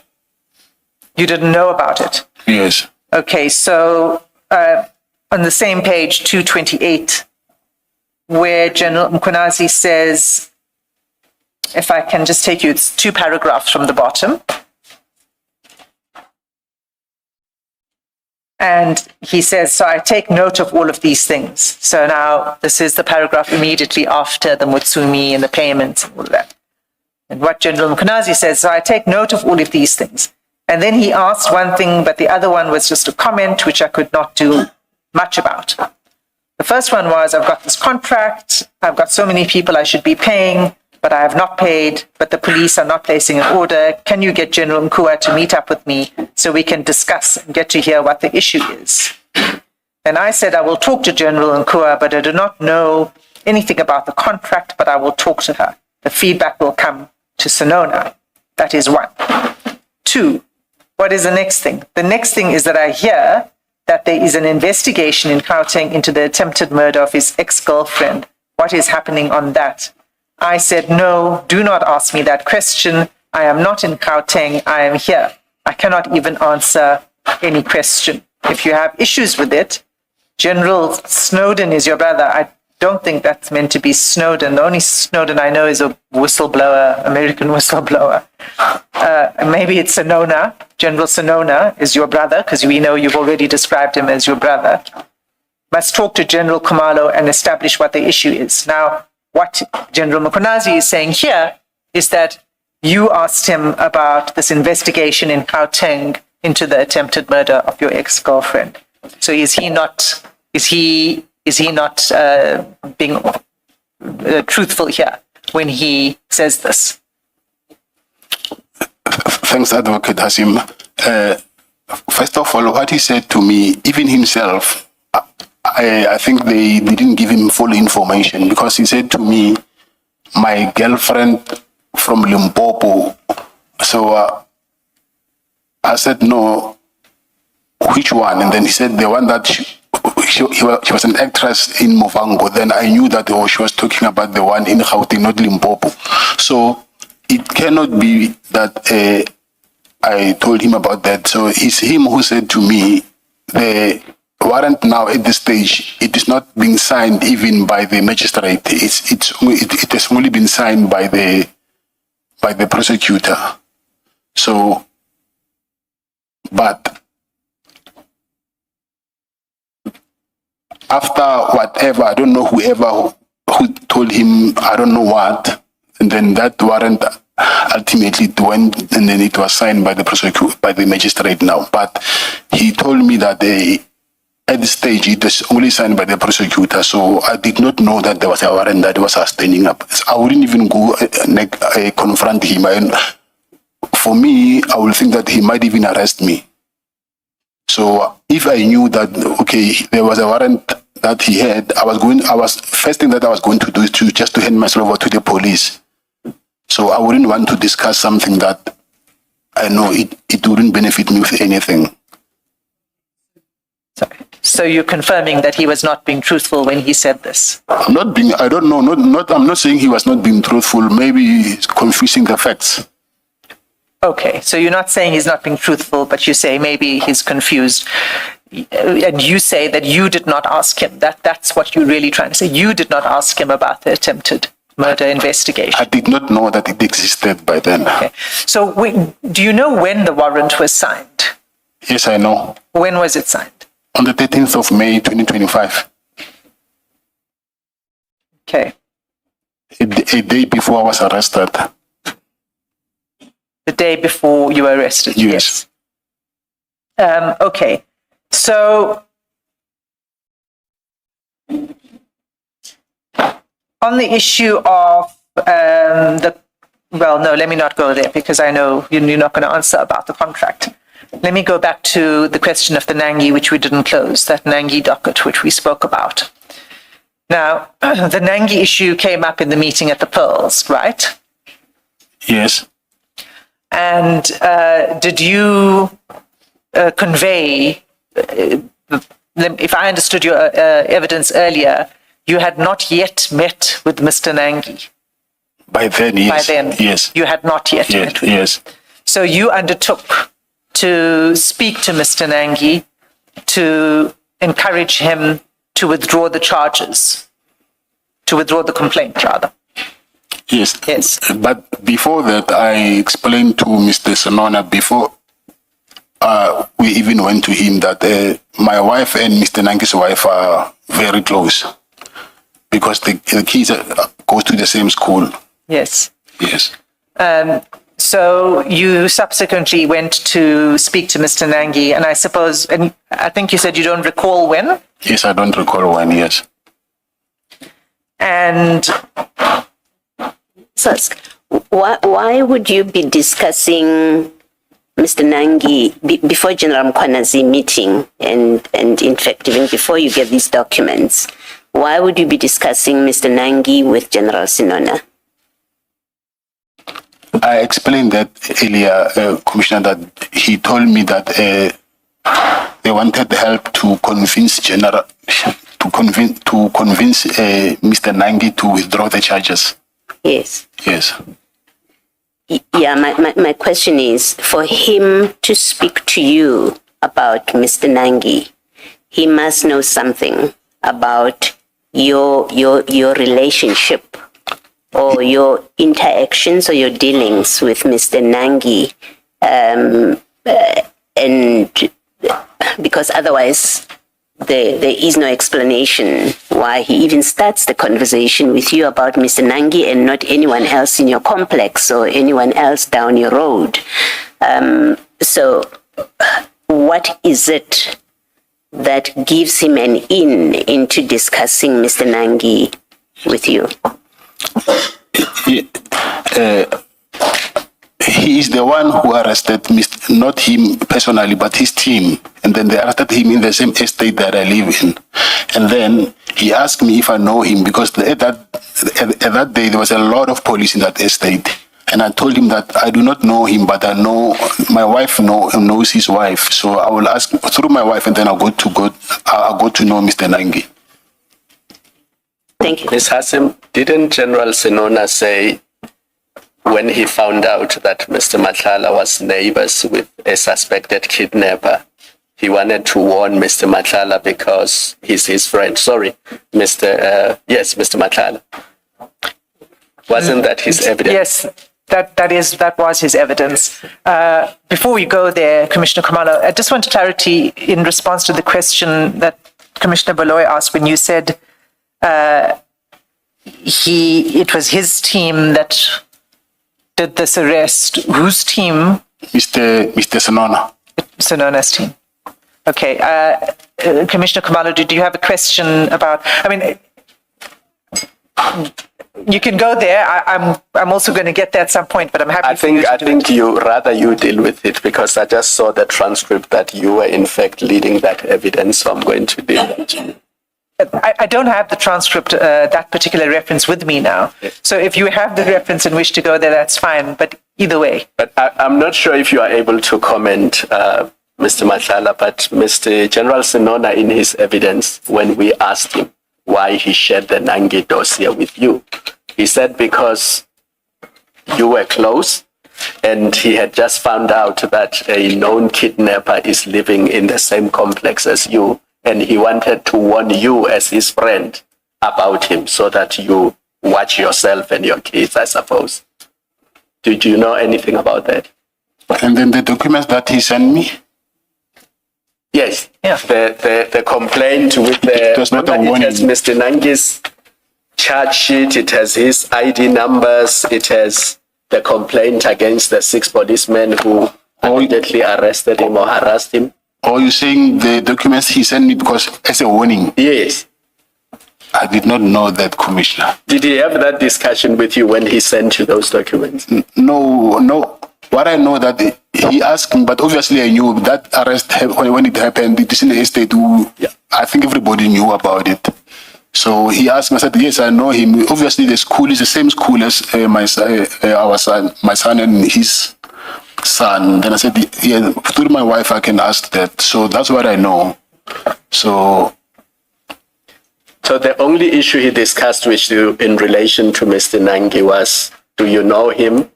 Can you talk to him about the complaint against the other police? It was about the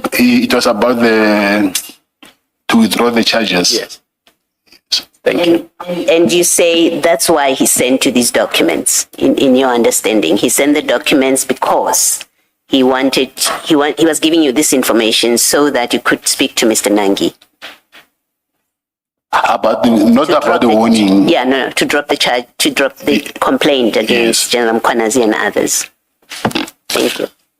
I can add, but it's a different proposition to you, that it wasn't provided to you to request that you would to speak to him to withdraw the charges against General Mkhwanazi, but it's to request that he withdraws the charges against General Senona's team.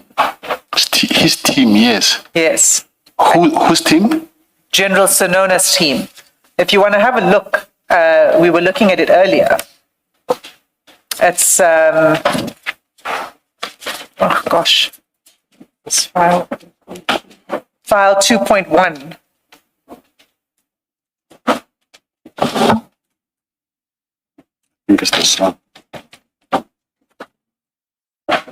page 22 and 23.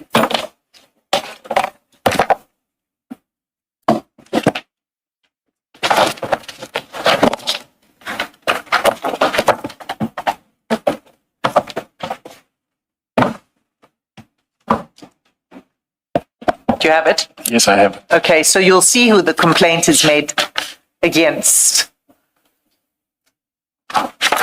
And on 22, you'll see that it begins with a Durban Metro police officer, and then it has a private individual who works at Vision Tactical, a Yassine,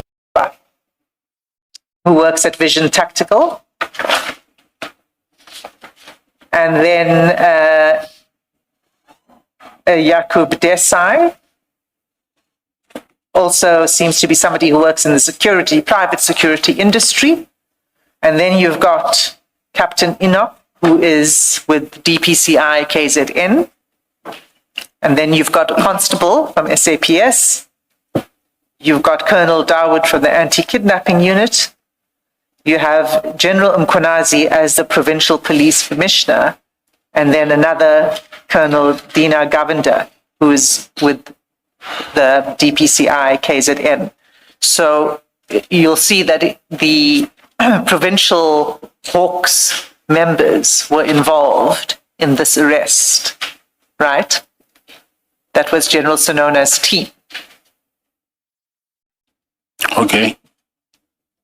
So my proposition to you is that the reason General Senona sent you these more than 200 pages with all of this confidential information is to try to get you to withdraw, to get Mr. Nangi to withdraw the complaint against his team.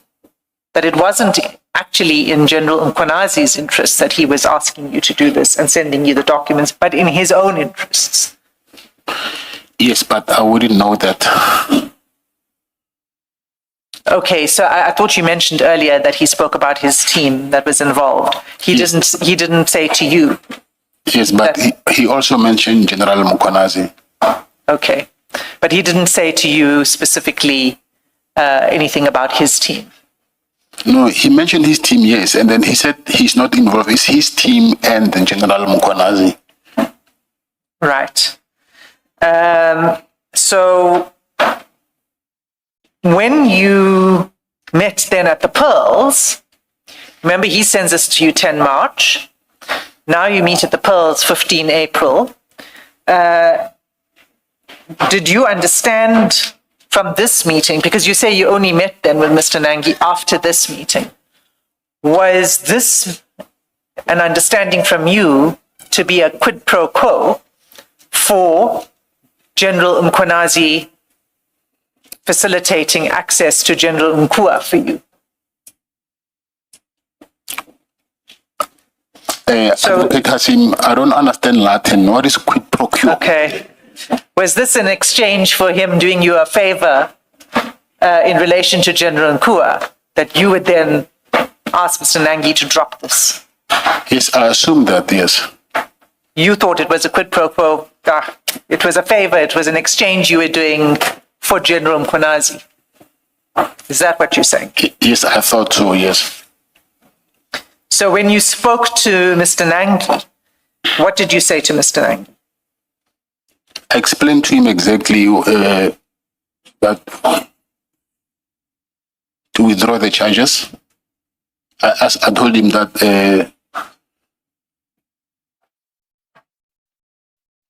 Mr. General Sonona is very close to me, so I asked him to do this because on behalf of General Sonona was very concerned about his team. So I was doing this on his behalf, yes, because I did not know General Mkhonazi anyway, yeah, so I couldn't say he's my friend or something. So the only person who was close to me was General Senona. So if I understand you correctly, what you said to Mr. Nangi is, General Senona is close to me, my older brother. He's very concerned about his team.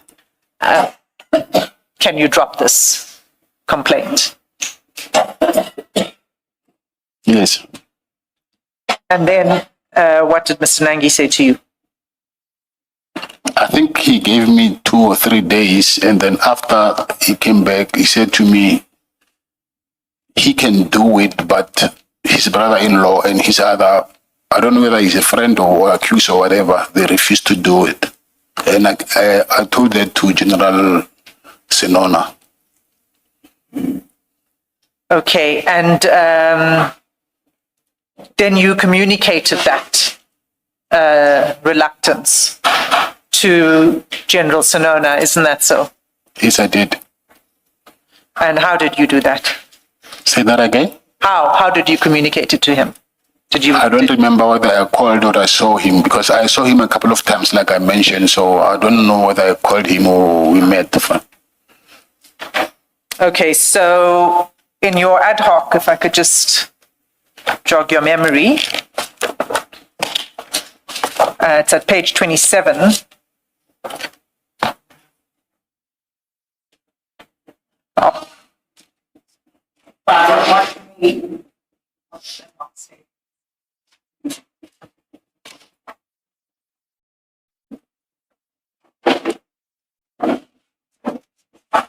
Page 27.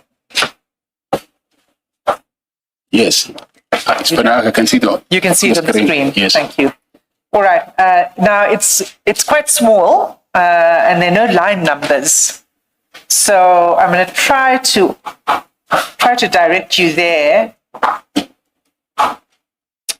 It's about a third of the way up the page.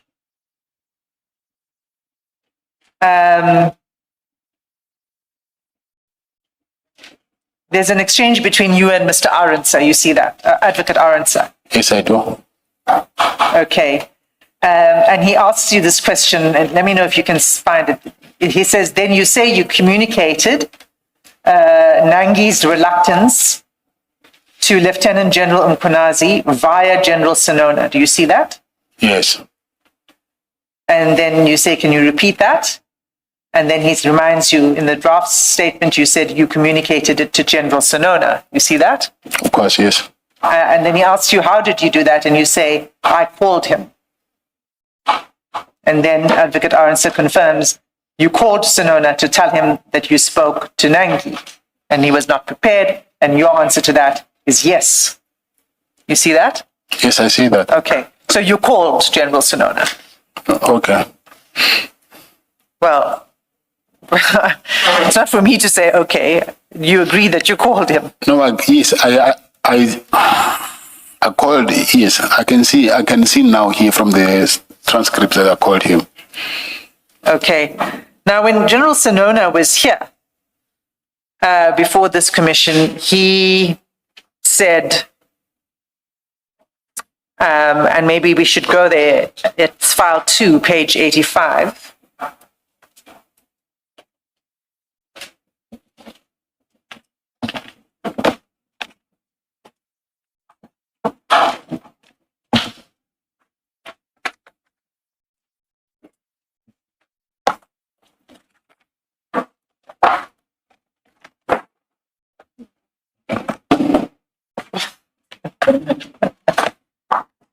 You've got it? No, I'm still, I don't see thought the I'll see screen the side. screen, yeah. Do you have it? It's fine, I'll check it. Yeah. No, it's fine, it's here, yeah. You've got it. All right. Okay, so this was when General Senona was testifying before the commission on the 28th of January 2026. And he says, he contradicts you on this point. He says, I never met with Mr. Matlala to discuss the withdrawal of the case by Mr. Nangi. And even in the calls, when we were talking about the calls, Mr. Matlala never informed me about this.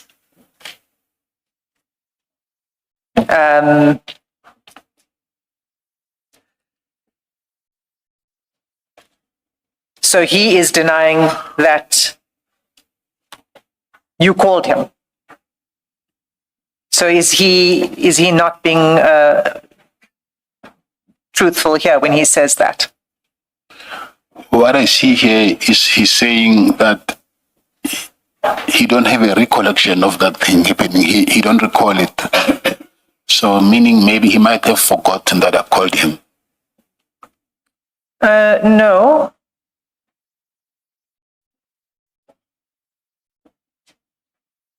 No, he says this call that it never happened. Let me just find the line.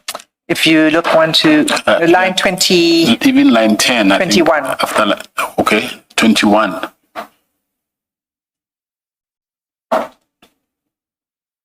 So the first I took you to where he says, I never met with Mr. Matlala to discuss this Nangi thing. So he denies one, he ever discussed it with you. He denies two, that you called him. And if you look at 21, he says, this call, it never happened with this discussion. It did not happen. In fact, also says he did not even hear the discussion in the meeting of the 15th of April. Yeah. Maybe because he was drinking whiskey, he was a bit tipsy. I don't know. But I see here he's saying, I do not deny that it didn't happen, but I don't really remember it. So I don't know whether he forgot or something because he was busy with his whiskey there. But anyway, I didn't tell him on the 15th of April. It was after that. Let me just clarify. So on the 15th of April, what he's saying is you didn't discuss it. That's a separate point from the call. Okay, on 15th April, he's saying we did not discuss what? The Nangi issue. Okay. But we'll deal with that. But yes. My question to you is, he also says that you never called him to tell him the outcome of your conversation with Mr. Nangi. Can you go to our chats? Maybe we'll check our chats. Well, we can go through your chats, but we see quite a number of calls between you and General Sonona, but we obviously won't know what you discuss in the calls. But he asked me for something, and then he's someone that I take as my big brother. There was no way that I would just leave him in the dark. I explained that to him. Right. He knows it very well. So you did call him, and you did explain what your conversation was with this. Yes, I did. Okay. On the 15th of April issue, you said he was drinking whiskey. Yes. And can you just explain to us this? Because I don't know, how long was this meeting? Not more than an hour. Not more than an hour? Yes, I'll say yes. So I don't know. An hour max, I'll say. An hour max. So, and when he was drinking whiskey, where was he? He was not far from that place is small. He was not far from us. Right. So he was having his whiskey, and he could hear what the conversation was because it was a small place. It's a very small place, yes. So he could hear. If you want to, yeah, you can hear. Right. And in fact, on that, but I don't have the right place now. But where we were earlier, on General Mkwanazi's testimony at the ad hoc committee, where you were referred to, even though that part was not read, General Mkwanazi also makes the point you've just made that the space where you were is very small. Even if someone is where the kitchen or kitchenette is and where the dining room area is, where the couches were, he says a person, wherever they were in that space, they were within earshot and they would have heard everything that was being discussed. You confirm that? That's my understanding. Yes, I do. Thank you.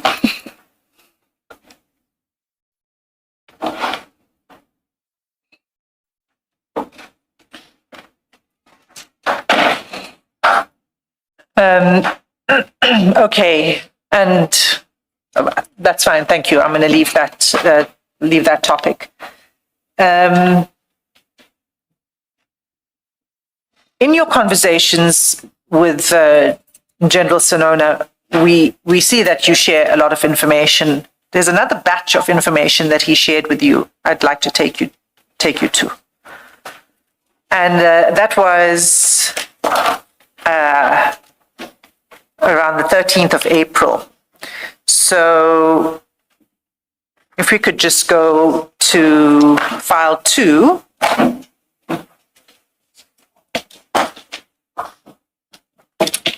Page 11.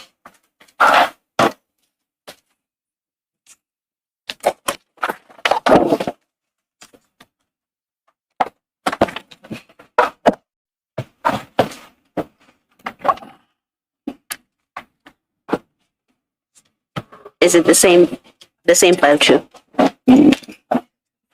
Yeah. Oh, File 2. yeah. I wanted to find out whether it's 11 below the yellow tab or 11 above that, because there are 2 11s. In fact, there are 2 of everything. Oh. Yeah, it's after the yellow tab. After the, all right, thank you.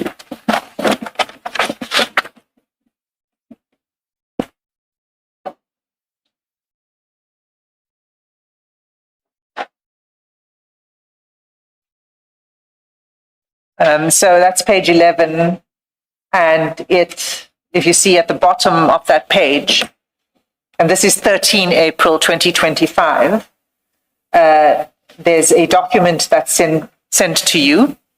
It's called Annexure SEN3, and then there's another document sent to you at exactly the same time. It's called Memo Biz Traces, and it's Annexure SEN4. And then over the page 12, you'll see another document sent to you, SEN5. And if you look at the timestamps, they all have 1632. They are literally delivered split seconds apart. So you sent them as one batch, these 3 annexures to General Sinona, okay? Do you see that? Yes, I do. Okay. Is there anything you want to comment on at this point on these annexures before I go there? Maybe if you can open them. That's fine. I don't know what it is. That's fine. So SEN3 is at page 17 of that bundle.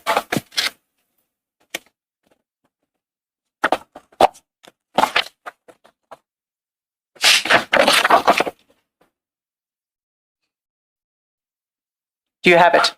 Yes, I do. This looks like a company search for the Senzo and Tembeka Mkhunu Foundation. Do you agree? Yes, I agree.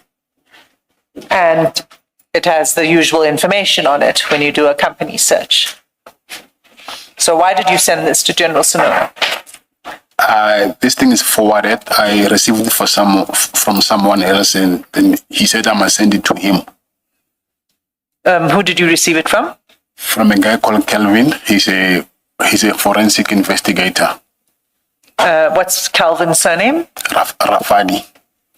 Calvin Rafadi sent it to you. Yes. And what did he asked you to send it to General Sinona. Is that what you're saying? Yes, he was applying for a job, so he said he wanted to impress General Sinona to show him that there's couple of things that he's busy investigating. So this was one of them. So it's not, I think it's a couple of things that I've sent to General Sinona from Kelvin, yes. Yeah. So he said that these are things that he's investigating and he wants to impress General Sinona. So he wants you to forward these things to General Sinona, to show General Sinona what he's busy with. Yes, yes. So that would mean that one of the things he was investigating was the Senzo and Tembeka Mkhunu Foundation. Yes. All right. SEN4 is at page 22.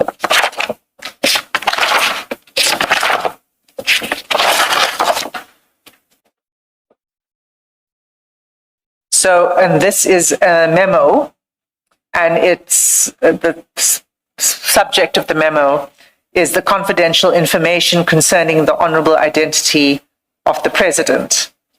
And then he includes information and identity numbers of President Cyril Ramaphosa. You see that? Yes, I do. So this was also something that Mr. Rafadi was investigating? Yes. And do you know anything about this investigation? No, I was just forwarding these things. I don't know anything about them. Did you have a look at these documents when he sent it? I'll just forward. I didn't have time to check documents. So you didn't read it? No, I didn't. And then there should be one more. SEN 5. That's at page 26.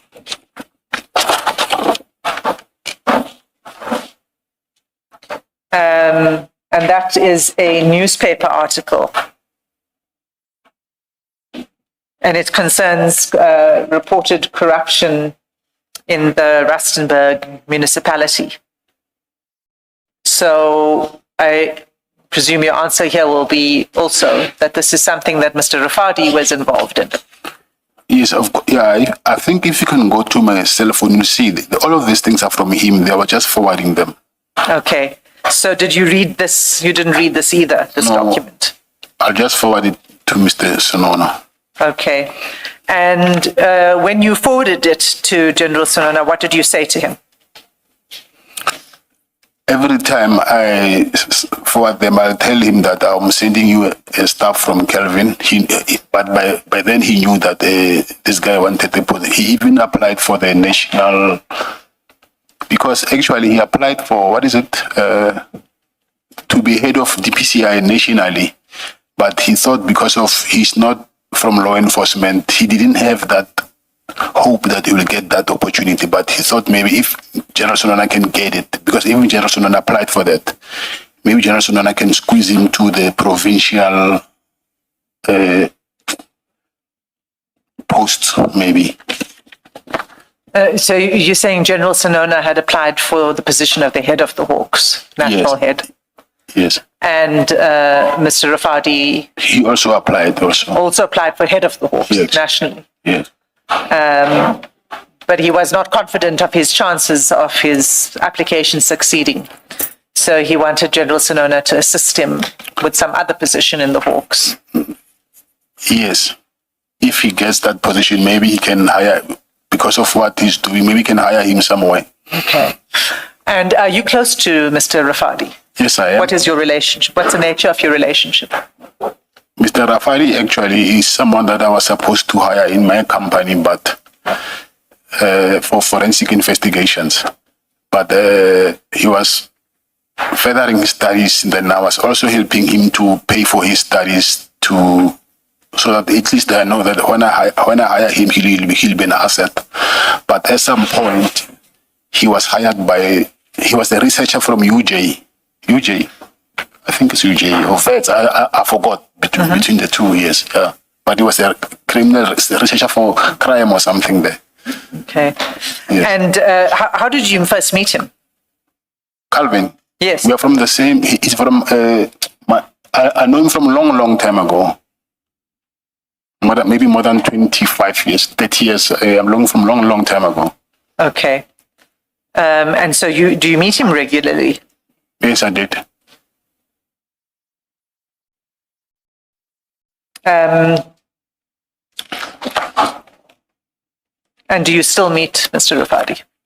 Well, unfortunately, I can't. Up until your arrest. In my dreams, I meet him sometimes. Yeah. Up until your arrest, you had a relationship with him. Yes. It didn't end at some point. No, it didn't. Okay.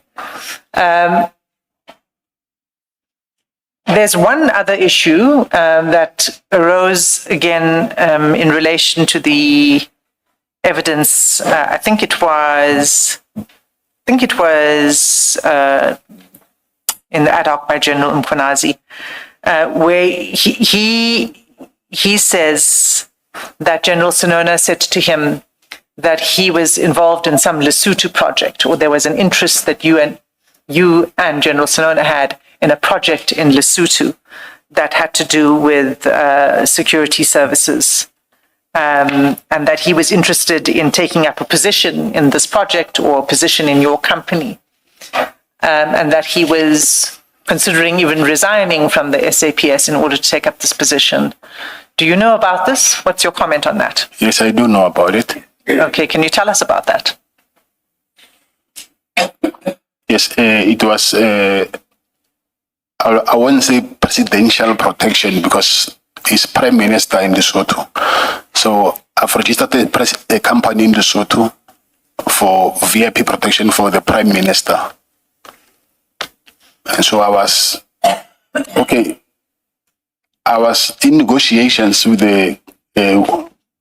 with them to offer security services for the Prime Minister in Lesotho.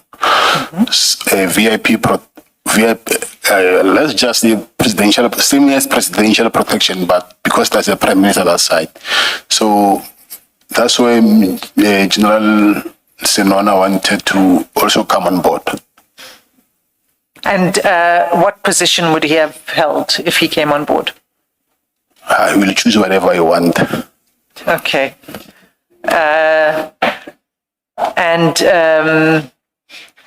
When was this to take place, the project? The dates are forgot. Did it? So, do you have the company? Is it up and The running? company have registered it, yes. Okay. But has General Senona had anything to do with the company since then? I mean, he didn't take, as I understand, he didn't take up this because he decided not to retire and to see Yes, yeah, that's see true. his service through to the end, and then to take up a position after that. So there's not been any engagement with General Senona and this company, or has there? Just for clarity, please, can you please repeat that question? Can you, let me tell you that, let me put it this way. What engagement has General Senona had with this company? Has he done any work for the company? Has he been paid by the company in any way? Has the company provided services to him in any way? Benefits to him in any way? No, he was not even hired. He was considering to, so there was nothing that happened. Okay, so nothing further took place on Yes, the nothing. Lesotho company? No, nothing. Okay, thank you. Chair, I've noticed it's 4:15. This for me is a convenient time to take a pause, but I haven't reached the end of my questioning of Mr. Matlala. So we will have to return. I ask that Mr. Matlala remains under subpoena and to return on a date to be agreed.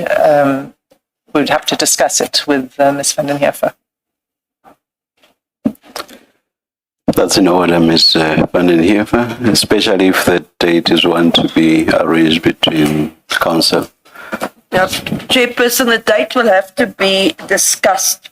The issue is we are now returning To the on trial. Monday, as you know, To the to this trial. trial, and we need to focus on this trial. So I don't know when your last date is. By you, I mean the Commission's last date.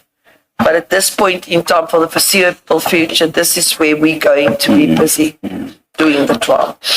Let's just leave it at that for now. We'll see what comes out of the flash, so to speak. We'll discuss it, Yes. Chair, and come to an arrangement. Yes. Thank you.